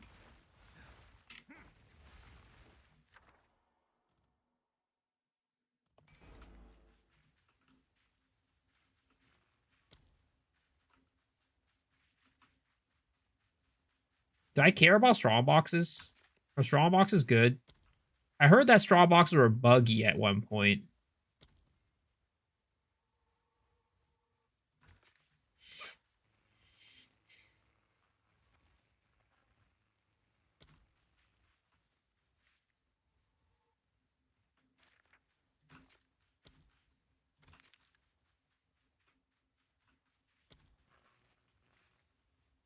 They're still buggy. Okay, so I should probably still kind of try to avoid them then.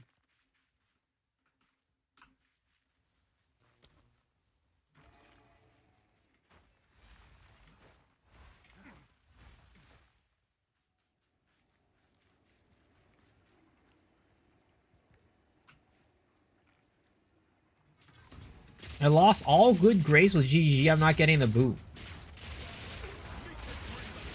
Research ones are always acceptable. Yo, Mr. Devlin with the 60 Singapore dollars. Congrats on first. Yo, thank you, man. Appreciate that. Thank you for the generous donation, man. Holy. Thank you for the congratulations. It's definitely, you know, feeling like I escaped a prison of some sort.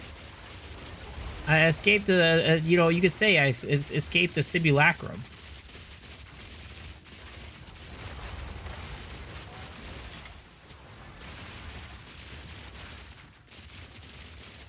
Finally escaped what, you know, the Stockholm Syndrome situation is, you know, we can get over it. But definitely, was an interesting time.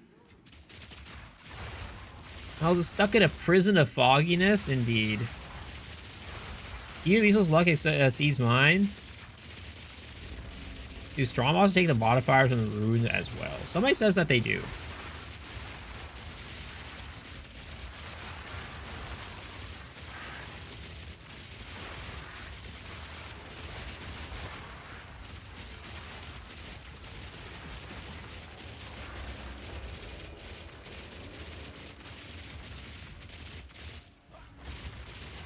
Wouldn't it be crazy though? Wouldn't it be crazy though if we get a boon? Wouldn't it be absolutely insane if we get a boon and Rabbit did it? Wait, where's the other frickin' explosives? Oh, here it is.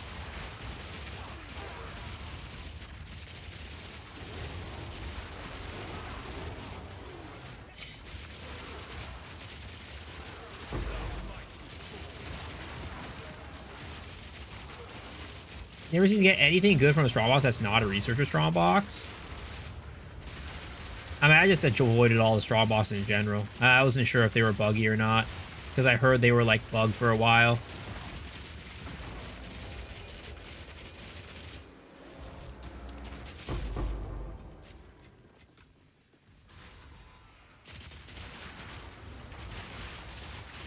Longest farm, indeed.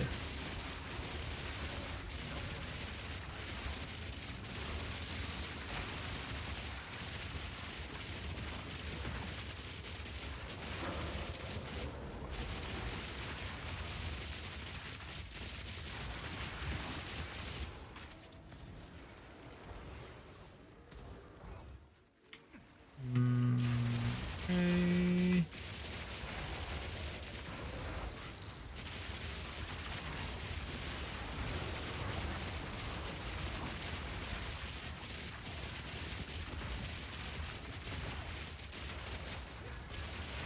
Here's where I pressed offer tribute to the king 4 times.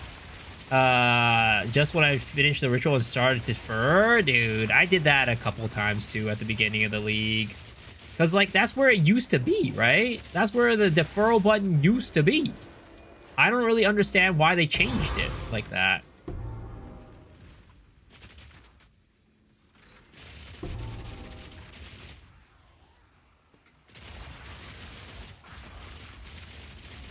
Like, for newer players, it's like, whatever. You know? Newer players, like, or people that didn't used to play Ritual, it's kind of whatever. But for people who used to play it, it's like, damn, dude, now I gotta change my habits.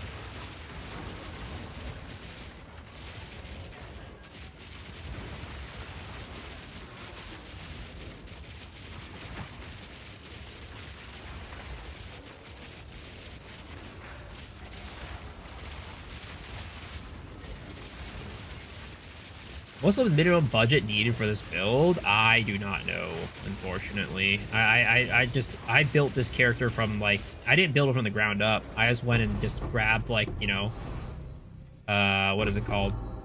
I just grabbed the gear to make my character super strong since the beginning.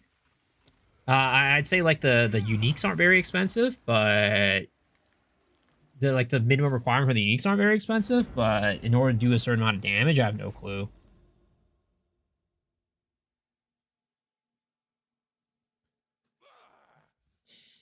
Forgive us, Master. He's a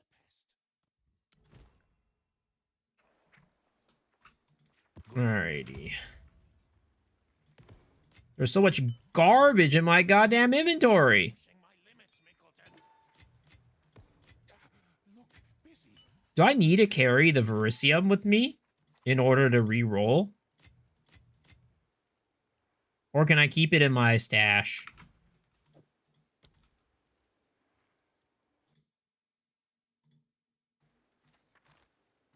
You need it on you? Lame. Lame.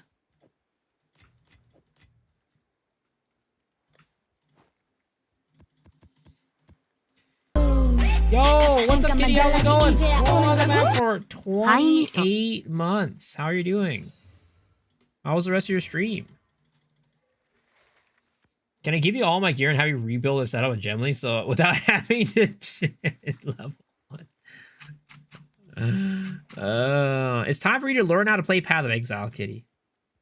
This is the stream. It's your calling.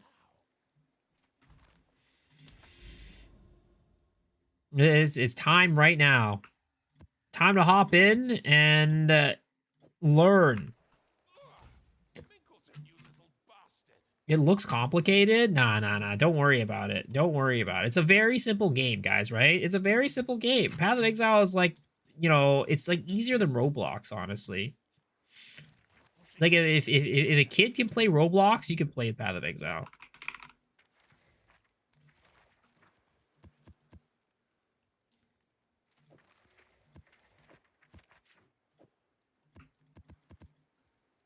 Play 1 button, 2 button builds anyway. Just put the square block in the square hold game. Exactly.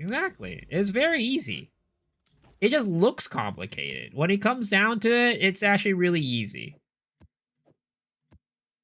You just follow a build guide and boom, you're good. You're good to go.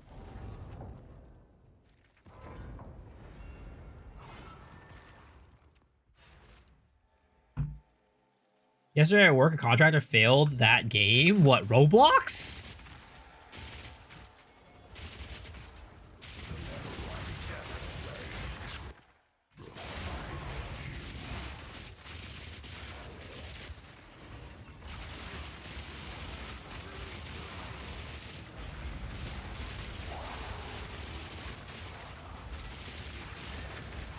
Or are you talking about putting the square in the square hole? Or are you talking about put a bolus in there, so like remolus section and put it and smash it and totaled it? Oh gosh, that's not good.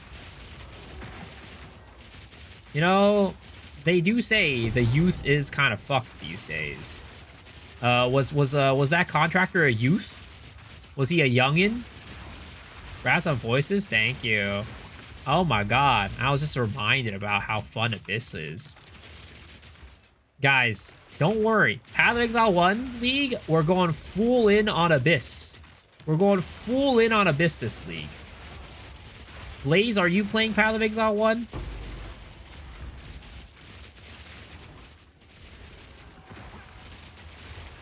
Abyss and PoE 1? Yup. Going full in on Abyss. How many was it? Did I ID it yet? I mean, you can see the stats right here, left and top left. You didn't thermal paste the heatsink either, so the board was doomed either way. What build are you playing, Blaze?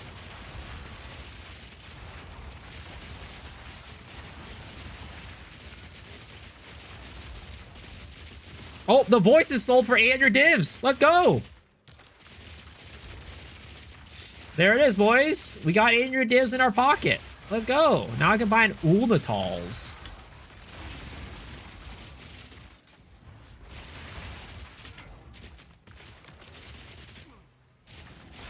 Finally broke even. Yep. I don't even think I broke even, actually.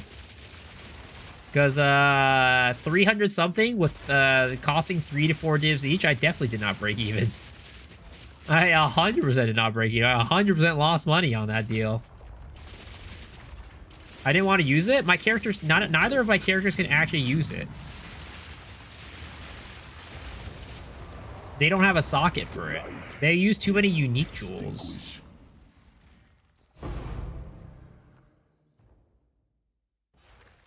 Definitely a pity buy.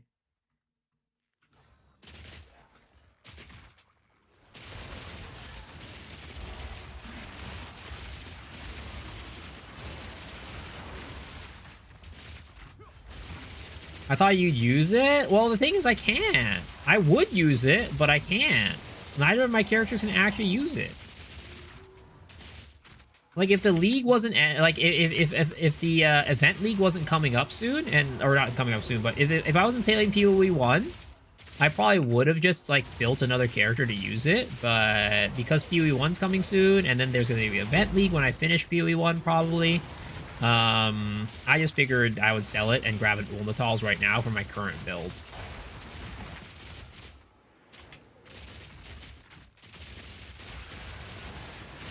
Do I mind sharing a filter? Oh, I haven't even done anything. I just use super strict. I haven't used the filter in expedition yet, so I have no clue how it's gonna be.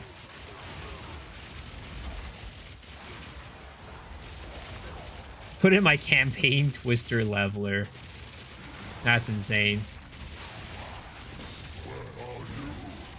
Can you even use voices in campaign, or is there like a level requirement for that shit?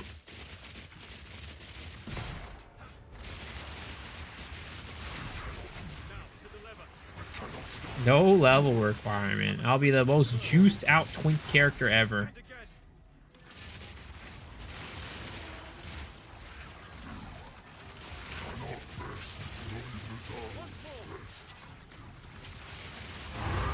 Is Poe 1 better than Poe 2? I'm scared to switch. I mean, I think at this point, it's definitely just, like, depends on your preference.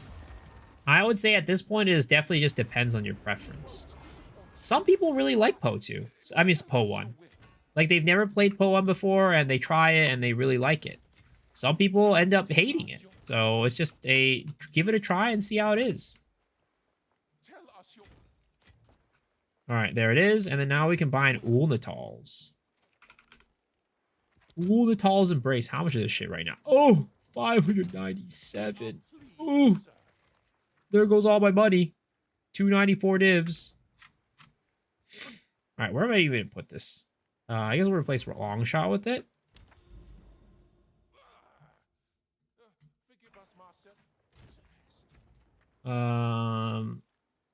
And then... do I want to use, like, Arbor Break or anything like that? Oh, no, we're going to probably use, like, Uruk's Smelting. Uruk Smelting. That's what we'll do on it.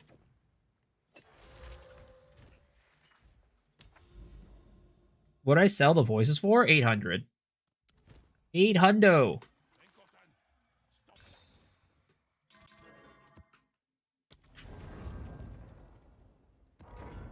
Made a 600 div tablet for leveling characters. What the hell? That's insane. Was it only 2 sockets? Yes. You can see the stats on the top left of the screen. You can see the stats on the top left of the screen.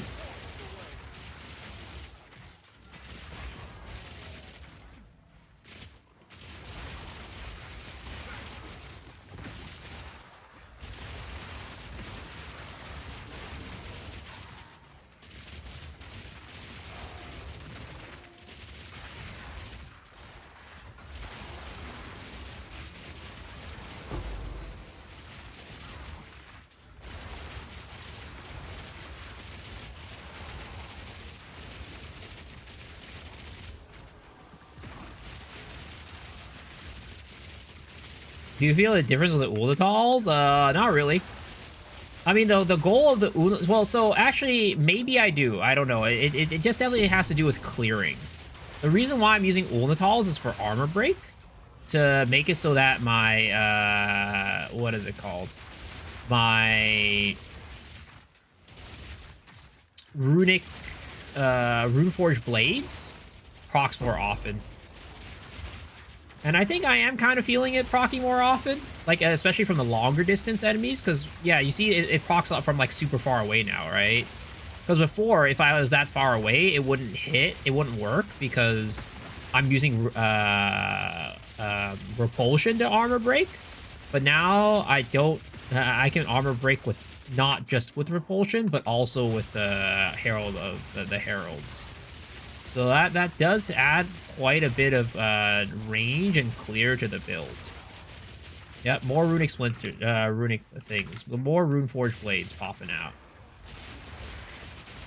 So I actually do notice a difference, which was kind of the ultimate goal, to add more runeforged blades to the build. Make it proc more often, make it proc more consistently, make it proc a little bit further away.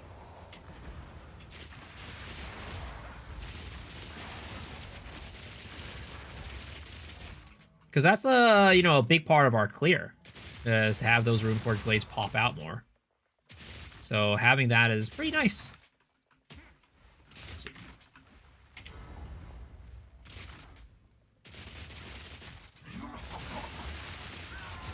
Followed 3 builds for 3 different characters. Honestly, they were garbage. I know losing 700 divs. Do you have a Gemling, Druid, or Infernalist build I can follow?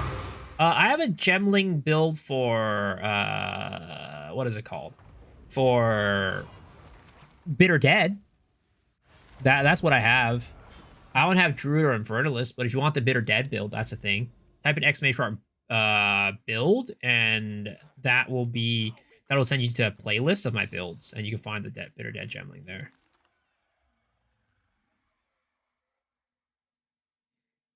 Arctic armor, 30%, 400%, 5% armor. That does sound pretty insane. That does sound pretty insane.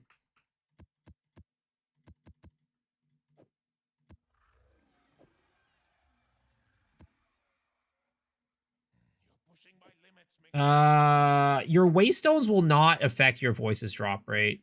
Nothing can affect your voice's drop rate. Oh, Alder's Legacy continue to drop, so I can finally buy one. Did I need the voices or sell it? Both. Let's see what we got here. Opulent Rune. Opulent Rune. That's the good one, right? Opulent Rune.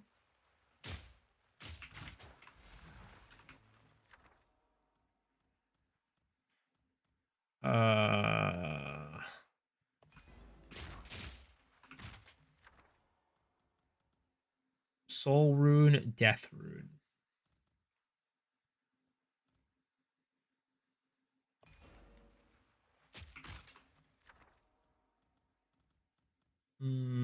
Bond Rune.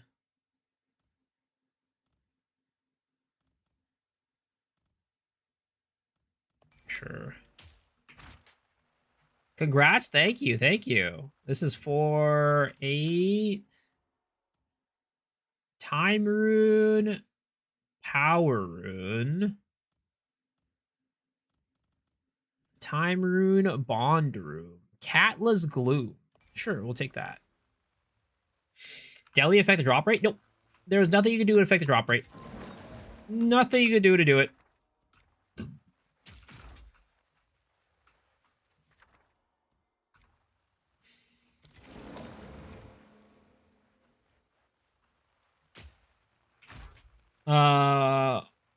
What run was it dropped? Oh, you can see the stats on the screen. You can see the number on the screen. What is Utred's Sidarius? Which one is worth more? I wish I could see which one's worth more.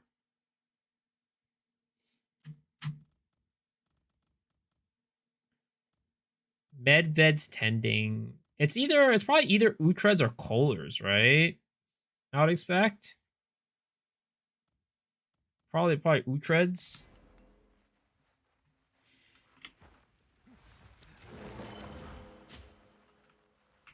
Oh, did I actually click that one? Whoops. Awkward.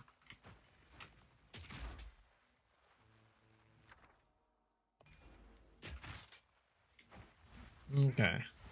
So how are we going to do this, boys? How are we going to do this?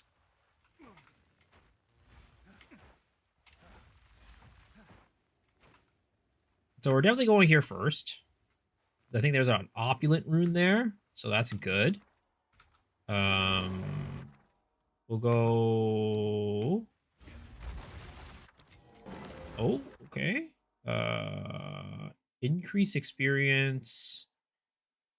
Okay.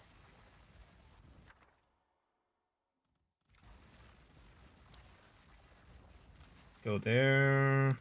Go there.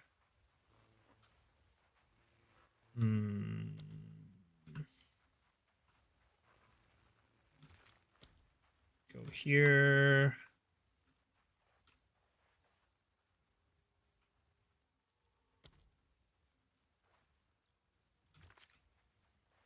Go there. Go here. Go here. Is that where we go? What do we go up here? No, we do go this way. To here. We'll go down here.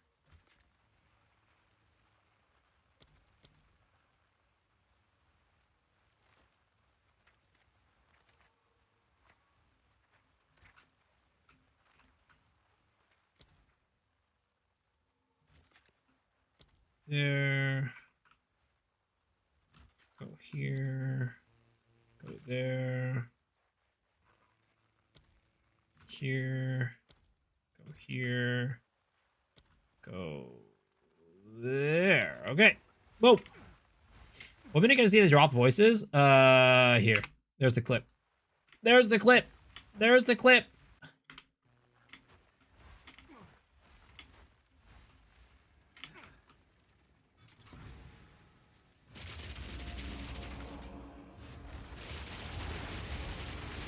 Do Waystone and Tablet affect the quality of what you get in the Grand Exposition? Yes, yes, yes.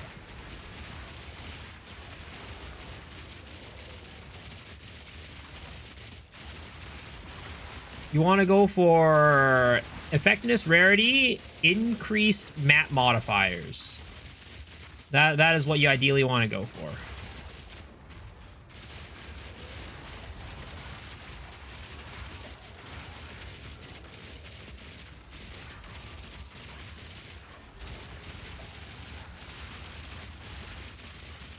Is it even worth running right now? What is worth running right now?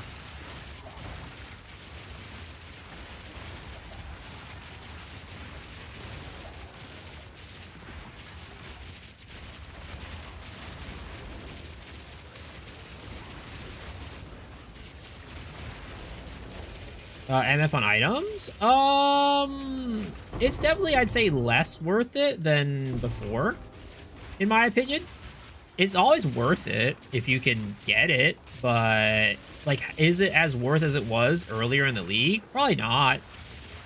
Because, like, I would say, I mean, it does affect how, like, you know, how often you get higher tier unique items, right? And how often you get unique items, so that's always going to be something that's valuable. But definitely less valuable than earlier because the value of the div also dropped like crazy. So it kind of like a little bit less worth it, but always still going to be valuable. So if you can fit into your build, sure, do it. But if you can't, then I would say don't worry about it.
Okay, there it is. I missed a stream where you got voices, by the way. How many sockets was it?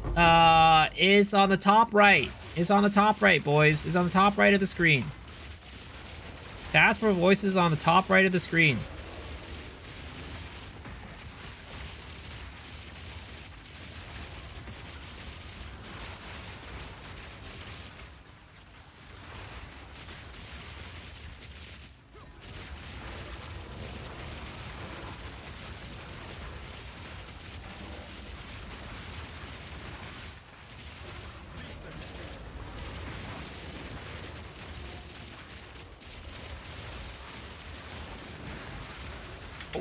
Ooh, I'm frozen, I'm frozen, I'm frozen, I'm frozen, I'm frozen. That's not good. That's not good.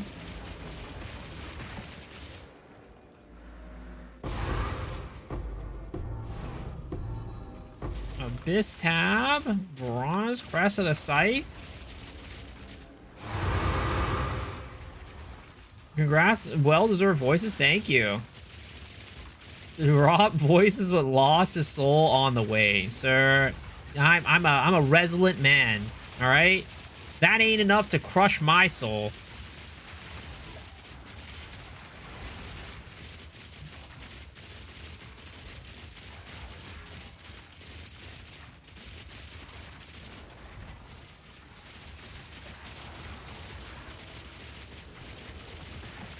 Are there still voices in my head? There's always voices in my head. There's never a day when there's not voices in my head. Let's be real. Real talk. But you know what? So I won't be using voices in Path of Exile 2, right? I sold the voices, got the money, got the Ulnatals. But you know what? Instead of using voices in Path of Exile 2, I'll be using voices in my Path of Exile 1 build. So, you know, it's kind of like we're still going to be using voices. It's all good. Just not in this game. Go get Elder's Legacy after this. So I'm trying to get the boon right now. I'm trying to see if I can beat Rabbit to getting a boon. So, we'll see. We'll see.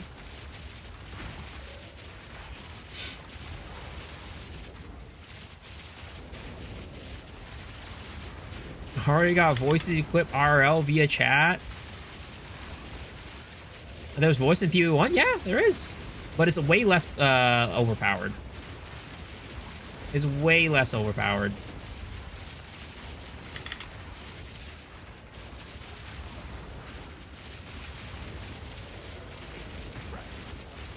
Because you actually need a... Oh, shit. Oh, fuck. Oh, my God, that was bad. I should not have gotten that close. Because you actually need to, what is it called? You actually need to invest points into getting the sockets.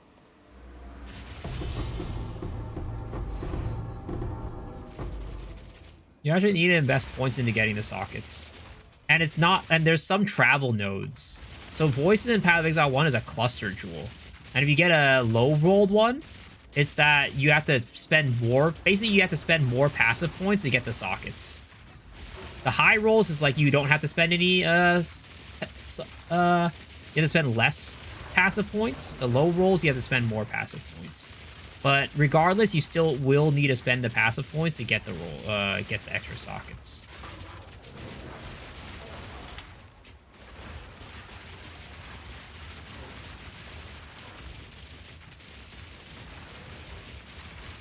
Make voices less OP but more common here? Yeah, I don't know. I have no clue how they want to do it. You could definitely take many different approaches to it. I definitely do think like voices in general is in like a weird state for balance, because it really is like the most overpowered item in the game in many in a sense. Like it's arguably the most overpowered item in the game. Because it's just free sockets, no downside. It's like, what build would not want to use it if they could, right? Like, if my build could use it, I would be using it, but it just can't.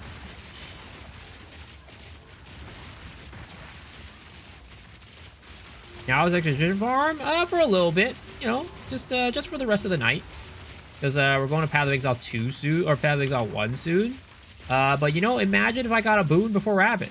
Imagine I was just casually farming X-Bed, And it's like, oh, wow, I got a boon. Wow, insane. That'd be pretty fun, right? That would be pretty funny.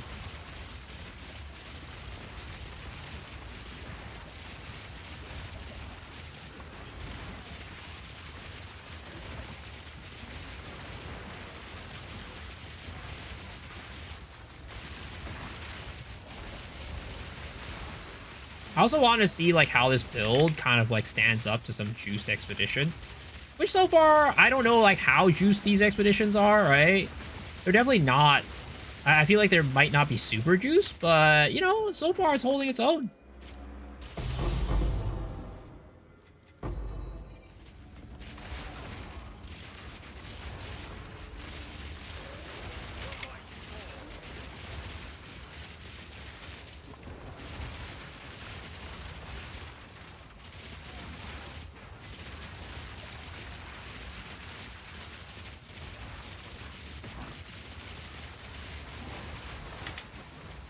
The one thing that's really annoying is I thought there would be more, like, room for me to run around, but there's a lot of obstacles in Exped. Like, a lot more obstacles than I would have expected in this. So, like, I'm, like, kind of, like, having to maneuver a little bit weirdly in these. It's, like, surprisingly, like, narrow. You know, the areas are surprisingly narrow. I did not expect it to be like this, and there's just, like, so many stupid obstacles I have to, like, bump into when I'm moving around. Again, this is not like the content that this build is like made for, but I would like to see if it's possible to at least run it. And you know, so far it's doing okay. It's not the best, but it's not the worst either.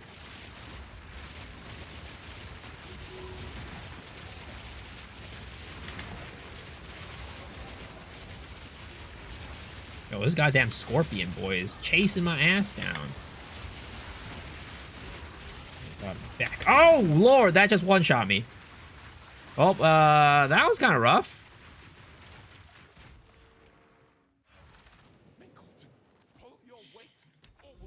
Yeah, that was a lot of damage. That was a lot of damage. Their masses are bigger. Well, that kind of sucked. I mean, as expected, this build isn't the best at running Exped, that's for sure.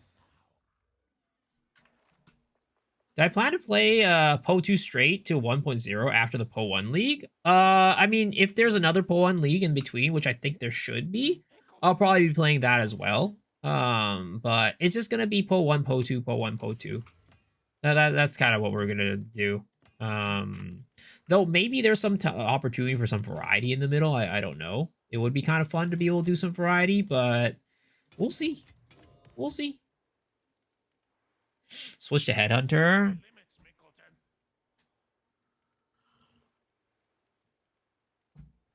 Headhunters, that would definitely be very helpful. But I don't know if I can run Headhunter right now. I don't have enough resistances on this build to run it. Like, if I get rid of this, right? Look at my resistances. It's absolutely abysmal. So, that's kind of, like, the tough part about, like, this. Like, Headhunter is definitely the way to go, I feel, for running Exped. For sure. 100%.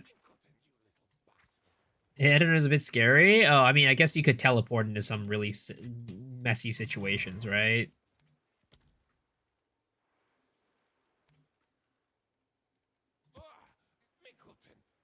Congrats on voices. Thank you.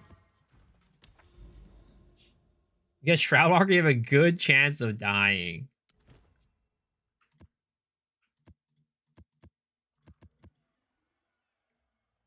Ragosa. This map sucks ass.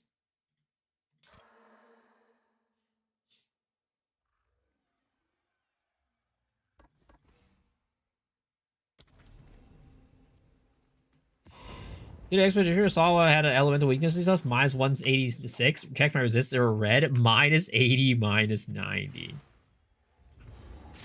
Yeah, some buffs for a Headhunter also makes it so I can't use reverse chill.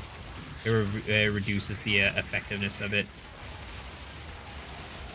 This is just not a very good expedition build. All in all, not a very good expedition build. They can do it, but it's not the best. And if you get it super juiced, you just kind of get one shot, like what happened earlier.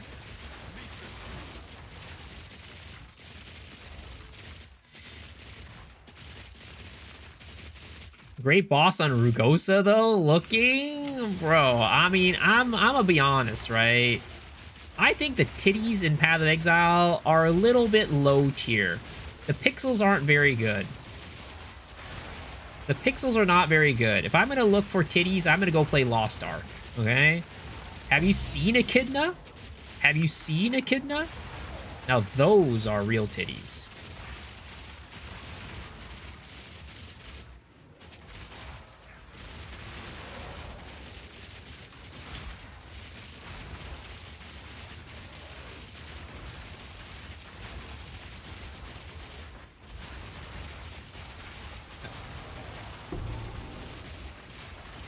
But pixels are all we have, bro? Well, I mean, you could choose which pixels you're going for, right? I'm just saying, Path of Exile doesn't have very good pixels. You go for other pixels. There's higher tiered pixels out there. Got my voices? I did. I did.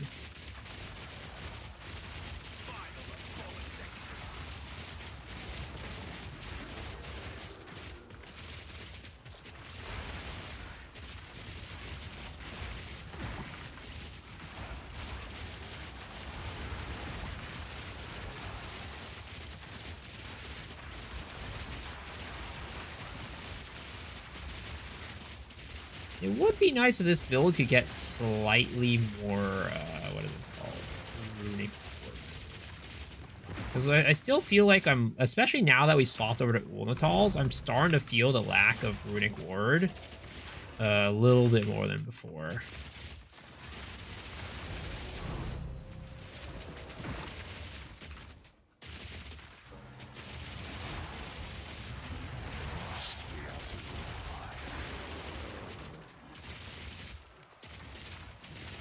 No, even Lost Ark. I started playing Po 2 this season. It's been a good surprise finding you here too. Yo, thanks for coming by. Appreciate it, man.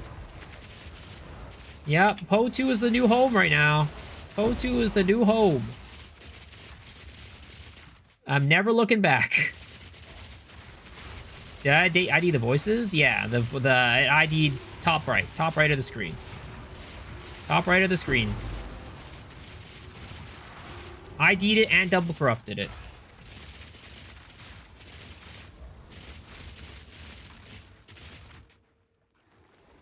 Never looking back, but mentions pixels. Traitor. Hey, I can't lie to myself, all right? Those are much better pixels. Those are much better pixels, all right?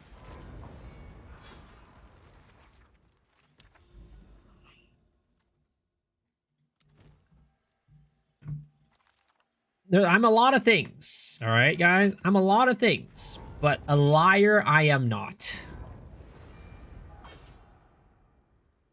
Do you think Po 2 will be better than Po 1? I personally think, if you, depending on the person you ask, Po 2 is already better than Po 1.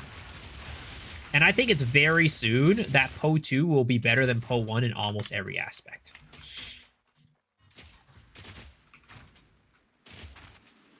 Do you know you can disenchant Greater Chaos to regular ones? Yes, I do. I do. Liars are one of the three people you hate the most? Exactly. Exactly. So I could never be the thing that I hate the most.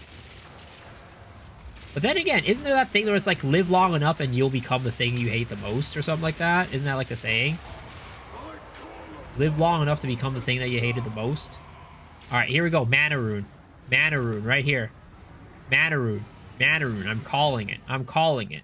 We're getting Mana Rune right now, this instant. Damn it. Damn it. That's why I've been hating huge fiends my entire life. Haven't become one yet.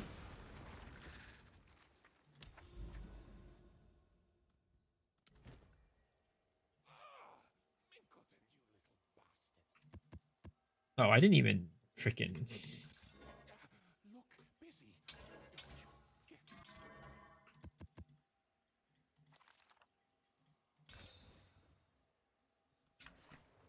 Hello. Oops.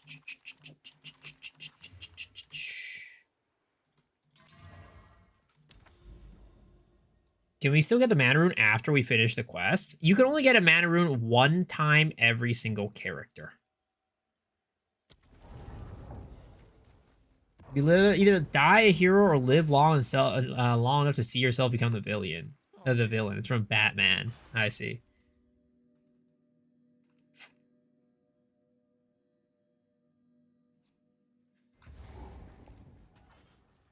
All right, let's see here. Let's see what we get in here.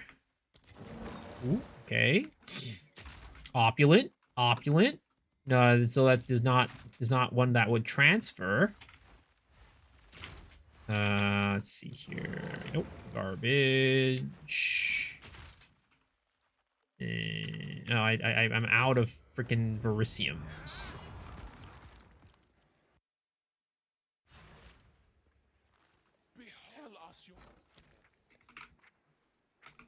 Liquid Verisium. 1 to 10. That's not actually that bad. Oh my god. You could only stack them up to 20?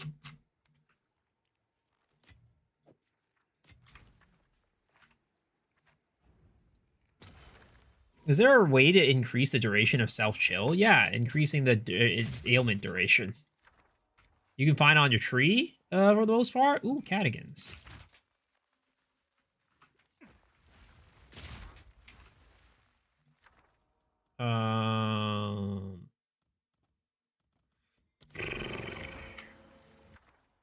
Okay.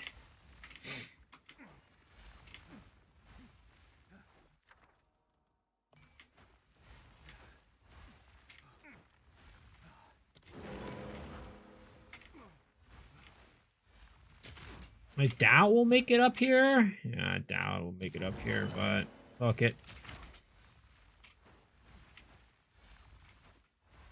Is 2 seconds good for you? I just have the base. I just have the base duration on mine, and it works perfectly fine.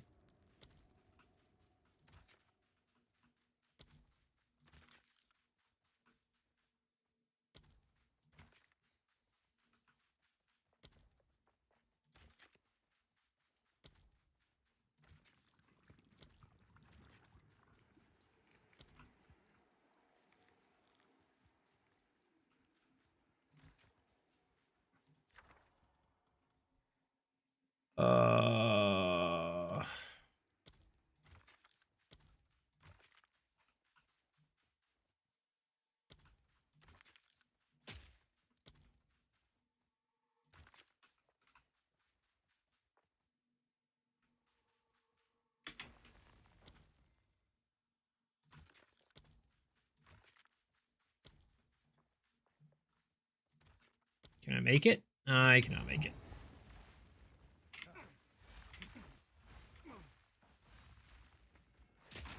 If we pick up a Verisium, like, it should self-sustain the liquids.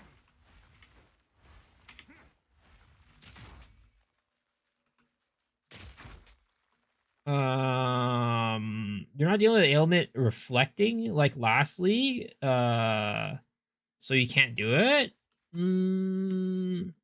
But you're still. I feel like if you're still hitting yourself, right? If you are hitting yourself, you are dealing an ailment to yourself, right?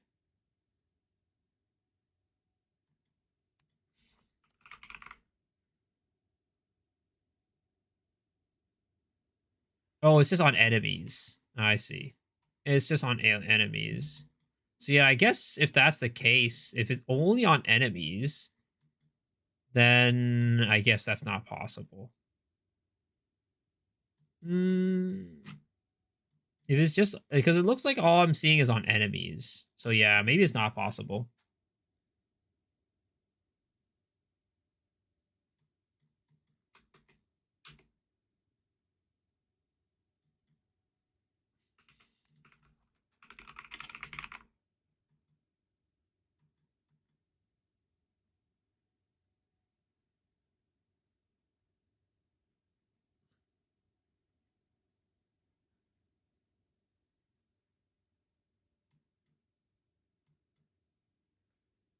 Yeah, it looks like it's all just enemies. There's nothing you can do with yourself.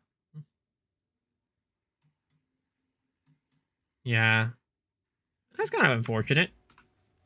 Well, luckily it works for this build. I dropped? Yup, I did. It dropped. My balls finally dropped, guys. I mean, my balls finally dropped, guys.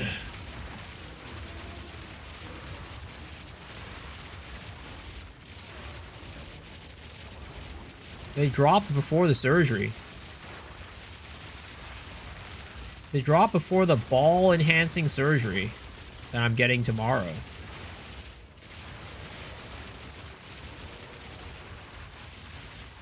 When did I drop voices? All the stats are on the screen. All the stats are on the screen.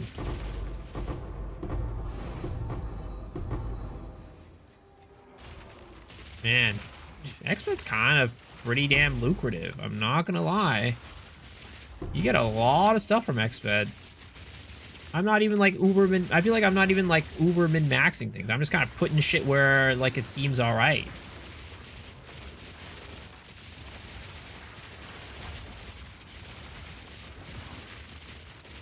Dare assume I can read.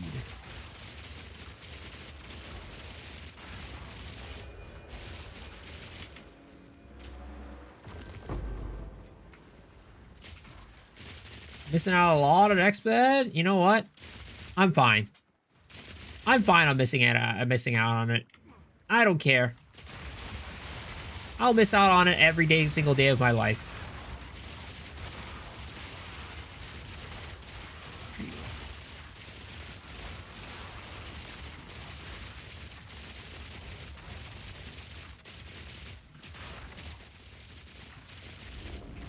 2 mirrors from Expedition alone and all boons secured? What the heck?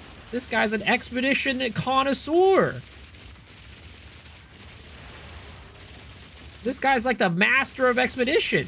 I didn't know we were in the presence of a master. Holy.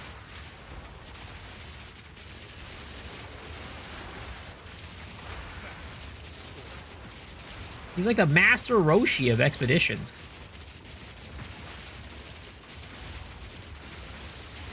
He's like the uncle from Jackie Chan. From Jackie Chan Adventures or whatever. Holy. But except for Expeditions instead of Kung Fu.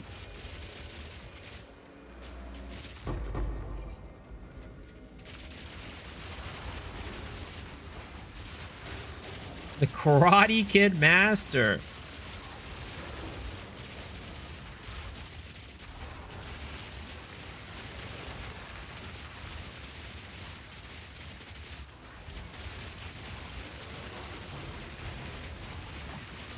Master Roshi is relevant in 30 episodes, though. No, he's always relevant in my heart.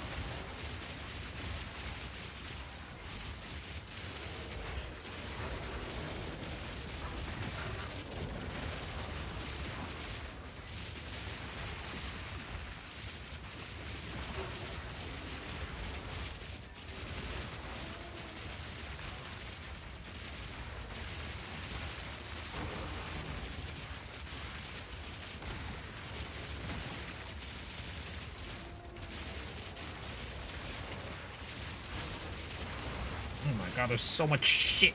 There's so much shit on the screen. I really hate the invulnerable mobs in Expedition.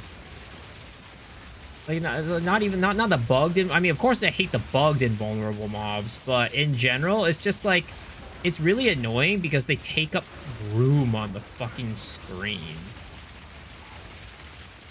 And it's like, you might have, like, a skill that, like, targets the nearest monster, and, like, you know what they should make it be like, okay? These invulnerable monsters, right? Sure, they can still damage you, but make it so that you can't actually hit them. Like, your skills cannot actually hit them until they can actually take damage from you. You know what I mean? Like, they should not be targetable. They should not be something that your attacks can hit until it gets to the point where they are damageable. That would make things so much easier. That would make things so much better. Like, don't you guys think so?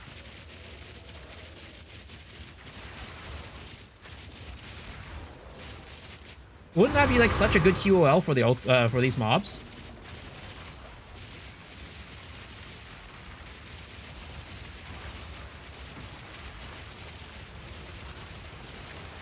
Like, if they wanted to keep it, right? Of course, you know, probably number one thing would be just get the fuck rid of it. But, like, you know, let's say they want to keep it.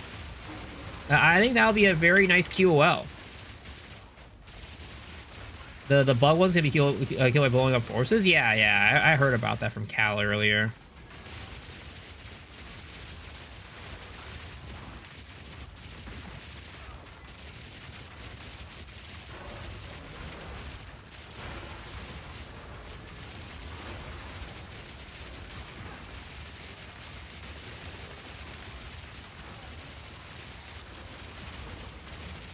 Oh my god, this shit takes forever to kill. Holy. Jesus, jeez Louises.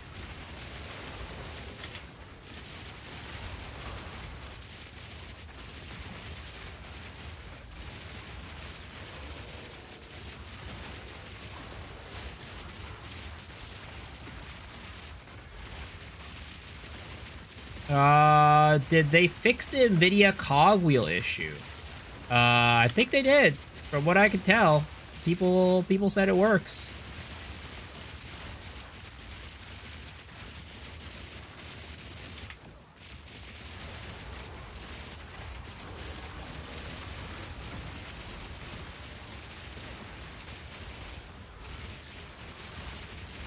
Holy crap, this shit takes 10 years. This expedition is taking forever. I feel like I'm gonna give I'm gonna give birth before I'm gonna finish this expedition, and that's a hard thing for a man to do. Let me tell you.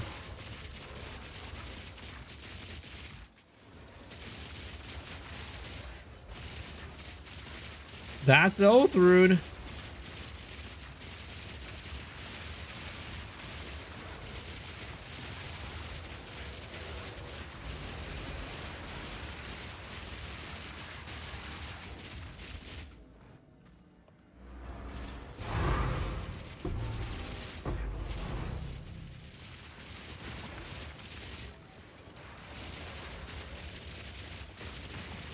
Game's finally playable on DX12? Yup. It seems that that's the case. They did it right before I went to go play Path of Exile 1. How generous. How nice of them, you know? It's like they knew I was going to go and play Path of Exile 1 soon. They're like, you know what? We're going to fix this right when the Path of Exile 1 league comes out. All hell is frozen over. You know, that's what farming voices for, like, days upon days upon days does to you. That's what it does to a man. It changes them. It changes them into a different person.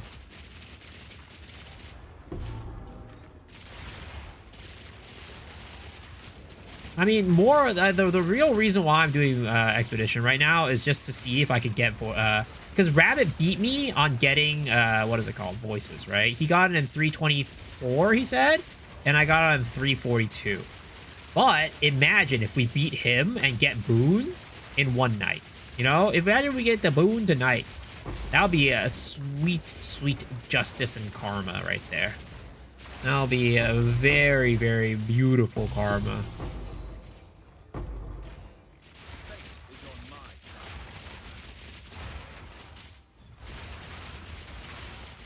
I'm not having a, you know, I'm doing this, like, I'm gritting my teeth when I do this. But you know what? If we can get the sweet, sweet revenge on Rabbit, I'll take it. I'll do it. I'll sit here and struggle.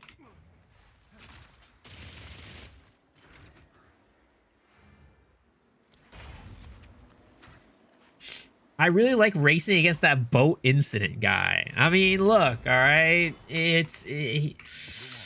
Competition is what keeps me fueled and excited to play the game.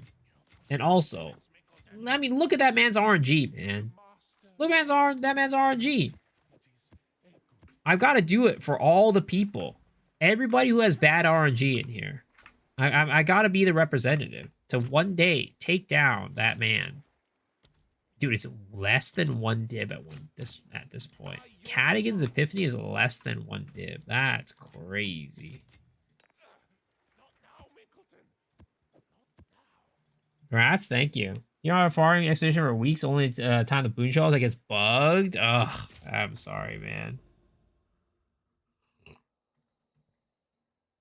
Okay, well, no more grand expeditions here. Honestly, I don't know if I want to continue doing Alders. I don't know if I want to continue doing Alders. Because you don't need the Alders to get the boon. I might just do Raw Dog Expeds. Stop that! Of course, it is done.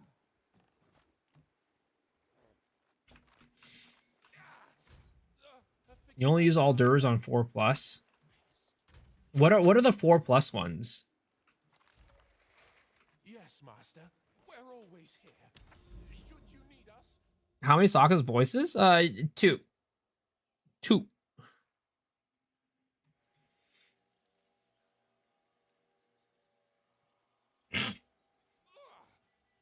Do I know how to look? Nope.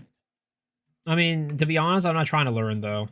I mean, if you guys tell me, I'll listen to it, but I'm not trying to go figure it out because we're not gonna be doing this for much longer. Not now, Minkleton.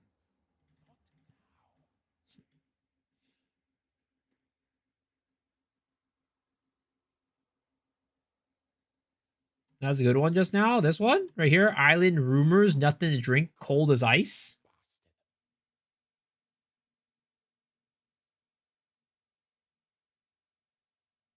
You need 4+. You move items in the inventory to see if there's more hidden. Starfall is good. Toggle saw to see if you get more from that one. Forgive us, master. Endless Cliff is nothing to drink. Cold as ice. End of the circle. You're pushing my limits, Minkleton. Order Fall, Bleak and Awful. This one's 4+. What kind of design is this, man? What kind of design is this? This is complete ass. Yes, master. Not now, Minkleton. Not now.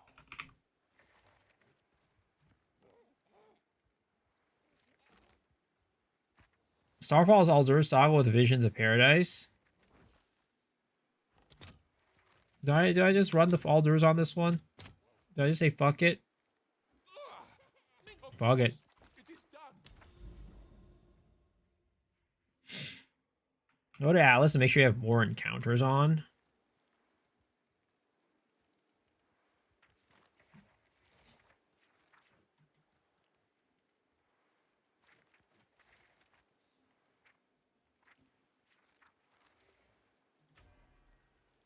This one, right? More expedition encounters. Crowds on voices. Thank you.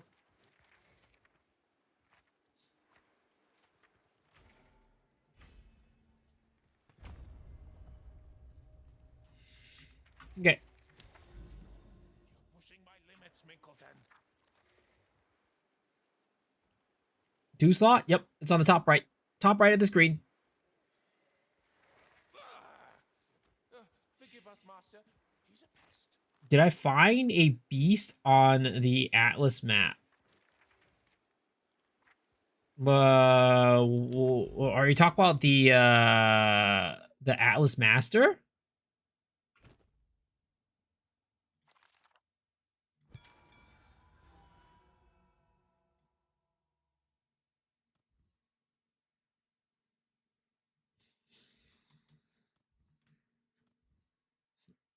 Yo, what's up, Mr. DeRoja?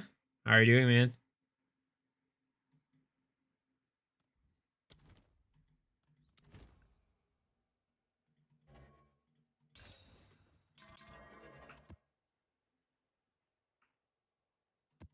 Why 3 maps? Somebody said it was 4. I don't know. Minkleton, stop that.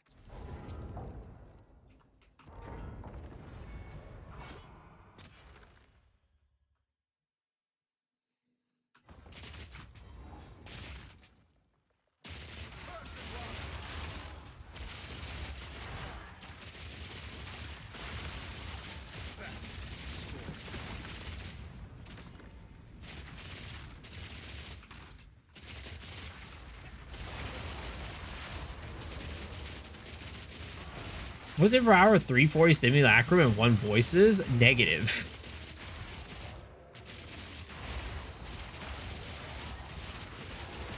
Negative, because it was 2 sockets.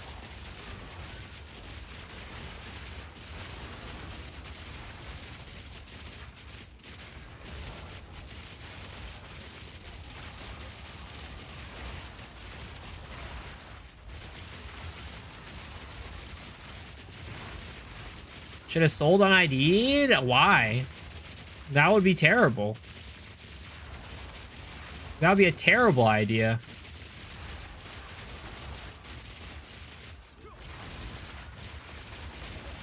Good looks good. Thank you. Selling on ID would be the worst idea. I would never do such a disgusting thing as selling on ID.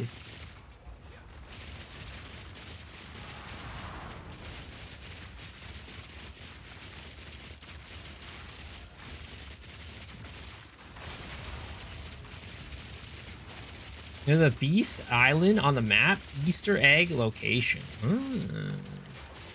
I don't know, man. I'm just doing this for fun right now. I'm not even trying to really get anything. I'm just trying to be like, all right, let's see what this expedition business is all about. Now that we've finally... Like, the thing is, right? We've completely... We've escaped from Simu jail. So I'm going to go do something else that is still feeling like jail, but maybe a little bit less jail. Like, it's like, you know how, like, when you go in the like, when you do, like, deep water diving in a submarine, you don't want to, like, you know, immediately go up. You want to, like, slowly go up, right? Because you got to give your body to adjust to the pressure. It's the same thing with Sims, right? You can't just go directly into, like, Abyss or, like, Ritual or something like that.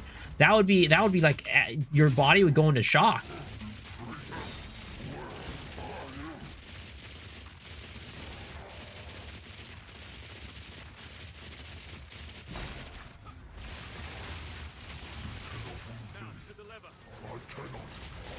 He rehabilitated into the real world, exactly. From jail straight to the retirement home. Sir, can I... Oh my god, that's so annoying. Sometimes my little poles block me from pressing the ballista button.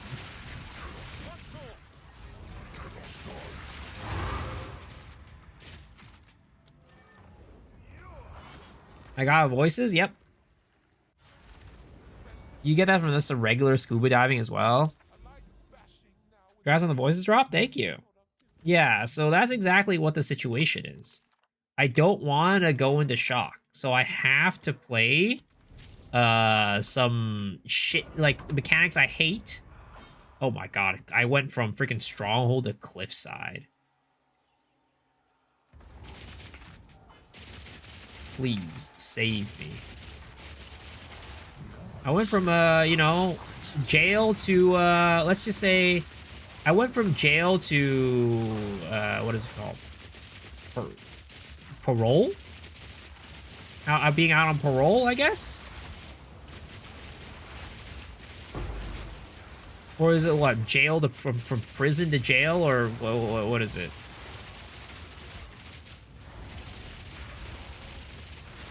Jail to masochism roleplay?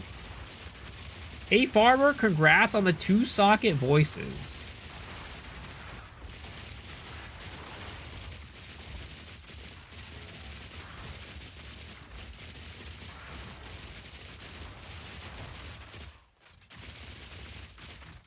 Yeah, I think it would be great if I could get some a little bit more word and word regen on this character. I don't know how I would do it, though.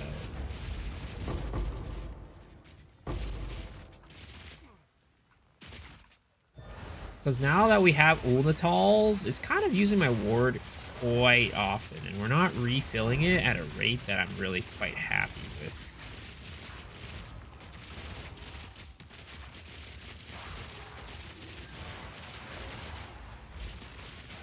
This map fucking sucks ass. Holy crap. I'd rather sniff asshole than run this map, honestly.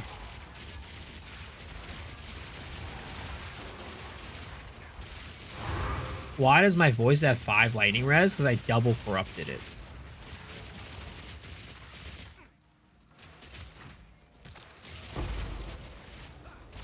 I'm a mad lad.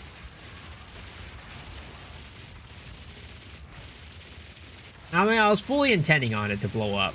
I'm fully expecting it to blow up, but somehow it didn't. Somehow it didn't blow up. I was very surprised.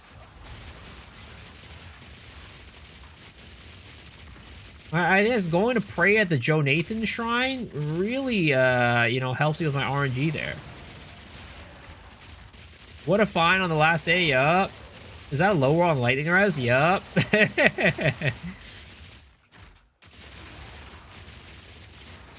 I was looking at the market. The cheapest one on the market was 7%.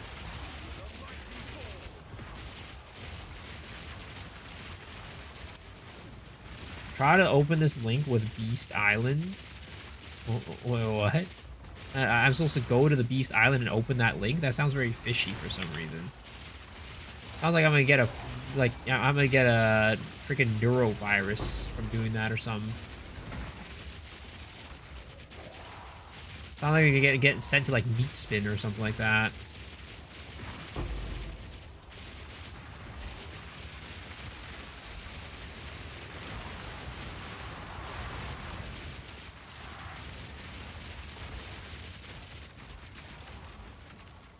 Oh my god, please.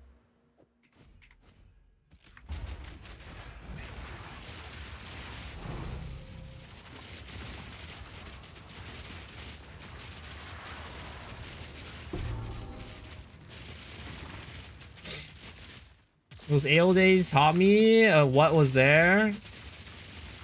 I had flashbacks? What? Like I was in Nam.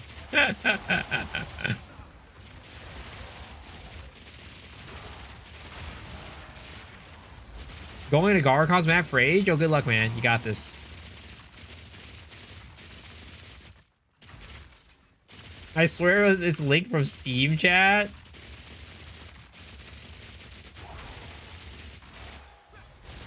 I mean, that's what they all say. That's what they all say.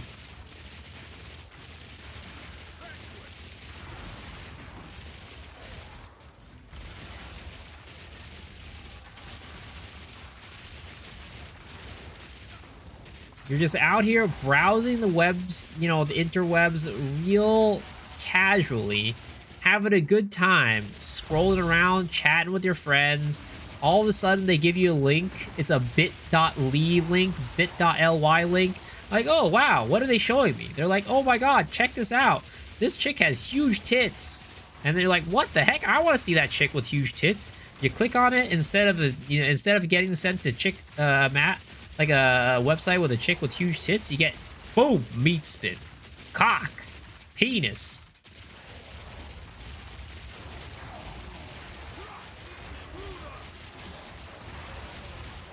Those were the days. You know, you thought getting rickrolled was bad. Nah, you haven't seen meat spin. You haven't seen meat spin, buddy. Rickroll, you know, Rick Astley, Never Gonna Give You Up. That's actually a good song. Meat spin, on the other hand, ooh. That gets us love. Yo, Mr. Potato, welcome back for 3 months. Appreciate the prime. Have you heard of Penn Island or My Lazy Sundays? I've never heard of either of those, no. I mean, Penn Island sounds exactly like it, you know, what it would sound like, I guess. But My Lazy Sunday, never heard of that.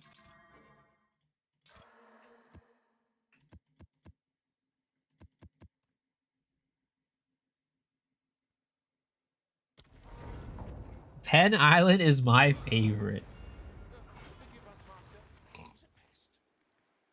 Counter on me since reach 674. You close the window. It's not goatsy. Oh god, Oath Rune. Get me out of here. Get me out of here.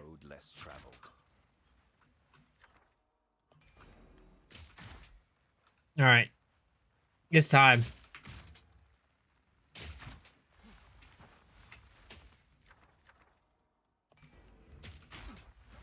Let's see what else we got on this map. What else do we got on this map here?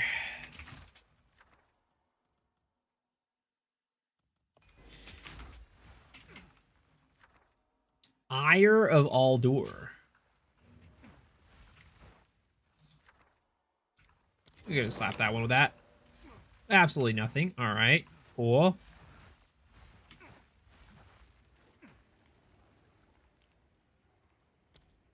This map kind of washed. Not gonna lie.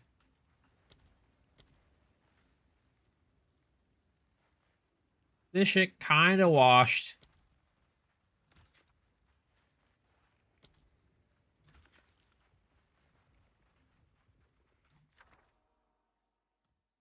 Polar's Hunt. Oh, okay, okay. Wait a second. Wait. Hold on. We got. There it is. There it is. We hit it. We hit it.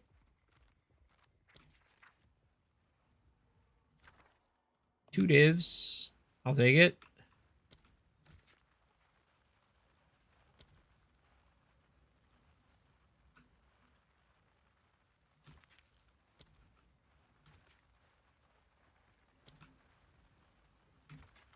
Alders, yeah. Alders.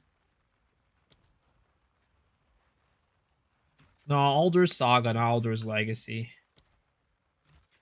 Yo, Zenny, how's it going? Old internet was crazy? Old internet was the best, man. Old internet was the best. You know, the internet these days is a little bit too curated. Internet these days is a little bit too curated. We need to bring back old internet.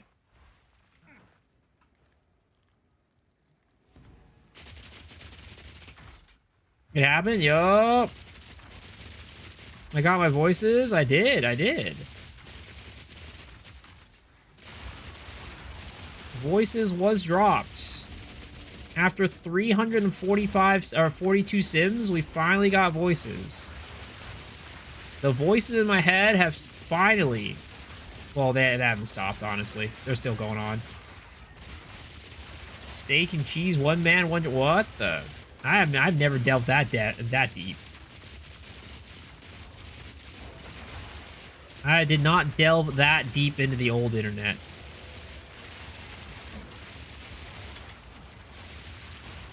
Honestly, you know, I really did not see much in the old internet. I've never even visited Two Girls, One Cup. Never even visited that.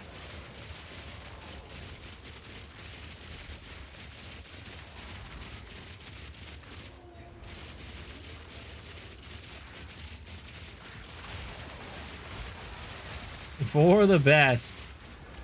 Never seen Two Girls, One Cup either?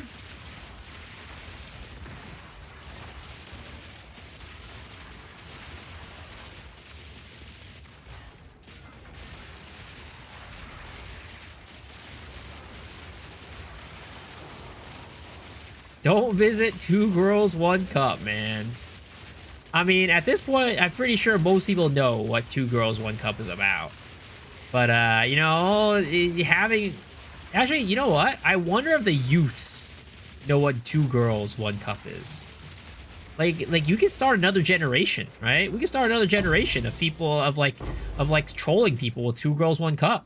At this point, I feel like most people have probably forgotten. Or, like, don't even know.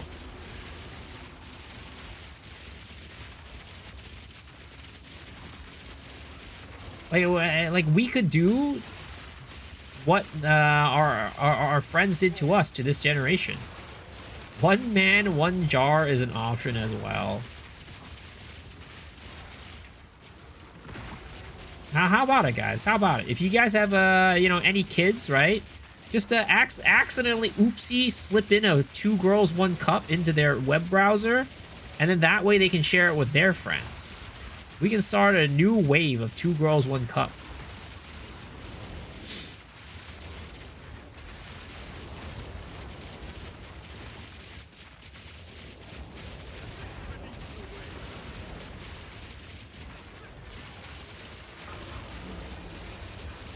Not doing that to my 8-year-old? No, thank you. Ah, they're kids. They don't build character. Yeah, I mean, we are telling these stories as adults, you know? Look, we're fine. We're fine. I'm sure they'll be fine, too.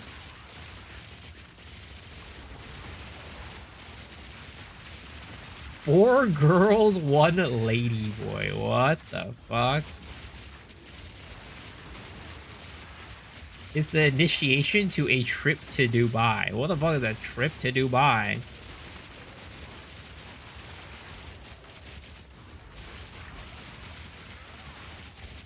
Exclamation mark voices? Yup. It exists. It exists. It happened.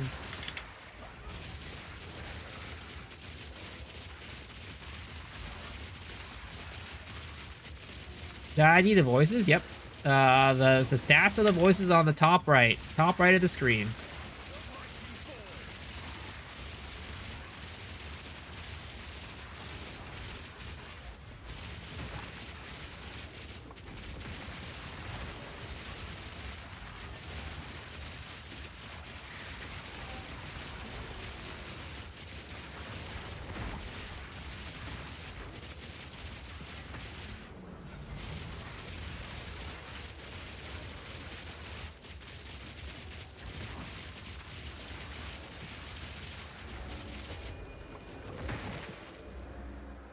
How does it feel? You know, it's liberating, let's just say. Liberating. I'm glad I don't have to go back into that prison anymore. But like I said, you can't just immediately go from like the, you know, jail into like the best farm ever, right? And that's why we're doing Exped right now.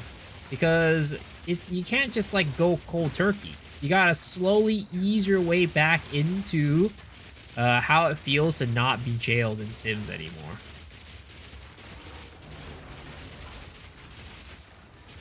It's like when you're trying to get off of nicotine, right? You don't just go cold turkey, or else you hit withdrawals. You gotta ease your way in. So I'm doing the next worst content, which is Expedition. Yep.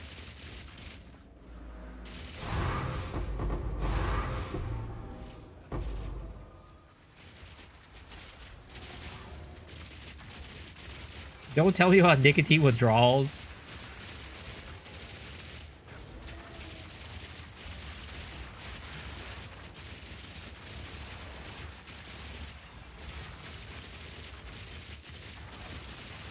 Well, I'm glad that you're able to get through it, though. I'm glad you were able to get through it. Graphs on the voices, what number did I roll? It's on the top right. The stats of the voices on the top right of the screen.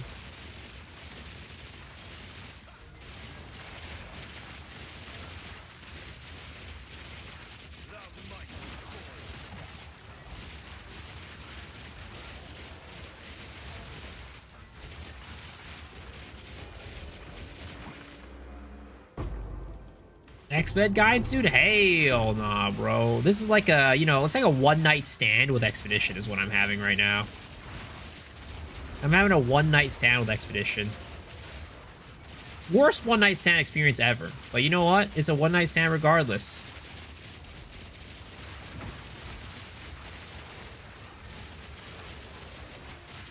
I'm going to play PoE 1. Yes, that is what's going to happen after this stream. So for anybody who was not there when I said it, right? Normally, before a league launch, I will take the day before that off because I stream the entire day for league launch. So tonight is the last stream before the Path of Exile 1 league launch. So tomorrow's stream, I will not be here. I'll be taking that off because, you know, I need to wake up early, need to go and prep for league launch. And yeah.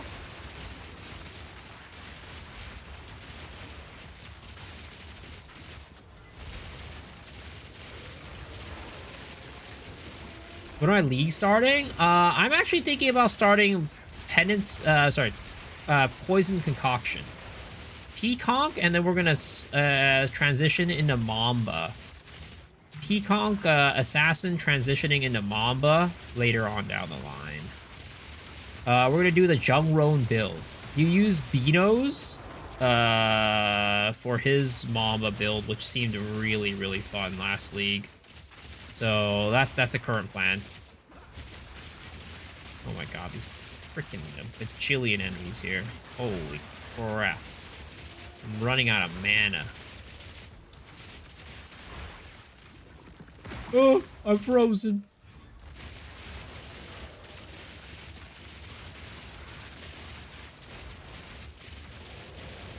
Dude, these freaking expeditions are like take 10 years to go through. Holy crap. Harry Shamble is what this guy's called.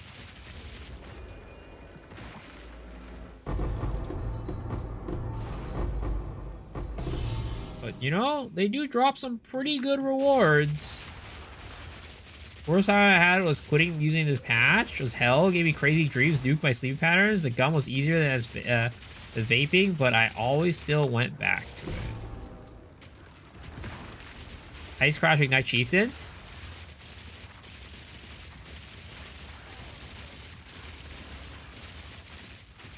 Peaconk. Yep, Peaconk. Do it for League Start.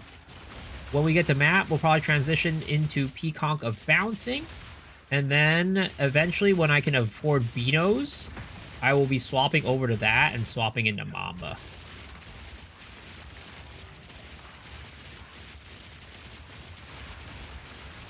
Hopefully it won't be that expensive, now that Jung Roan is not playing at this league. I mean, it's a tier 0 unique, so it will be relatively pricey. But, oh my god, what's going on here? What's going on? Why can I not move? But hopefully it won't be that expensive.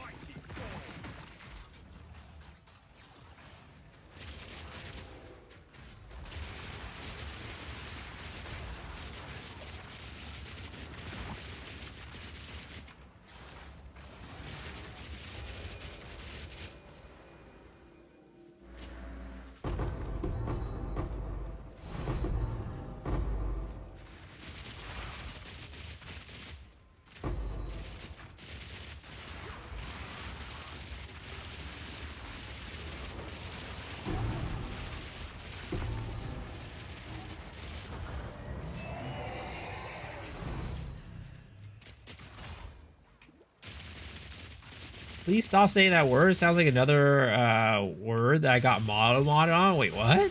What are you talking about? Are you good rest prep data? However, I'll be bouncer today. All right, sounds good, man. Thanks for hanging. Appreciate it.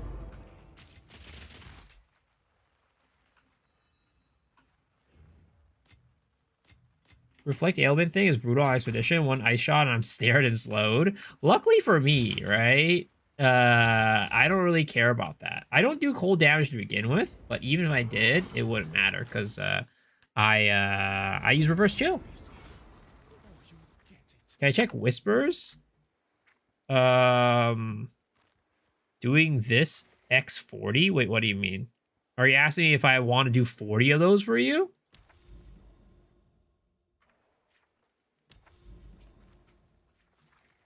Do 40? Dude, that's like that's so many. What the heck? I can do a couple of them, but 40? That's a lot.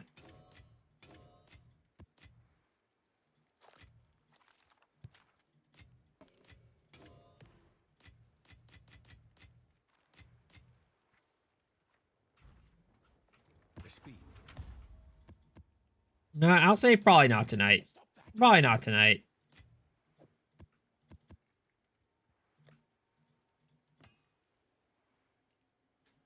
I drop voices? Yep, I dropped the voices.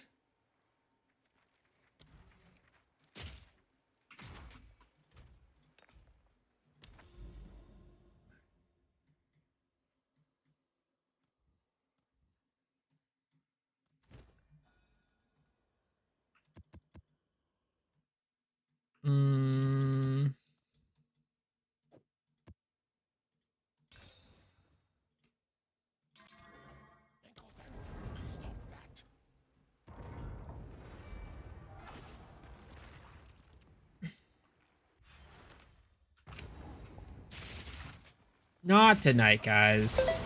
Not tonight. What was that? Yo, Mr. Legendary. Look at that. Am You I see ready my for face now? Boy Fridays. What the heck? That's not a thing on this channel. You gotta go for Angormas for that. You gotta go to Angormas for that type of content.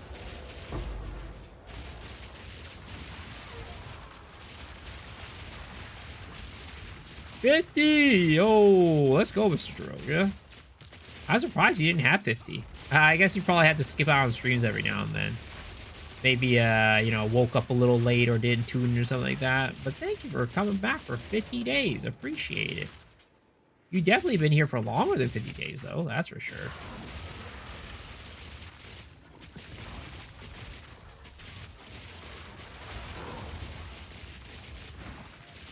Yeah, I mean, I want to be able to figure, like, unfortunately, we don't have the time for it, but I would like to figure out how to solve, like, Runic Ward on this character.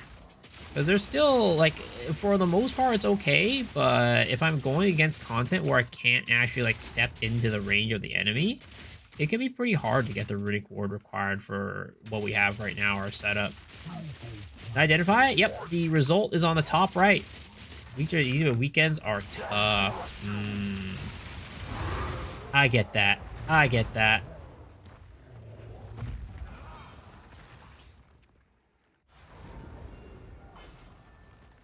Waking up early on weekends, that is a no bueno. I totally understand. As a person that wakes up very, very late, I feel it.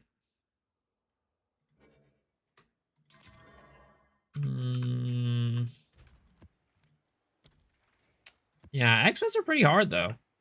The mobs get pretty... It's really annoying. There's so many mobs, and they get so tanky.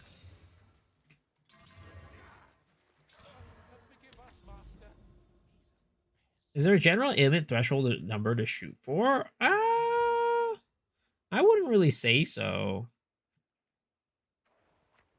Hold up. You know what I should do? I want to try running this on my... I want to try running this on my other character. I want to try running this on my Blue Balls character. See how it feels. Because, you know, so far I can say that this is not bad. It's okay. It's not made for this character, right? This character isn't made for juiced XP, but it can do it. Like, it can do it. But I want to see how good the Bitter Dead build is on this. I know that it gets pretty clunky against Oath Runes. Because, like, the Bitter Deads will home in on the enemy that has the Oath Rune on it. And, that gets kind of annoying. What the heck? Oh, was it on? No. It's good until you hit an Oath Rune? Yeah. That's what I expected.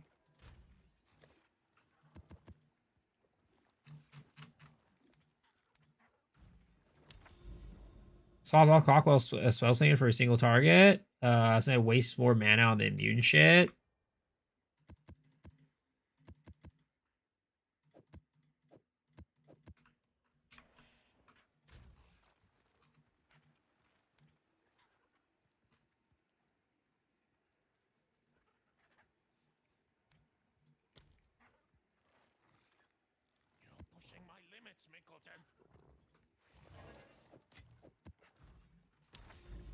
What map device is it? It's like the Champions device. Unfortunately, I don't think you can actually get it anymore. It was from a supporter pack, I think.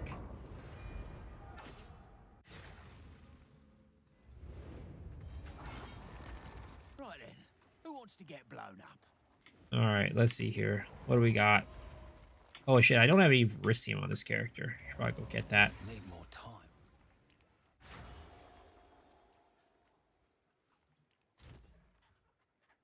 Is it 6 runes map? How do you know that?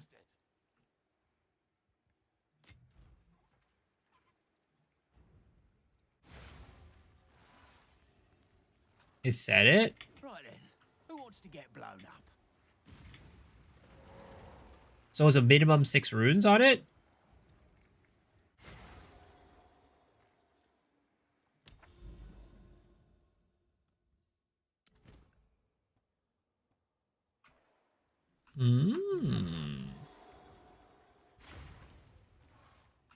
It's how to spawn that Verisium, baby. Ooh. 1, 2, 3, 4, 5, 6, 7, 8, 9.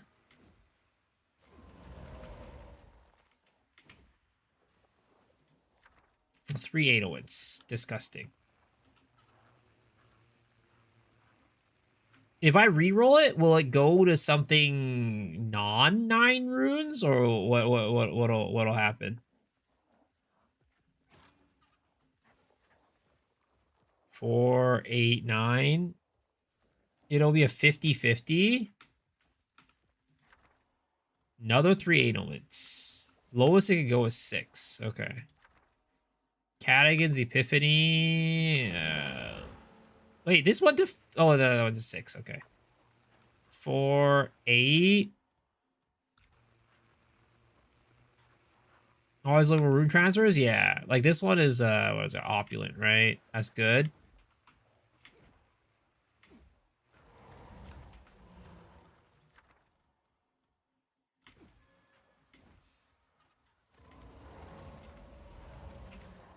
This one is 3... Reroll. Nope. Garbage. This one, reroll. Nope. Nothing.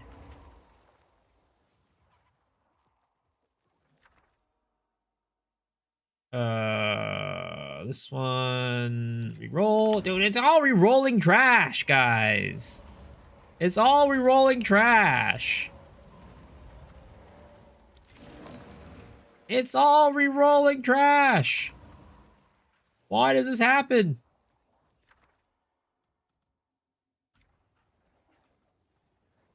Farmer re-rolled a boon?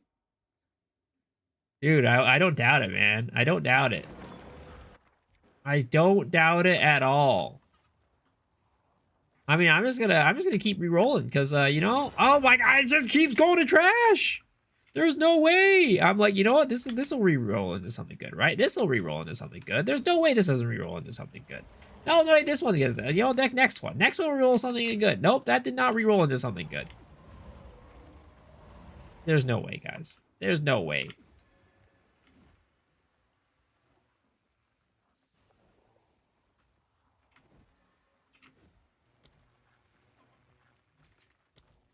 Okay, we'll start over here, I guess. We're gonna go try to hit the opulent. Opulent.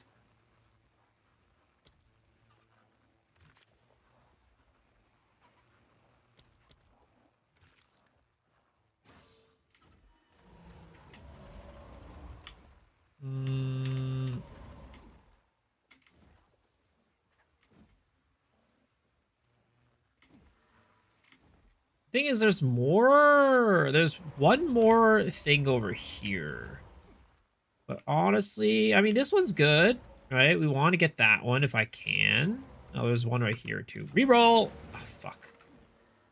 I mean, so we go opulent, and then we go to here, right? We go there, and then do we swing back the other way, or should we go up top? Like, top definitely feels more natural, but without wasting, but it feels like this way is gonna have, like, better shit, you know? There's just more and better shit up here. The shit up here is not that great. This ain't that good. But, you know, there are also two golds up here.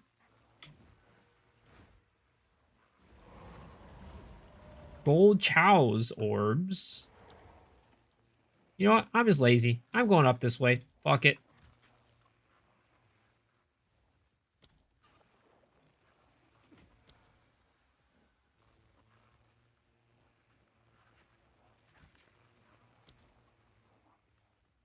Careful with taking wisdom. It'll remove opulent from transferring. What does that even mean? I don't even know what that means.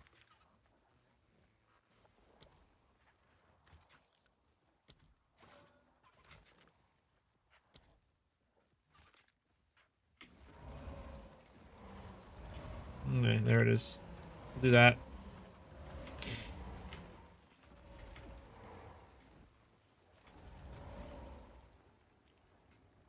Or actually, actually, you know what? Fuck it. Oh my god, we gotta redo it again. We go here first.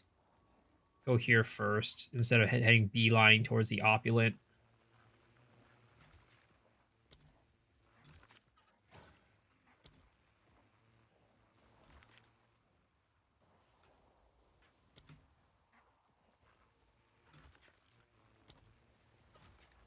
That's way better.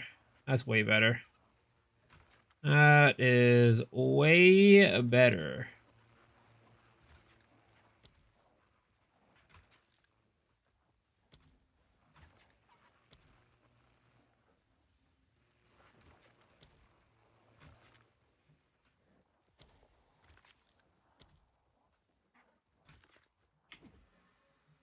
I had one with wisdom somewhere. Be careful of it. Is it only the ones that transfer, or is it anywhere? This one, right? I mean, it's like at the end of the chain. It'll be fine. Trying to drop voices. I'm proud of you. Hope you're having a nice day too. I am. Thank you. I mean, it would be better if I had gotten, you know, Alders. If I had gotten a boon before Rabbit did, but unfortunately, I don't think that's going to be the case.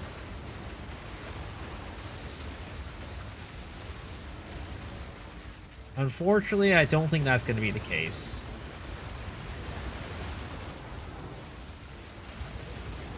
I was hoping that maybe, like, we were like, oh, you know, one night in X-Bed will get us the boom before Rabbit. But you know, clearly my RNG ain't that good.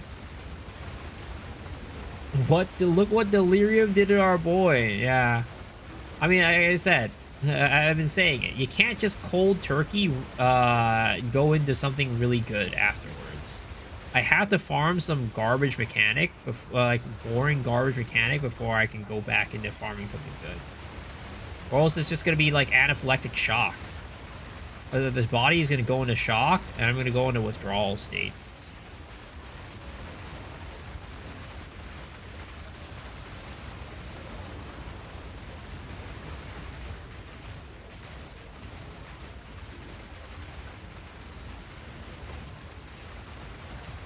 Oh my god, there's a freaking oath mob here.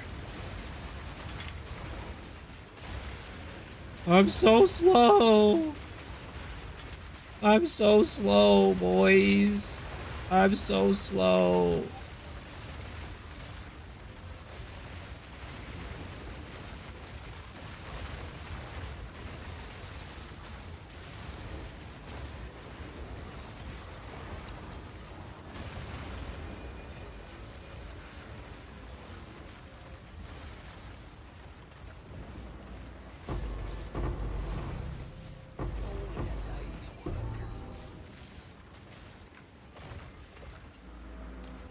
I believe dropping before Rabbit is not possible. Yeah. At least for me, it's not. Maybe there's some other streamers that could do it, but for me, I don't think it's possible.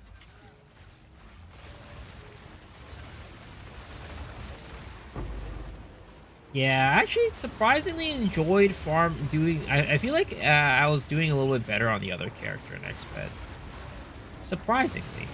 And I think the other part of it is, like, there's also a lot of monsters that kind of aren't very good for this build, because it can get bugged out on those monsters. So not only does it suck on Oath monsters, but it also just kind of...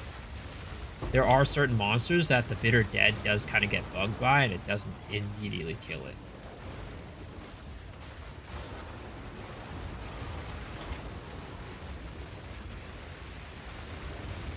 Oh my god, I'm so slow. I'm so slow. What do I do, boys?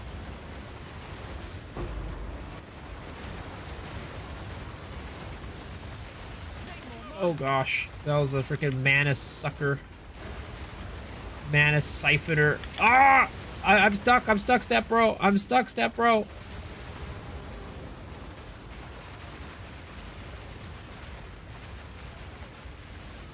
Dude, it's so slow. My character is moving like a goddamn snail.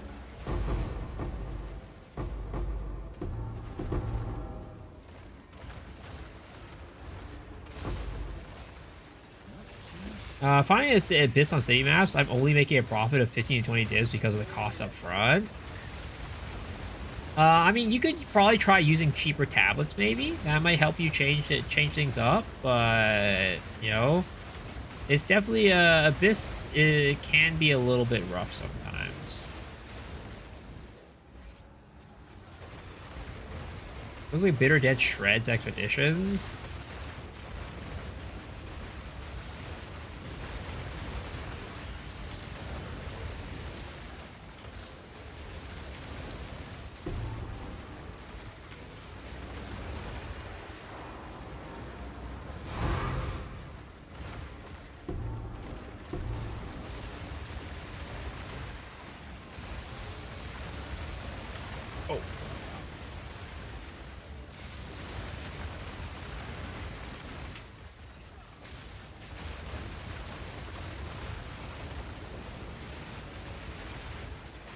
Like, this mob is one of the mobs Bitter Dead gets bugged out on. Build looks awesome. It's a good build. It's a fun build. But we're goddamn slow right now in Expedition. That's for sure. It is slow as hell.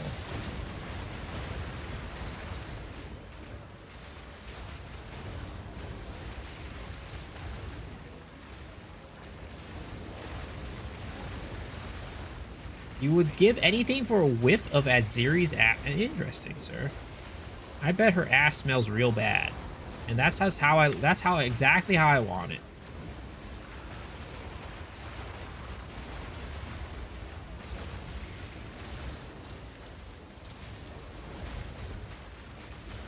I'm keen to follow her build next reset or whatever happens in PoE2. I did Snooze Pister and it was the blastest league. We'll see, man. We'll see. I mean, I'll see what I end up going next league.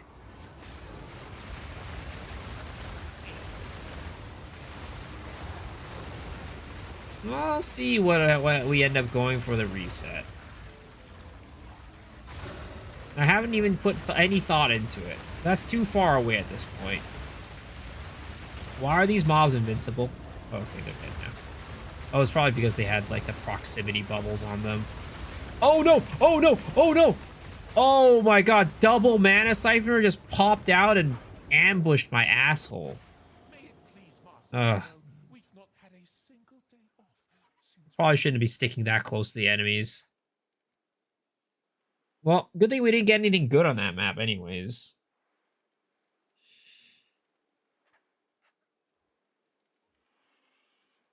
They popped out and popped me, yep. I probably should, I flew a little bit too close to the sun on that one. I definitely flew too close to the sun on that one. +1 Verisium with at least 8 rune slots. Okay, I think I'm going to go back to the other character. I think the other character was a little bit better. I was enjoying the other character a little bit better than this one.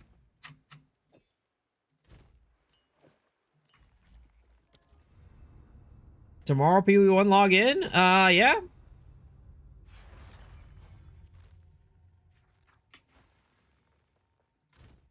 Tomorrow is PoE1. I mean, well, not tomorrow's stream, but like tomorrow, you know? You know what I mean? Tomorrow. PoE1 log out. Guys, PoE1's a lot of fun. It's a lot of fun. You just gotta learn. The moment if you learn, it's a good time. The struggle sometimes is the learning part. That is kind of hard.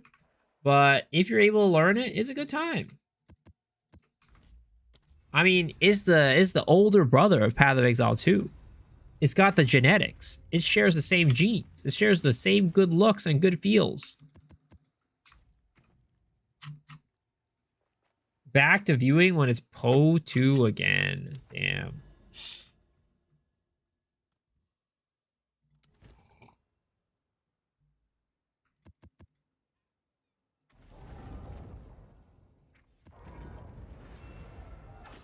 Is the boomer version of PoE 2?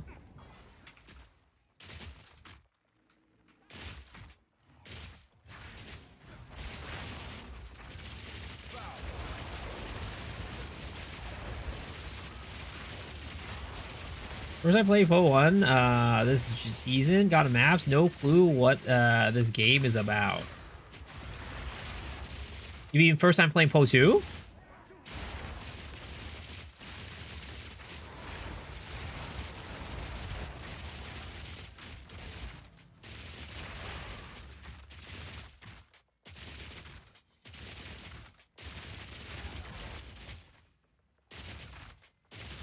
I think most people will play Po 2 as their first entry into the Path of Exile series. Will just don't end up liking PoE 1.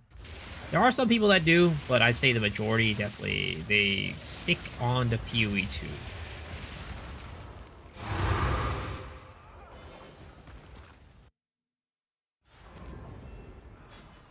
What waystones I use on Simus? A full effectiveness if you can. That only just boosts the drop rate of like your regular drops and not like the voices. That's what you want to do. Full effectiveness.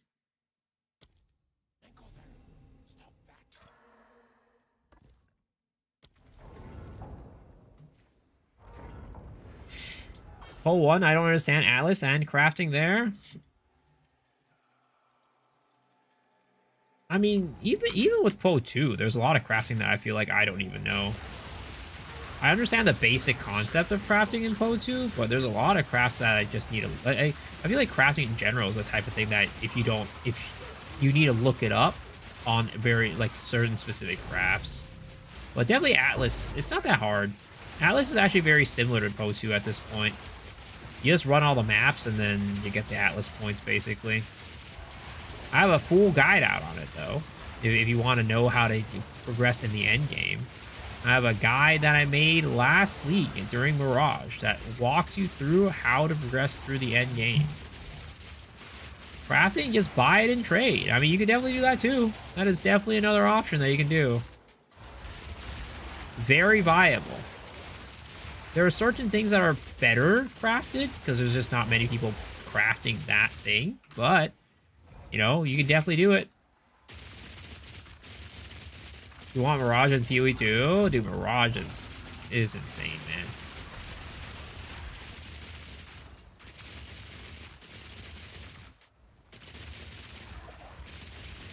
Feels like a worse version of PoE 2 controls-wise.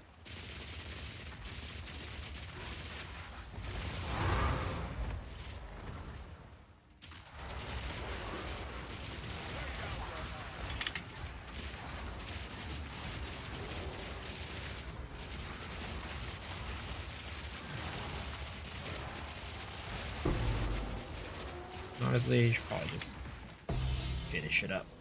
Pack it up. How many tries did it take? All the stats are on the screen.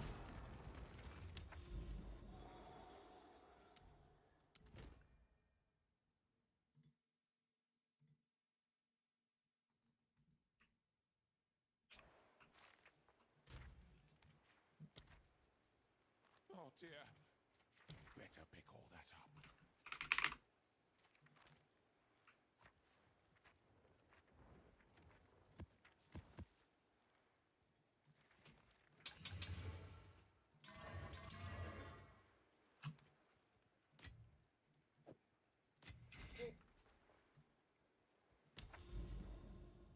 All right. Last one before we hit that last one. That is our last chance to get the boon before Rabbit, guys. That is the last chance before we can get the boon before Rabbit. Will it happen, boys? Is the benefits it give really worth the farm? I mean, no, not really. I only did it because it was for the challenge. It was just for a challenge, just for fun. If you're asking, like, is it worth doing the farm? If for a person with average luck or below average luck, it's not worth it. But if you believe in your luck, if you think you're gonna get lucky, hey, go for it, man. Go for it. Am I raising Rabbit? Not really. I mean, yes, in a sense. Because I would like to get it before him, but not really, because I'm, after today, we're going to Path of Exile 1, right? is gonna be Path of Exile 1 time after today.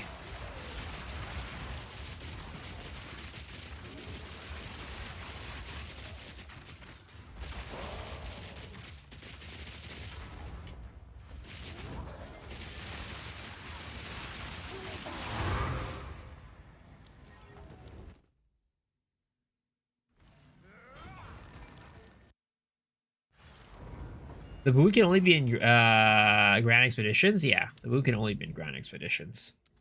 It's really annoying that that's the case. I mean, we talked about it on the podcast, right? We would have, I think it would be great if they change it to where the boon, right? It's just like, it's an item that drops that you could trade in. Kind of like the mana rune. It's an item that drops that you could trade in. That way you can sell it. That's the biggest problem, right? The fact that you can't sell the thing that gives you the boons. So if you want to get the boon, you have to farm it. There's no other choice but to do that. Another step on the road less traveled.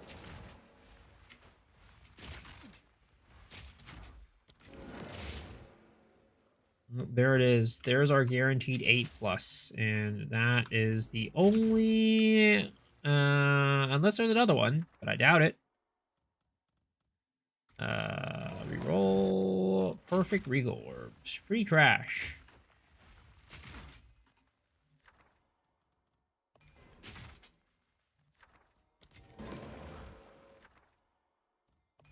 Five X random currencies. Yo, that's the one. That's the one, boys. That's the mirror. 5X mirrors right there, guys.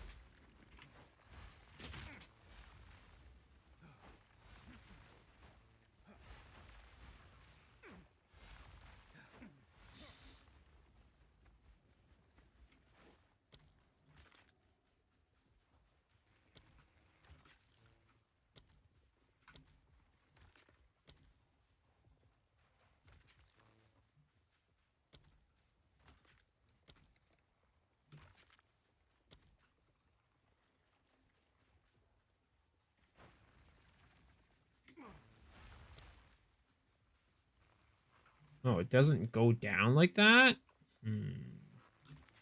Interesting.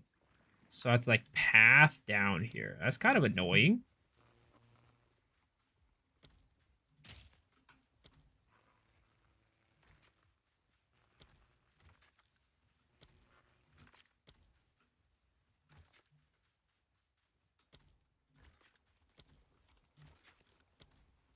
Oh, there it is. You can use a few boons or as limited one. I mean, you can find multiple boons, but you can't use the same boon over and over again. So once you use the boon, that's it. You gotta use another one.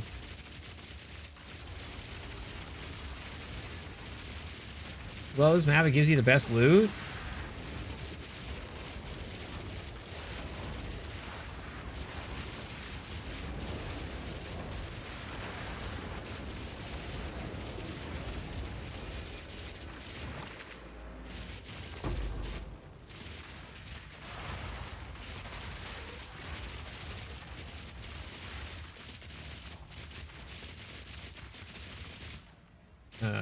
Where are we going?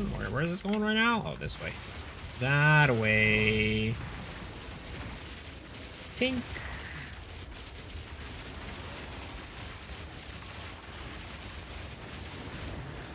Oh my god, I'm frozen, I'm frozen, I'm frozen, I'm frozen! Oh my lord.